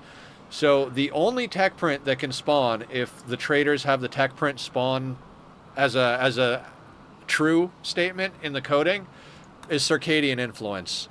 And if we get Circadian Influence, we can put Circadian Assistance in everybody. An artificial gland produces chemicals and nano machines that clear toxin buildup from the brain. So this multiplies the sleep fall rate by negative 20%, so they sleep 20% less than usual. You can also go with a half cycler, but half cyclers, even though they basically make it so they never sleep, they lose 15% consciousness. And anything that takes a hit to consciousness, I don't put into my people. Unless it's like a specific situation, so... We're basically just building god pawns as we wait to acquire enough honor. I really hope that the Royal Tribute Collector comes around and we can sell them the colonists in here. We're keeping Sam because Sam is our chronophagy dump.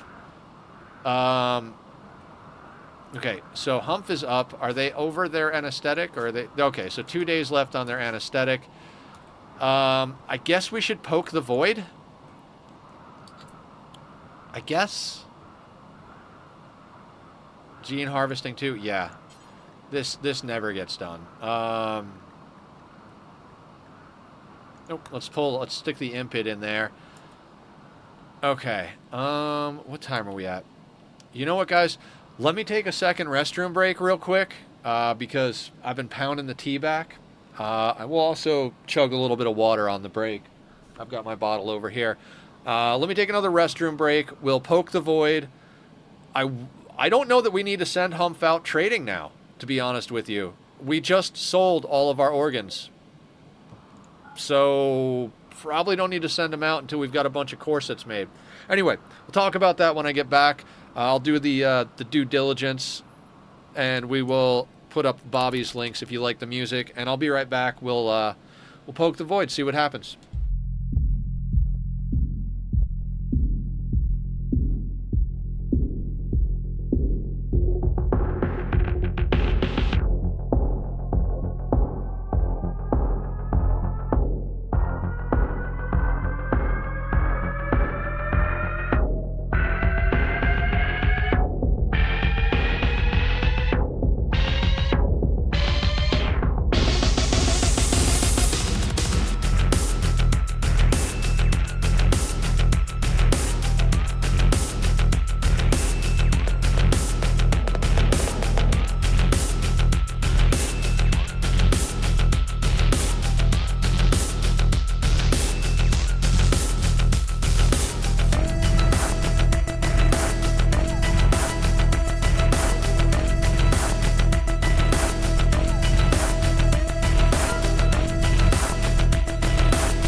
Okay, guys, I am back, and I have acquired the fur baby. He decided it was time to show up and say hi, probably because I was going in and out to go back and forth to the kitchen to make another cup of tea. This is the baby. Hi, buddy. For anybody who doesn't know, this is Tachyon. We have an emote called Tack Attack. So if you guys want to hit that whenever you see him jump on camera or shake, he likes to get behind the camera, nuzzle it, and shake it. So we got some tack quakes going too. You want head scratches? He will let me do this forever. He will let me scratch his head like this for all eternity. Like, if I don't stop, he will just stay here and get ear scratches all day long. Right, buddy? Now, he likes shoulders. We got cat stream before G-Davy.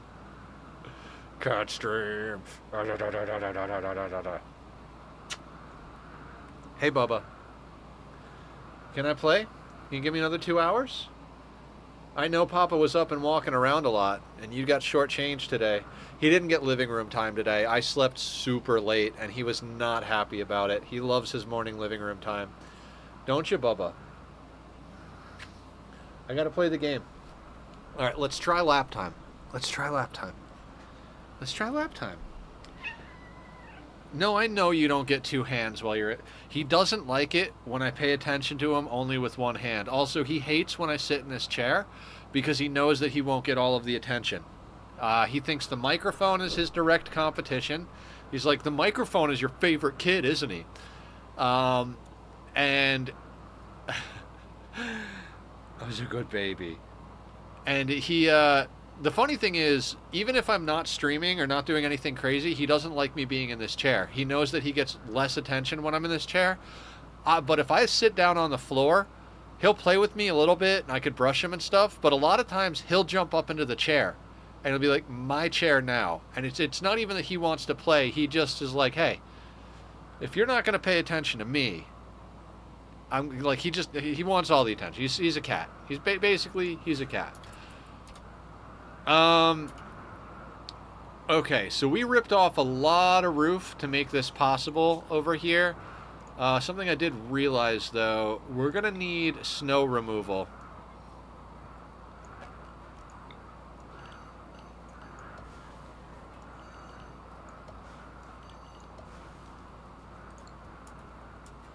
Because that's going to slow us down a lot.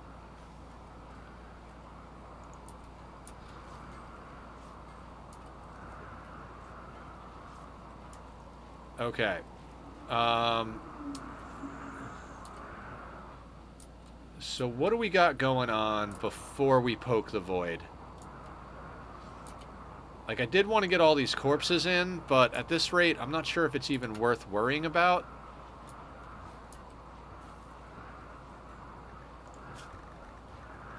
Alright, let's have Barb pull some corpses in.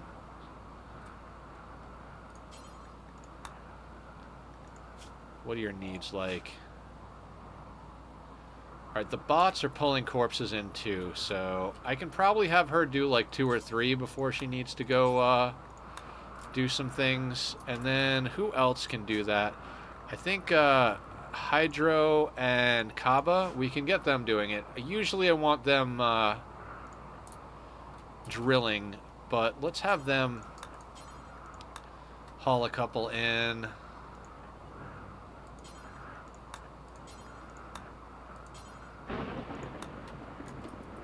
Just so you know, we maximize our food. I see Human is doing an activity. I will also activity, yes. He is currently still sitting on my lap, which I do like. I like when he sits on my lap. It makes me smile. Masterwork corset. The thing is that even on my lap, like, he gets to be... He's not a chonky boy, but any amount of kitty weight on you constantly on a limb or on a shoulder or something like that can still get to be heavy. So he's in lap mode, which is very rare. The very first day that I got him, he spent the entire day in a tiny little like hand-sized ball of fluff laying in my lap while I played video games, and I was like, oh, I definitely made the right choice. And he hasn't really been a lap cat ever since, other than recently. Just in the last like couple of months or so, he started to be willing to sit on the lap for a little while. And it's also, like, it's a timing thing, right? Like, If I had spent too much time with him up on my shoulder, he wouldn't be sitting in my lap now because he would have started to get like fidgety and ornery. But since we like did the right amount of time, he's stoked. Okay, so Barb is going to go back on work. Julie is down for death rest. Hydro is inside. And I think Kaba is pulling in that last corpse.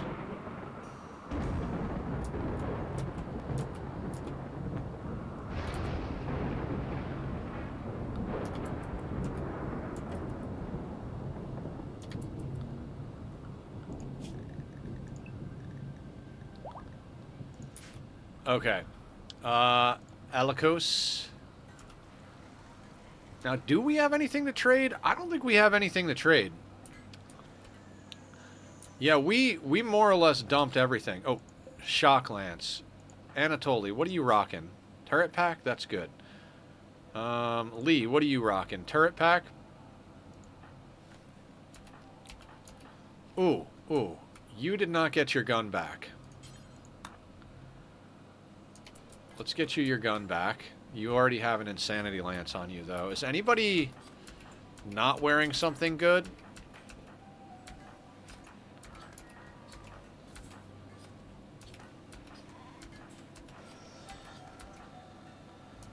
It's looking like everybody's either got a low shield, a shock.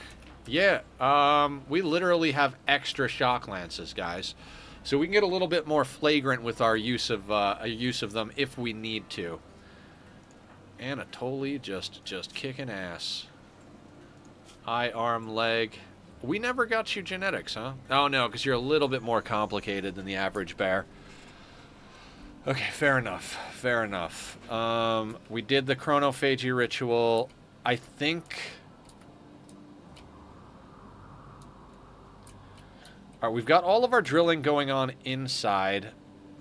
I kind of want to just let the mechs continue doing their thing. No, you know what? Let's bring the mechs into walls. We'll let the medic bot... Medic bot can stay inside. That's a good place for him, actually.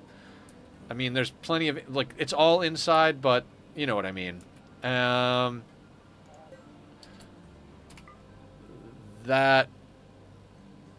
Title, Julie Pixel's buddy? This weapon bears an artwork of Talia Julie Pixels executing Honorary Ornarov Zevin by ending his consciousness without emotion or expression. Julie seems satisfied. This image refers to Julie Pixels executing on 5th of September 5508. We are on 5513. Jesus, we have been on this planet for a very long time. 782 Rimworld days. 60 is a year in Rimworld. Okay, so everybody... Let's get everybody in walls. Because we're going to do a little pokey, right? Void Provocation. Who was it that was Psy Extreme? Was that Rika? Yeah, so Rika's going to lead this. Invoker. Now, I don't think the psi sensitivity of the participants, so 63. With a vampire, it goes to 68. With a non-vampire, 68. Yeah, so it doesn't matter who does it. We'll have Bank, BD, Tom, and Kincaid. That'll do. 83%. So let's go on that.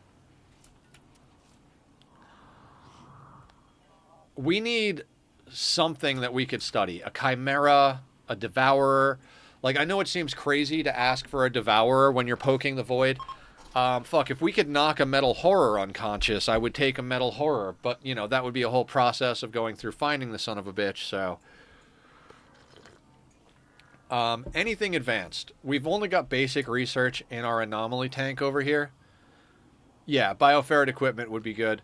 The other thing is, we can make this a lot more efficient if we could make void sculptures. But we don't have 50 bioferret per void sculpture. The effect is different for each ritual. Somebody improves the ritual. Is that just for void? No, it's for any ritual. Dusk. Any ritual, you want the invoker to have the highest psi sensitivity. So if you get a psi super sensitive pawn, equip them with bioferret ritual mask and like armor and whatever else. Do the psychophagy ritual to drain psychic energy out of a person and give them a void sight serum. It'll have a massive, massive increase to the efficiency. Wanting to fail yeah, if you wanna do draw animals, it can be good to have a second circle that has no buffs to it, and you use someone who's psychically like deaf. That way, it's guaranteed to be Manhunter. Draw animals going well often yields less meat than draw animals going good.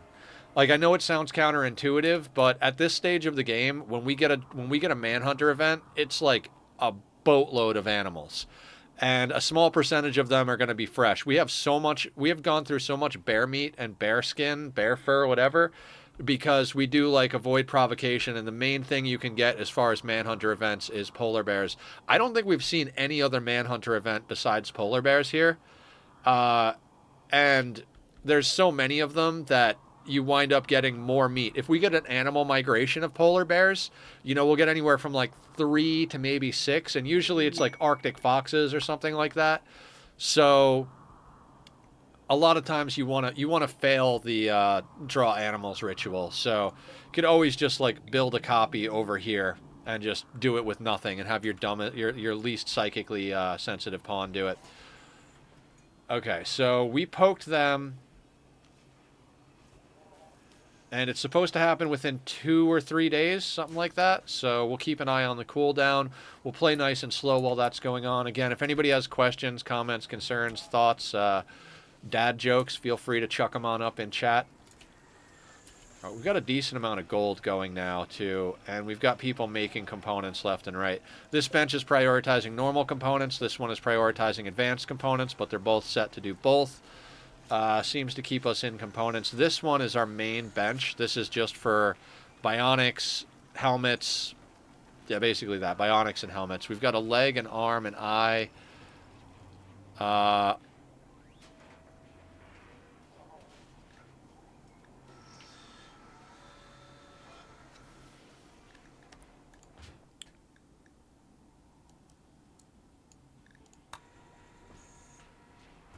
We'll up that to good.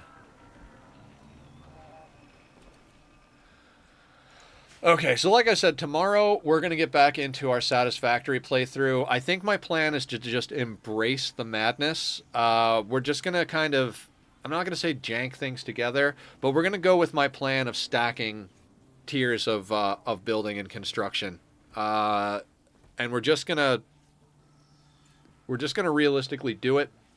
One of the things I want to do is make sure that at every stage of the game, things are splitting.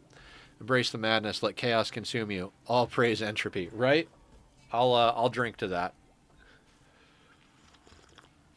There is Nightbot being very helpful. If anybody wants to come join the Discord or check out my YouTube, I post all of my Rimworld VODs up there on the YouTube. And in Discord, we do a bunch of stuff. We're going to be doing some multiplayer Satisfactory because Z3900 set up the server. I was going to go test it last night, but I had a really bad day, so I just kind of like spaced out and like went away from the world for a while. Sometimes you gotta take a night, you know what I mean? Also, you might notice me continuing to dye my clothing with my colonists. It's not huge, but if they're wearing at least 65% of either their favorite color or the ideology color, they get a +1 mood bonus. So every little bit counts when you're trying to keep your colonists as happy as possible. So when there's nothing else going on or in between stuff, like if I see somebody wandering around like Wilkinson over here, I'm like, go redo your clothing. Or if I notice up here that somebody's wearing the wrong color clothing and they're sleeping, I'll shift click it like, hey, when you wake up, go dye your clothes before you eat breakfast type of thing. And that keeps us in colors.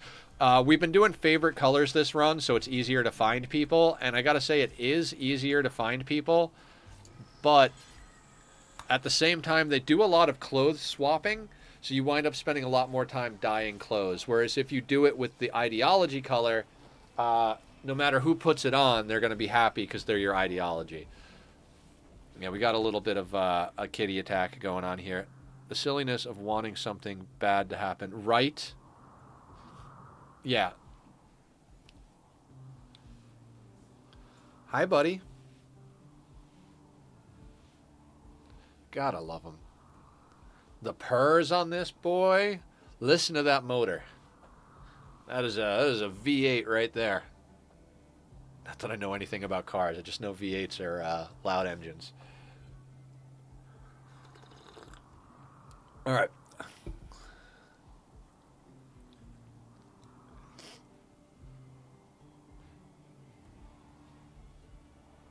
Oh, I forgot about Ginger. This is such a good song.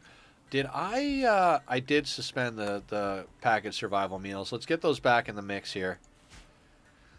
Like I said, packaged survival meals are kind of a good one to keep around, especially if you're at that stage of the game where every time you get wealth, you immediately trade it off, whether it's early game and you're trying to do wealth management, or if it's that like kind of mid-game hump where you're like, okay, we're reasonably stable, but every time we get wealth, we really want to be buying like shock lances and shield packs and all that stuff.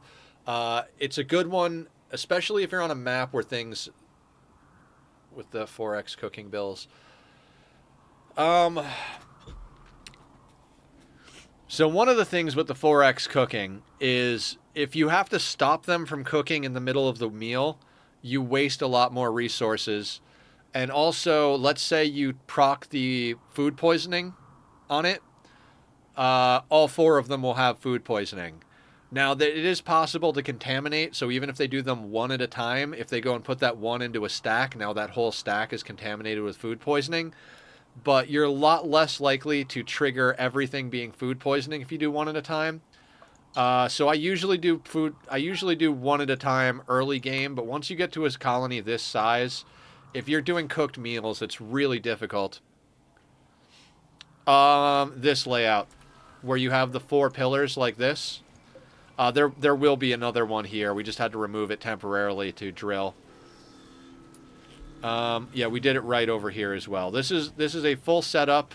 You're gonna miss 4 tiles no matter what with the setup, and this will provide support so that you can put it in a room that's.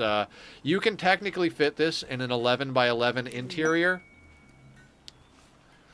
The one to the right. This one. This one is all right, but you'll notice that the support pillars are on the outside instead of the inside, and that I don't like. But you can do anything you want though. I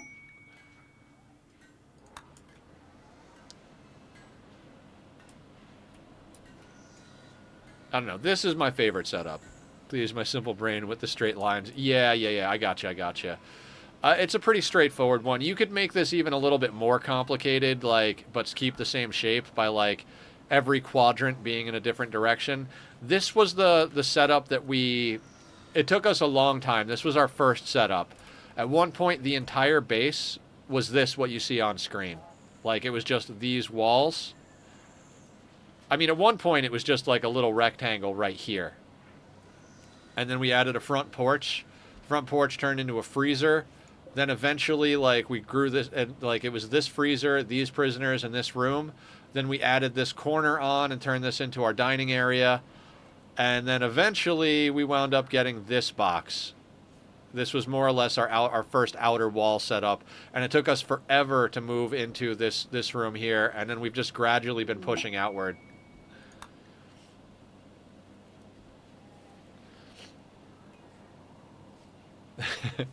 How you doing, Blue?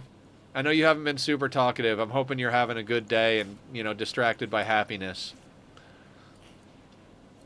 We got some more cloth in, so let's work on the floors. Oh, we have to do Hump's ceremony as well.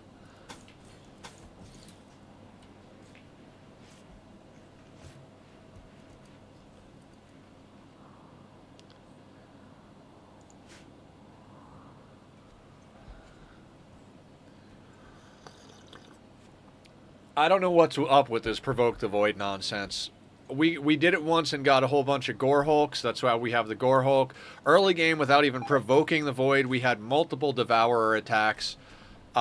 We had the Unnatural Corpse come in from a quest. We had the Golden Cube come in from a quest. Warframe and distracted by weed in an attempt at motivation. Yeah, okay. I just wanted to check, make sure you're okay. You know, I worry about everybody.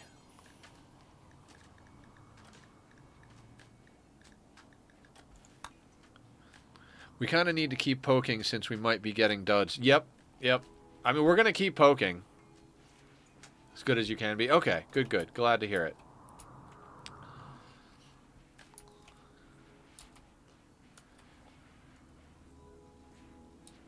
I mean, the Sight Stealers came about because we pissed off a creep join.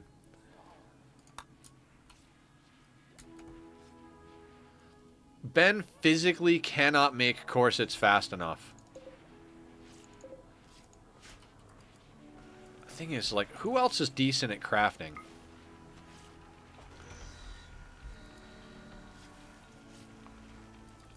Okay, so we got, like...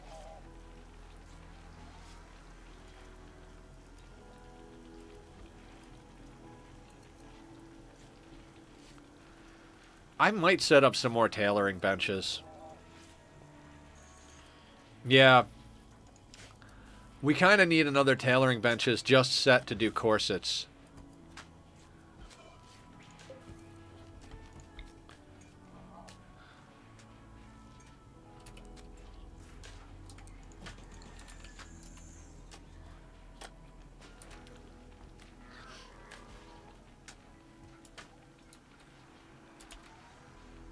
I kind of feel like shoving this thing in a corner somewhere because it really does not need to be in this room. Nobody walks here. Like, nobody physically walks there. So I'm going to move that. We're going to copy these settings, expand zone. We're going to put that there. Paste settings. Break that. I think we're actually going to put in 2 tailoring benches.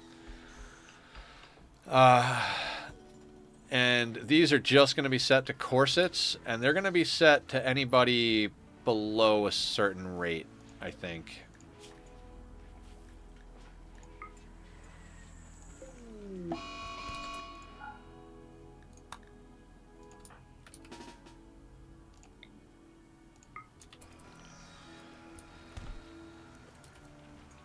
Come on, Royal Tribute Collector. I would like to get some of these prisoners the hell out of my life.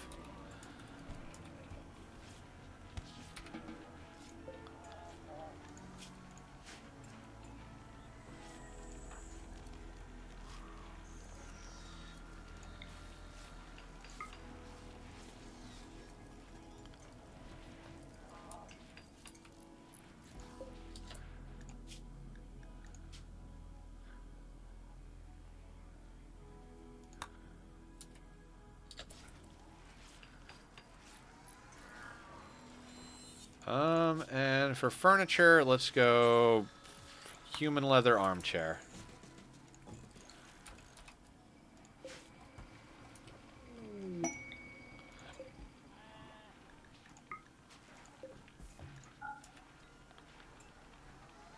And we're going to set these to be anybody below, let's say below 18. That way Ben doesn't come over here and work on these. We want Ben making the good clothing.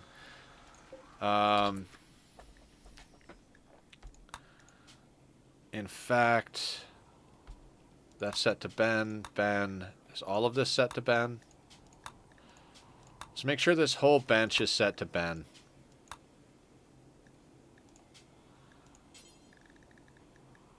Just because I don't want anybody taking over his bench. And then we're going to go into work. And anybody who is...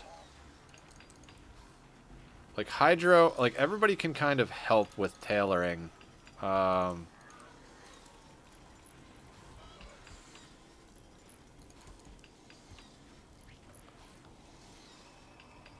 Because we don't need it to be like... we don't need them to be god-tier corsets. It's nice that Ben's knocking out Masterworks and Legendary, because they're worth a lot more. But, you know, Ben's going to continue to knock out Masterworks and Legendaries. We've got to process down all of this Dread Leather, 1,300, and all of this human leather into corsets to make it worthwhile. The dread leather we should actually probably prioritize. In fact, let's do that. Copy, paste. You are going to get. We want this to do dread leather first, and this one doesn't matter because you know.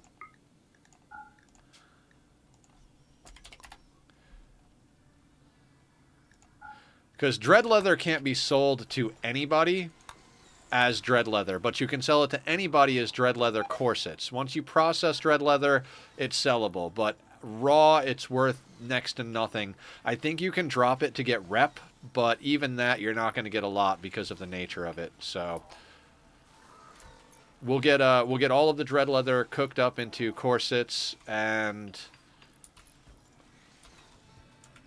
when they've worked their way through all of that, let me double check how we were doing that. So Barb is going to build, grow, and then craft, and then they're going to do tailoring. That's perfect.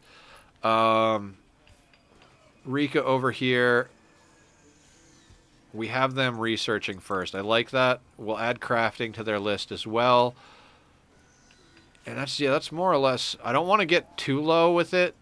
It's nice to have people having passions doing it because it'll also help level them up. We need another tailor bench. Sashes if you want to sell to everybody. Yeah, I'm not overly worried. Sashes really aren't worth the money too much. I think I'd rather just do corsets. Corsets and top hats are pretty much your top sellers.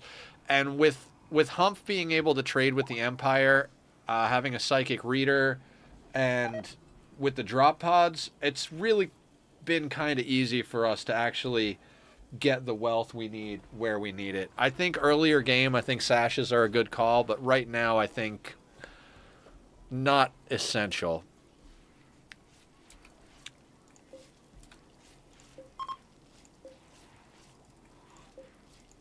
All right, we've got several of those that are below 51%. So,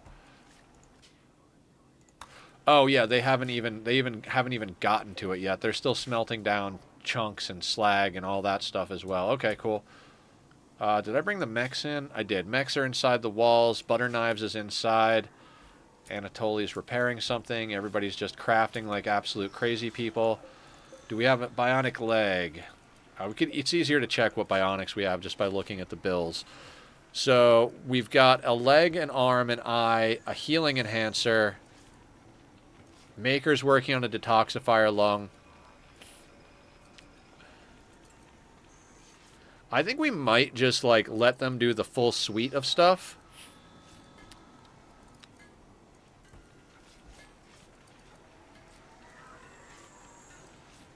Hydro is working on a immuno enhancer. Okay.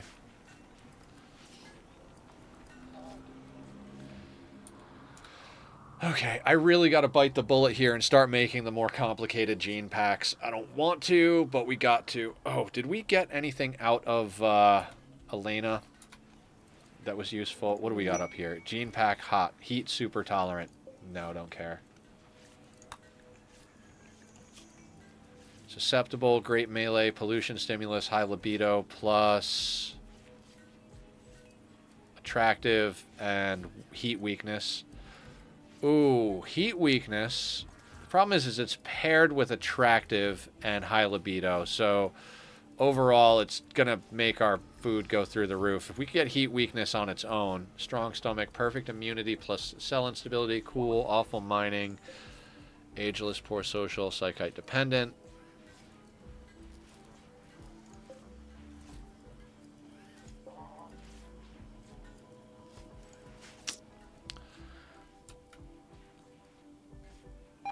I could put the skill we want them to keep in chat for reference. Oh, it's not necessarily that. I just don't want to think.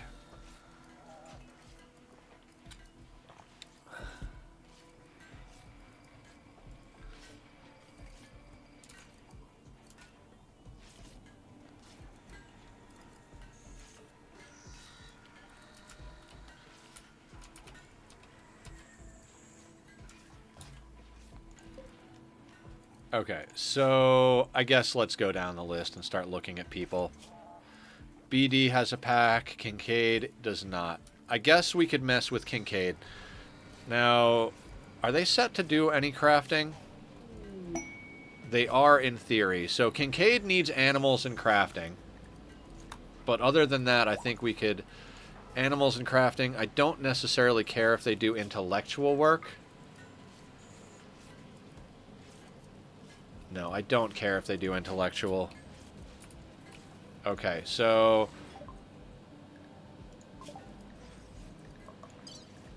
Don't really know what happened there.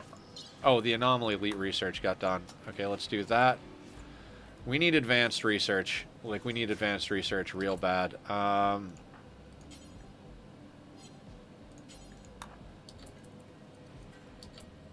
Stretch and do a squat. Thank you, Killer. Let me do that real quick. All right, we'll stretch first, because that makes sense, right? Oh, shit. I just thought of something. Hang on real quick. Is this deteriorating? It is deteriorating. Okay.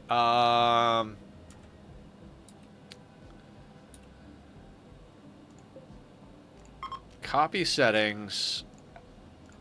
Hold on. I'll do the squats in 1 second. Let me not fuck this up.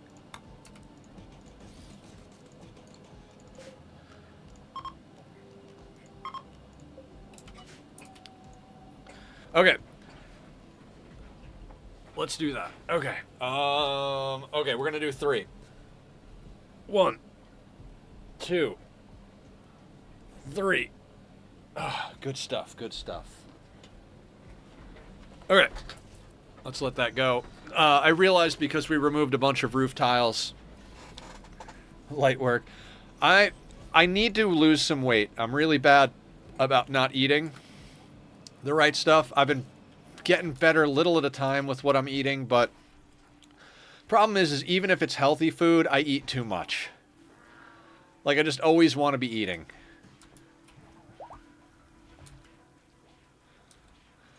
Kincaid is crafting and animals, so let's get them a pack. Let's start with Alikos's pack.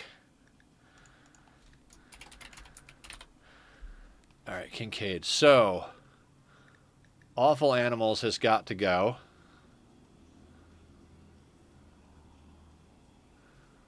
I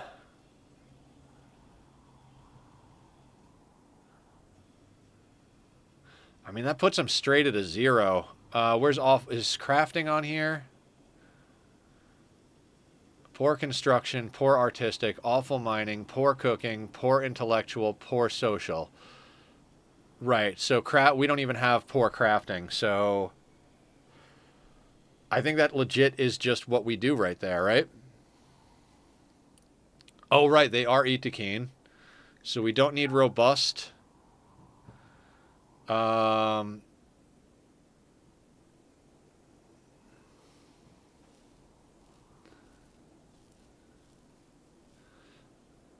They already have the furry tail. We don't need high libido, so let's get that off of there.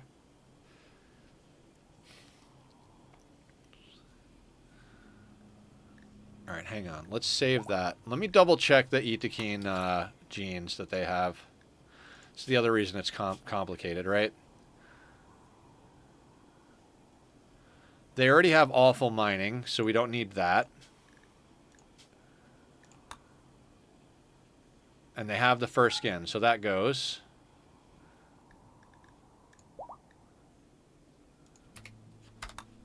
What else?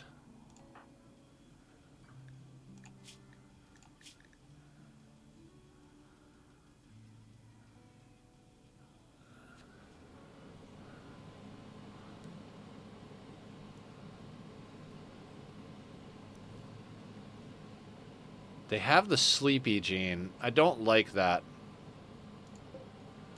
We don't have anything to offset it.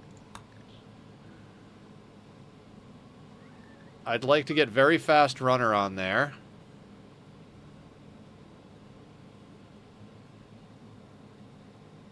But we don't have... Yeah, we can't get very fast runner on them, I don't think. We don't have enough to offset it without the awful animals. Hi, kitty. Yeah, I can't justify that. I think that's got to be what it is right there. It's a pretty simple one, all things said and done, but we could put something else on that's a positive or negative. Like we could get a -2 thing on there, but what do we have that's -2? You know what we could do? Actually, no, because he's already got like a this is going to overlap with his other thing, and it's probably going to, because he's got a -1 or a -2 already, so this should offset that a little bit. Let's go with this. All right, save, and we need a 14 efficiency, so 6, 8, 10, 12, 14.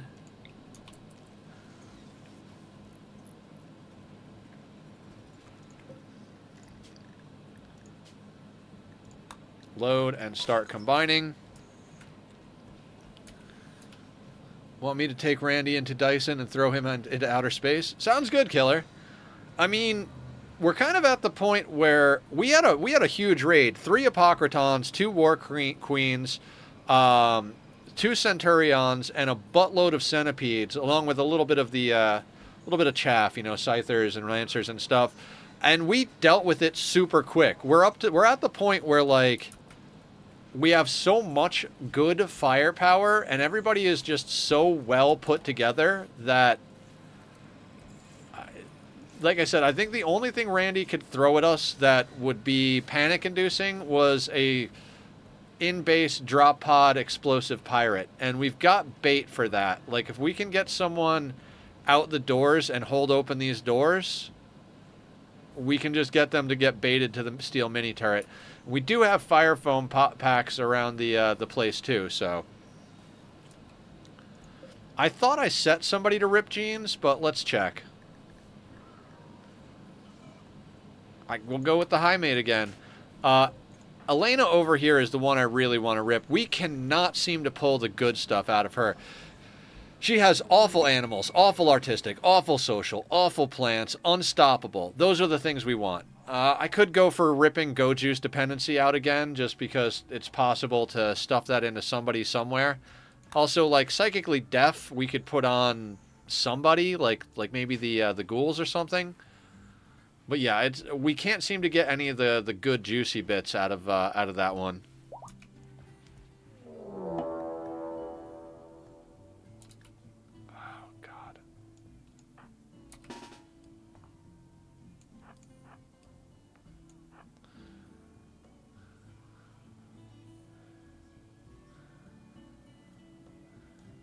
I don't want to get too crazy with defense because I don't want to kill them. But I guess let's get a few people and the...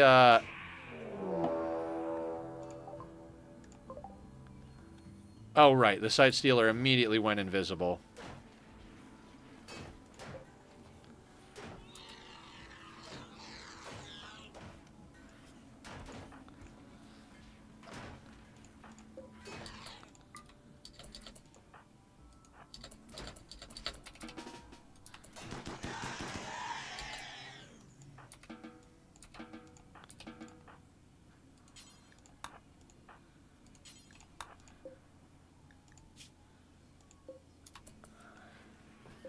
That went about as well as it should go. We do need to get someone over here to work on them as soon as they get in, so... Tend to him. Was that our Provoke the Void event?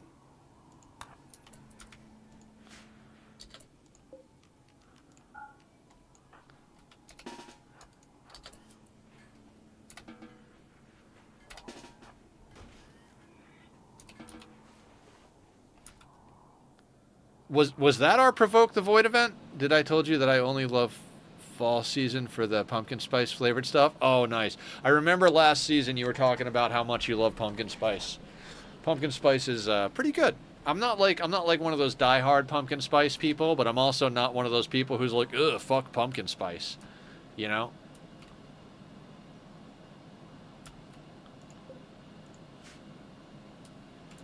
Yeah, I don't know if that's considered our void event. I mean, We provoked it 3.6 days ago. I can't imagine that's like legitimately a void event, so we might have something else still coming, but what's funny is like we keep almost destroying the Sight Stealer's legs. If we could actually destroy their legs when they escape, they wouldn't be able to escape anymore. You can't do surgery to do that. There is a way to manipulate cold for, what are they called? Tough skins, but not really with anybody else. I don't think we would ever actually get lucky enough to shoot off both legs on anything. Not that the Sight Stealer's worth a whole hell of a lot. Sadistic Rage.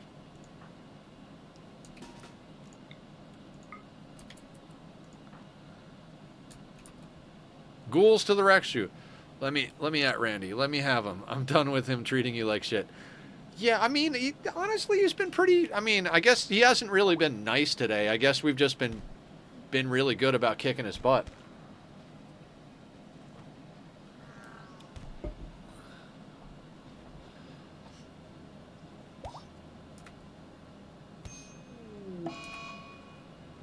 Oh no, the kid died.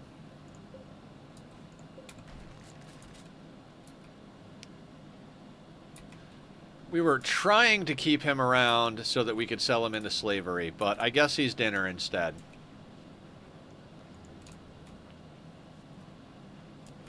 Oh, are we having a wedding ceremony? Excellent. A ship is passing by with exotic goods. Eugene, let's get a call on. Wait, was it Eugene's marriage ceremony? I don't know. There's that circadian influence if we can knock a few things out. There's also the death rest capacity serum. Again, this is why we got to keep packaged survival meals on point. Although that's not really enough to get anything done. What else can we sell? I know we pulled some genes that we don't need. High libido, heat weakness, very attractive. Yeah, too much paired with it, so that can go. Ham and someone? Okay, yeah. Shield cores. We gotta find a way to make that happen.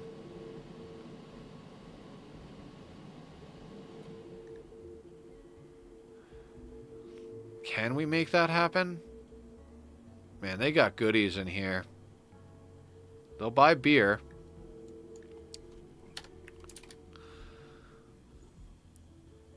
I want those shield cores. Low shield packs. Smurf said it in his stream the other day. Low shield packs win games.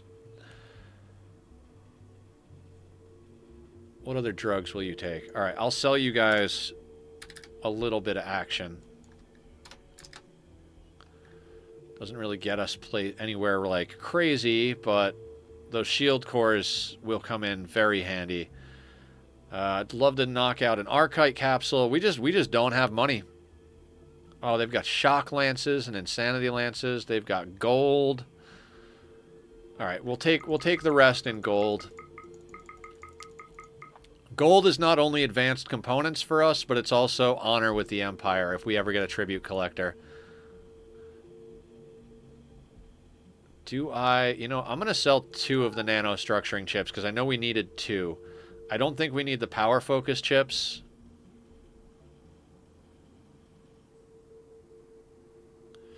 I'll keep 2 of each. That gives us 1,700.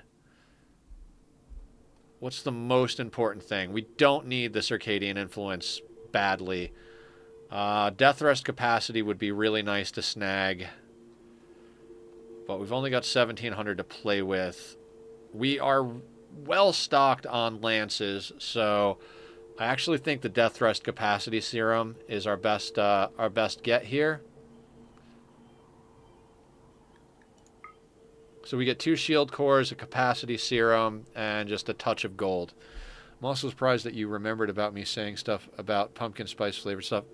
Yeah, no, I remember that conversation. That was last year, right?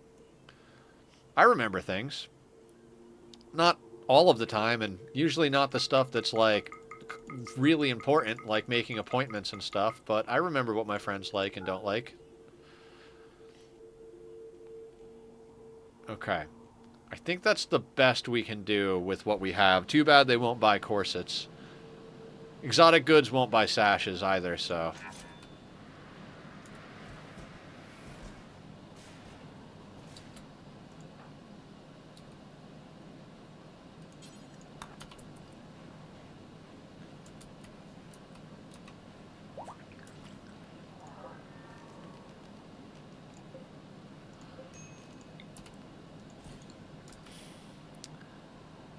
Who's a kitty? Tack is looking at my screen, looking at the little robots moving around. Those are not mouses for you to catch, buddy. Those are not If you destroy my monitor, it will eat your soul. Your soul is mine. Okay, so we're not getting anything done because there's a wedding ceremony. Let's speed up the action a little bit here. We got another hour to stream to get some things done. I know I've been playing slow, but it's literally because we've just had so many things going on here. Can I get the lances on here? Those are set to be there. Are they set up here as well?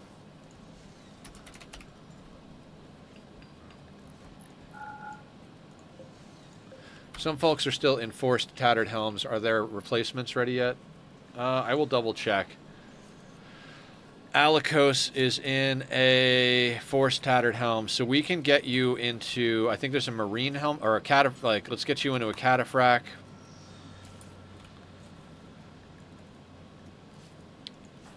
And then BD, yeah, let's get BD into the other cataphract we bought. Where is that? It's somewhere.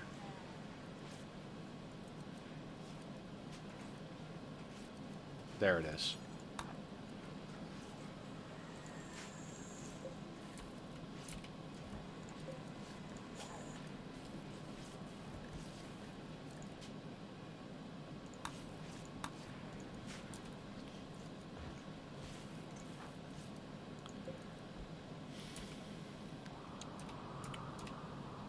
We will swap out some people that have shock lances for those new low shields. Low shields, shock lances are great. Or insanity lances, shock lances, they're both really good. But having 2 extra low shields on us, especially given that we had to pop one on the last mech raid, we really didn't even get too much good use out of it. It blocked 1 or 2 shots, and then we got into a different position. So it was worth it. I don't regret my choice to burn it, but... definitely want to get as many of those going as possible. I love how the kid is over here crafting corsets out of dread leather.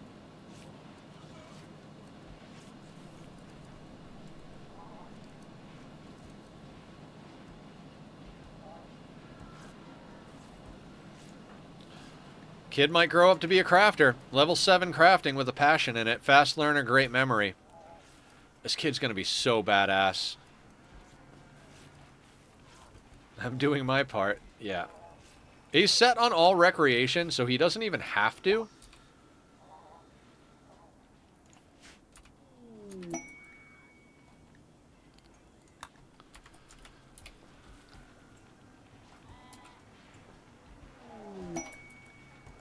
Bulk goods trader from Teotoria. Well, now we'll see if sight stealers were the void provocation thing.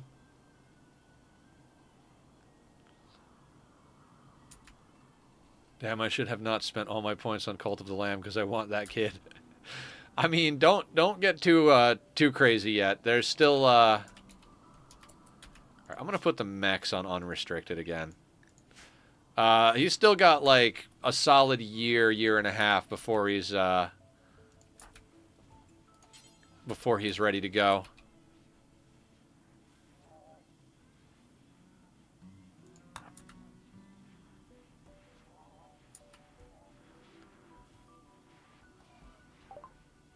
Aw, that's adorable. What do you want to name him, Killer? Your colonist is still in deep freeze, so... Now these guys, what can we... God, we'll be able to unload some corsets and shit. Let's find the corsets.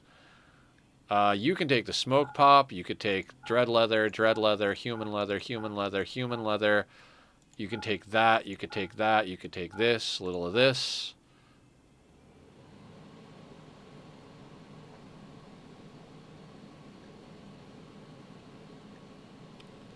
Oh, you guys will buy beds?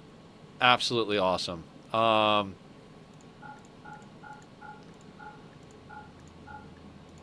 We'll keep the legendary bedroll, I guess. I don't even care. We'll sell all the bedrolls. I want that out of our lives. That gives us 10 grand to play with. I don't even think they're carrying 10 grand worth of worthwhile stuff. Like, we could buy their 4 beer.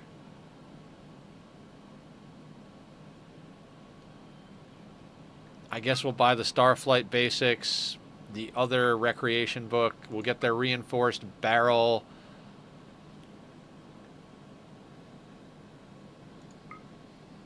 I guess we'll buy their steel. We don't need their dye at all. We could buy their cloths to help with our stuff, buy their components, Nutramine, chem fuel.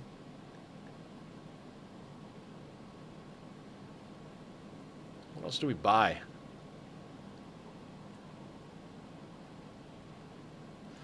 Chocolate, meat. I mean, we'll just buy the whole freaking goddamn, Jesus. Drooling on that animal selection, right? Turkeys and donkeys. I really don't need this meat. Let's not be too wasteful. I'll buy the chocolate. The chem fuel. We'll buy the chem fuel. That's stuff that we don't actually have to make, I guess. Don't need the steel. Yeah, let's not buy the steel. We'll keep some of our junk. We'll take the reinforced armor. We'll take the books and the schematic. Oh, you could take the toque. And I guess we'll just not sell them all of the beds. Weird, but okay.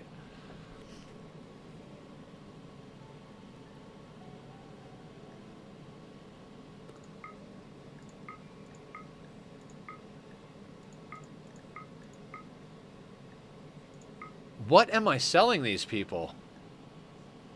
Corsets. Hang on. Let's sell them the beds. Then we'll augment that with corsets.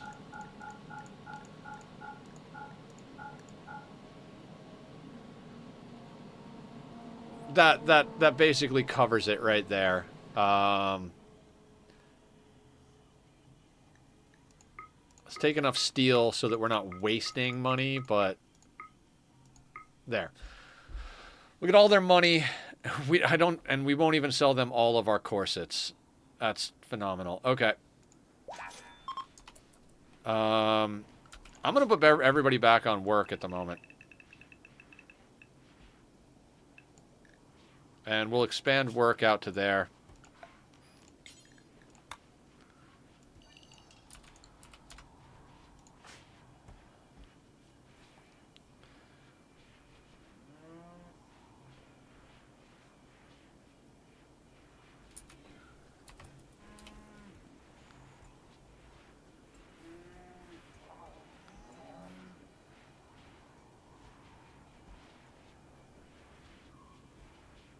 That's one of the great things about this playthrough is that on a normal playthrough, your pawns generally wind up having tons of work to do.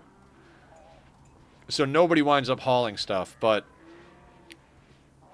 we don't have that problem in this playthrough because everybody's just chilling, waiting for something to haul or something to do in general, so...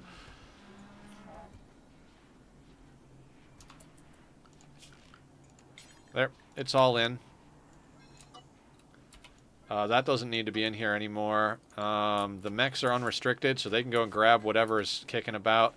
Ooh, who is currently wearing... No, we can't have that happen. Kaba does not have a role. Yeah,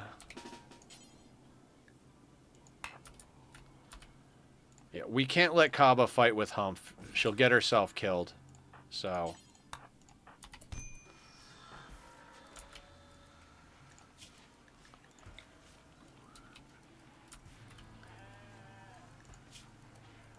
Yeah, bruise from a human fist on the right index finger, 1 durability on her finger, just from 1 tap. Humph is a melee vampire who has a good weapon, so we can't let that happen. I've taken to letting a lot of them just fuck with each other, because I'm just like, whatever. I've gotten to a point where I'm like, I don't have the time or patience for you. Let's get you into a shield pack.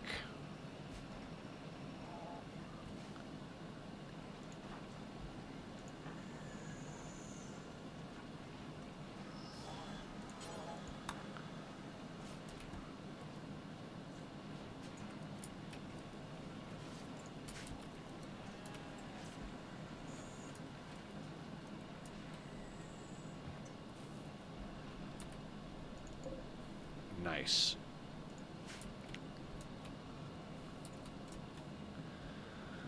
The kid to be named Captain Kidd, and look above. Hold on, need to look up a pirate name. I want a kid to be called Captain Kidd from Pirates Age in 16th and 17th centuries in the Caribbean. Okay, sorry I didn't see the message. Sorry, I got excited about the trader. Kidd. Bio. Captain Kidd. Hello, Captain. 1, 2, 2 Ds. Captain Kidd. Welcome, welcome. All right, so Captain Kidd is 11 years, 3 quadrums, 8 days. So they're a little over a year away from being fully grown. They're at growth tier 4, so they're halfway. They should be able to get their full growth tier, but we'll see how that all shakes out. They've already got great memory, fast learner, and they're in the process of becoming a badass crafter off the bat. I mean, with great memory and fast learner, the passions almost don't matter, because no matter what they do, it's going to be fast. Fast learner, global learning times 75%. Great memory, doesn't say how slow it slows it down. Passion gives you 100%. So fast learner is almost as good as having a single passion. So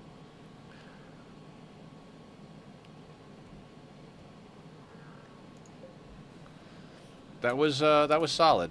Wait, do we still have? All right, I was gonna say if we still have a trader within range of the comms console, we just picked up a grand from those guys. But that is not a thing right now.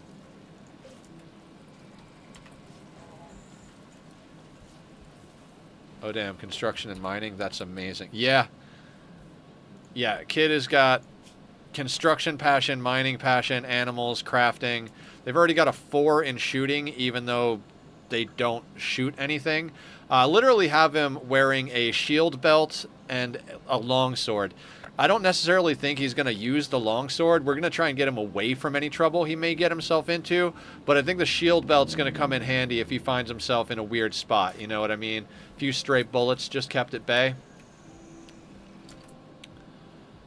Also, that cloth that we just snagged, that should be the end of our room. Tachyon, I swear, if you jump up on top of there, you're in trouble, buddy. Hey! Hey! Hey! I'm talking to you. What are you doing?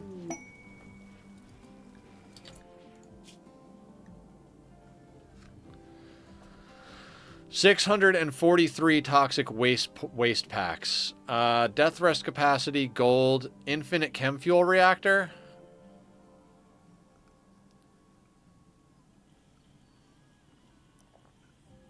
It's 25 fur, so 4 times 12. Jesus. That's a lot of waste packs that I really don't want to deal with. I mean, the infinite chem fuel reactor is great, but we don't have problems keeping up with our chem fuel. Death rest capacity serum is great, and the gold is great, but we've been doing good trading, so it's not as important. I say we say fuck it on this. I do think we should do Humph's Praetor's ceremony, though.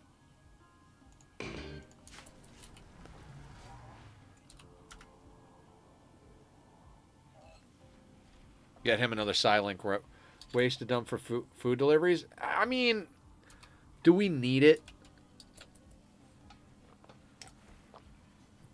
You know, it's more or less the issue is that we're not going to be able to haul all of it in. I'm pretty sure that Jailbreak might have been our event. Yeah, I'm kind of feeling that's that as well, Aya.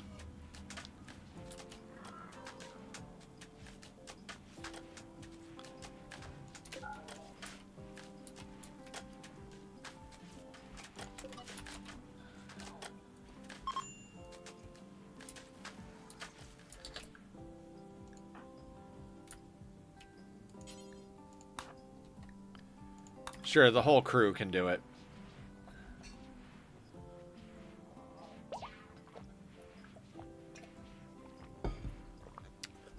So, if you're right on the edge...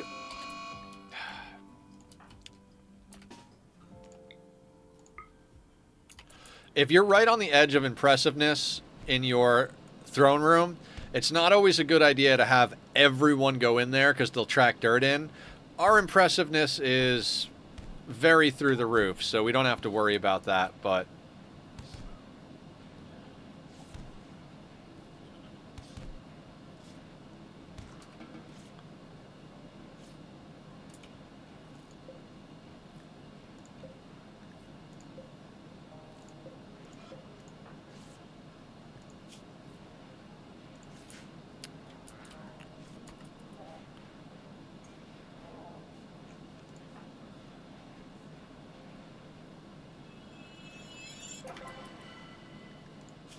And he got skip.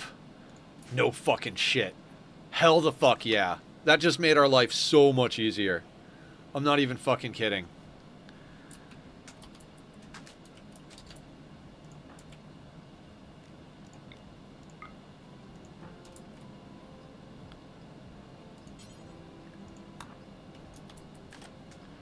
Now we can do wall raise as well.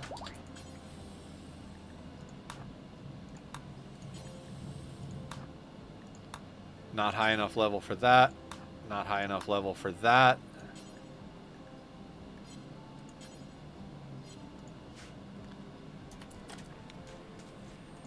God, skip is so good.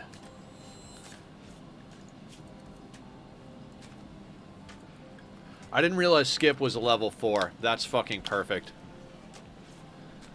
Yeah, Sir Humph. Let's double check his needs here. As a praetor...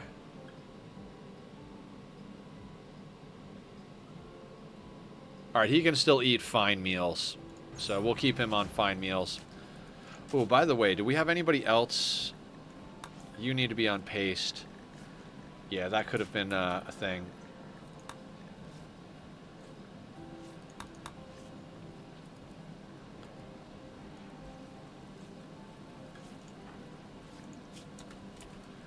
Yeah, I think it does disable certain work types. I don't think it matters, though.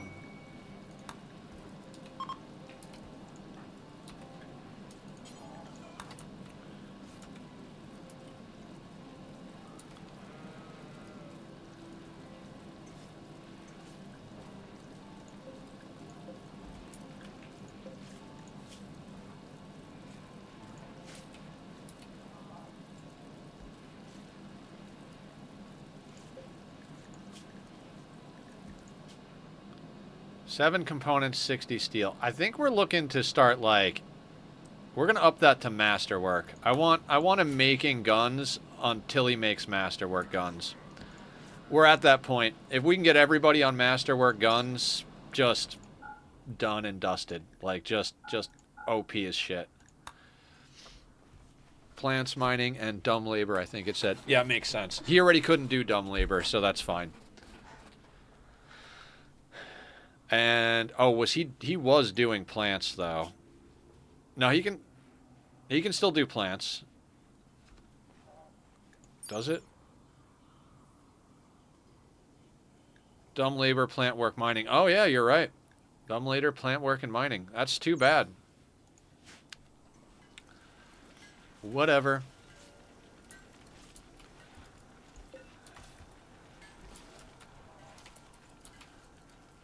Where is Kincaid? Did we ever get Kincaid's Xenogerm working? Kincaid, okay. Kaba is bruised from a human fist. Yeah. Let's get Kincaid into their genetics and stuff.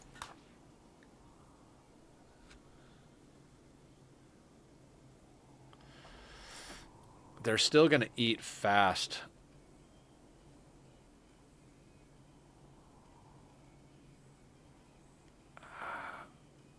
I think I'm just going to let that happen.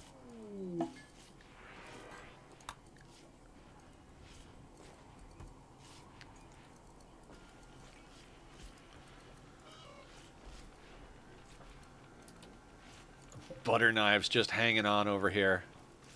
I gotta laugh because every time somebody falls out of the gene extractor, they like jump over to check it out, and then they can't carry anybody, so they don't do anything. Underground silver, nice. We are caught up on our gene ripping, as crazy as that might sound.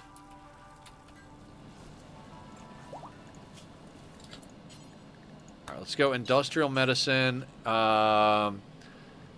Install bionic arm, left shoulder. You've already got an eye. You've already got a leg. Left kidney immuno enhancer. Healing enhancer. Detoxifier lung.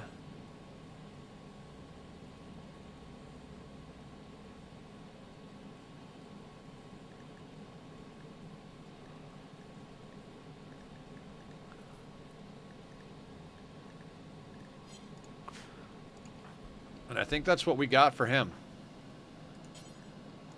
Now, I don't want butter knives working on our people. Butter knives, yeah, they have that leap to go and, like, heal people, but they can't carry people, so it's like, why? Let's check death rest on people. Hey, this is getting out of control, buddy. You are going to jump to someplace you're not allowed, so let's come and do lap time. Lap time. Okay, Humph kind of needs to do death rest. Maker's good. Julie is up. Glucosoid rush over here. Move speed times 124%. Julie's move speed is currently 6.5 cells per tile, and she's not on a go frenzy. This is what I mean about glucosoid pumps. And she's got one bionic leg. If we put another bionic leg on her, it's going to increase her movement speed up to like upwards of 7 tiles. Like, that's insane. Hi, Barb. Welcome, welcome. How you doing? How's everything going out there? How's college? All right, so Julie's good on death rest. Barb needs to go down soon enough. Pickles is next up, I think.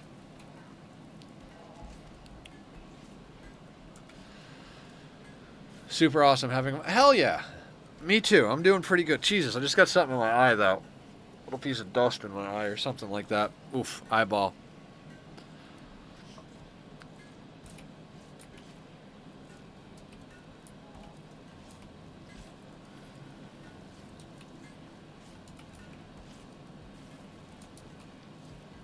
We need another bookshelf.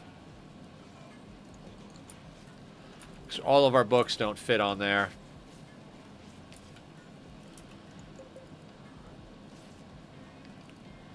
2.2 days till we can provoke the void again. This is getting ridiculous. Even at 8%, we should have had more anomaly events. I mean, I guess the creep joins probably count for them, so I guess the creep joins that we've like randomly had, I guess that's anomaly events, right? Hi, Clary. Tell Clary I say hi.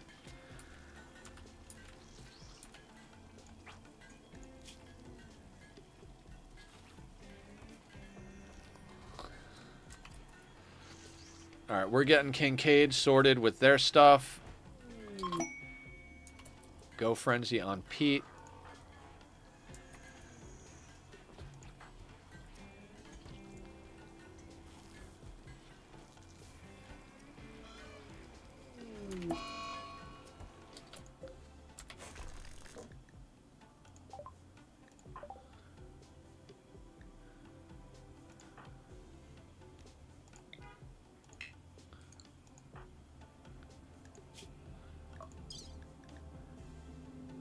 Yeah, let's have Barb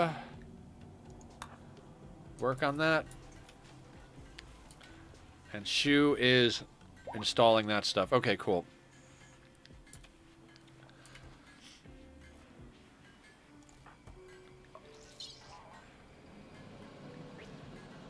Technically, all the metal horror joins we dodged might too. Yeah, true. Between the creep joins and the avoided metal horrors, we probably do have a few things that was just like, okay, there was your poke. But I mean, I can't believe how, like, the number of Devourer attacks we got early game versus now, like, how few we're getting is, like, it's just nuts to me.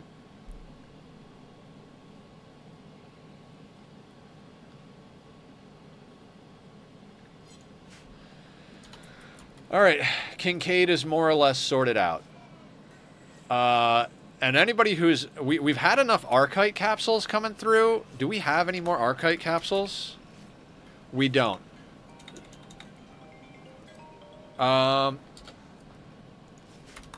Guys, give me half a second. I'll leave the game up, but this might be my new psychiatrist. I'll be right back.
Okay, guys, I'm back. It was about my meds, and unfortunately, I didn't charge my cell phone, and my phone died, and it's not coming back on because it's fully dead. So, yay! I will have to deal with it tomorrow.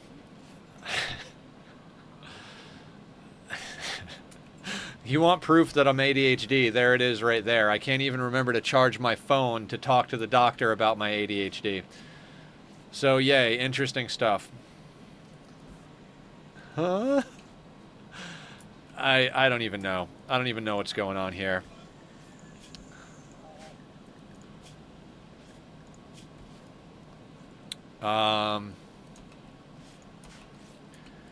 Shit. Okay, phone is coming back on.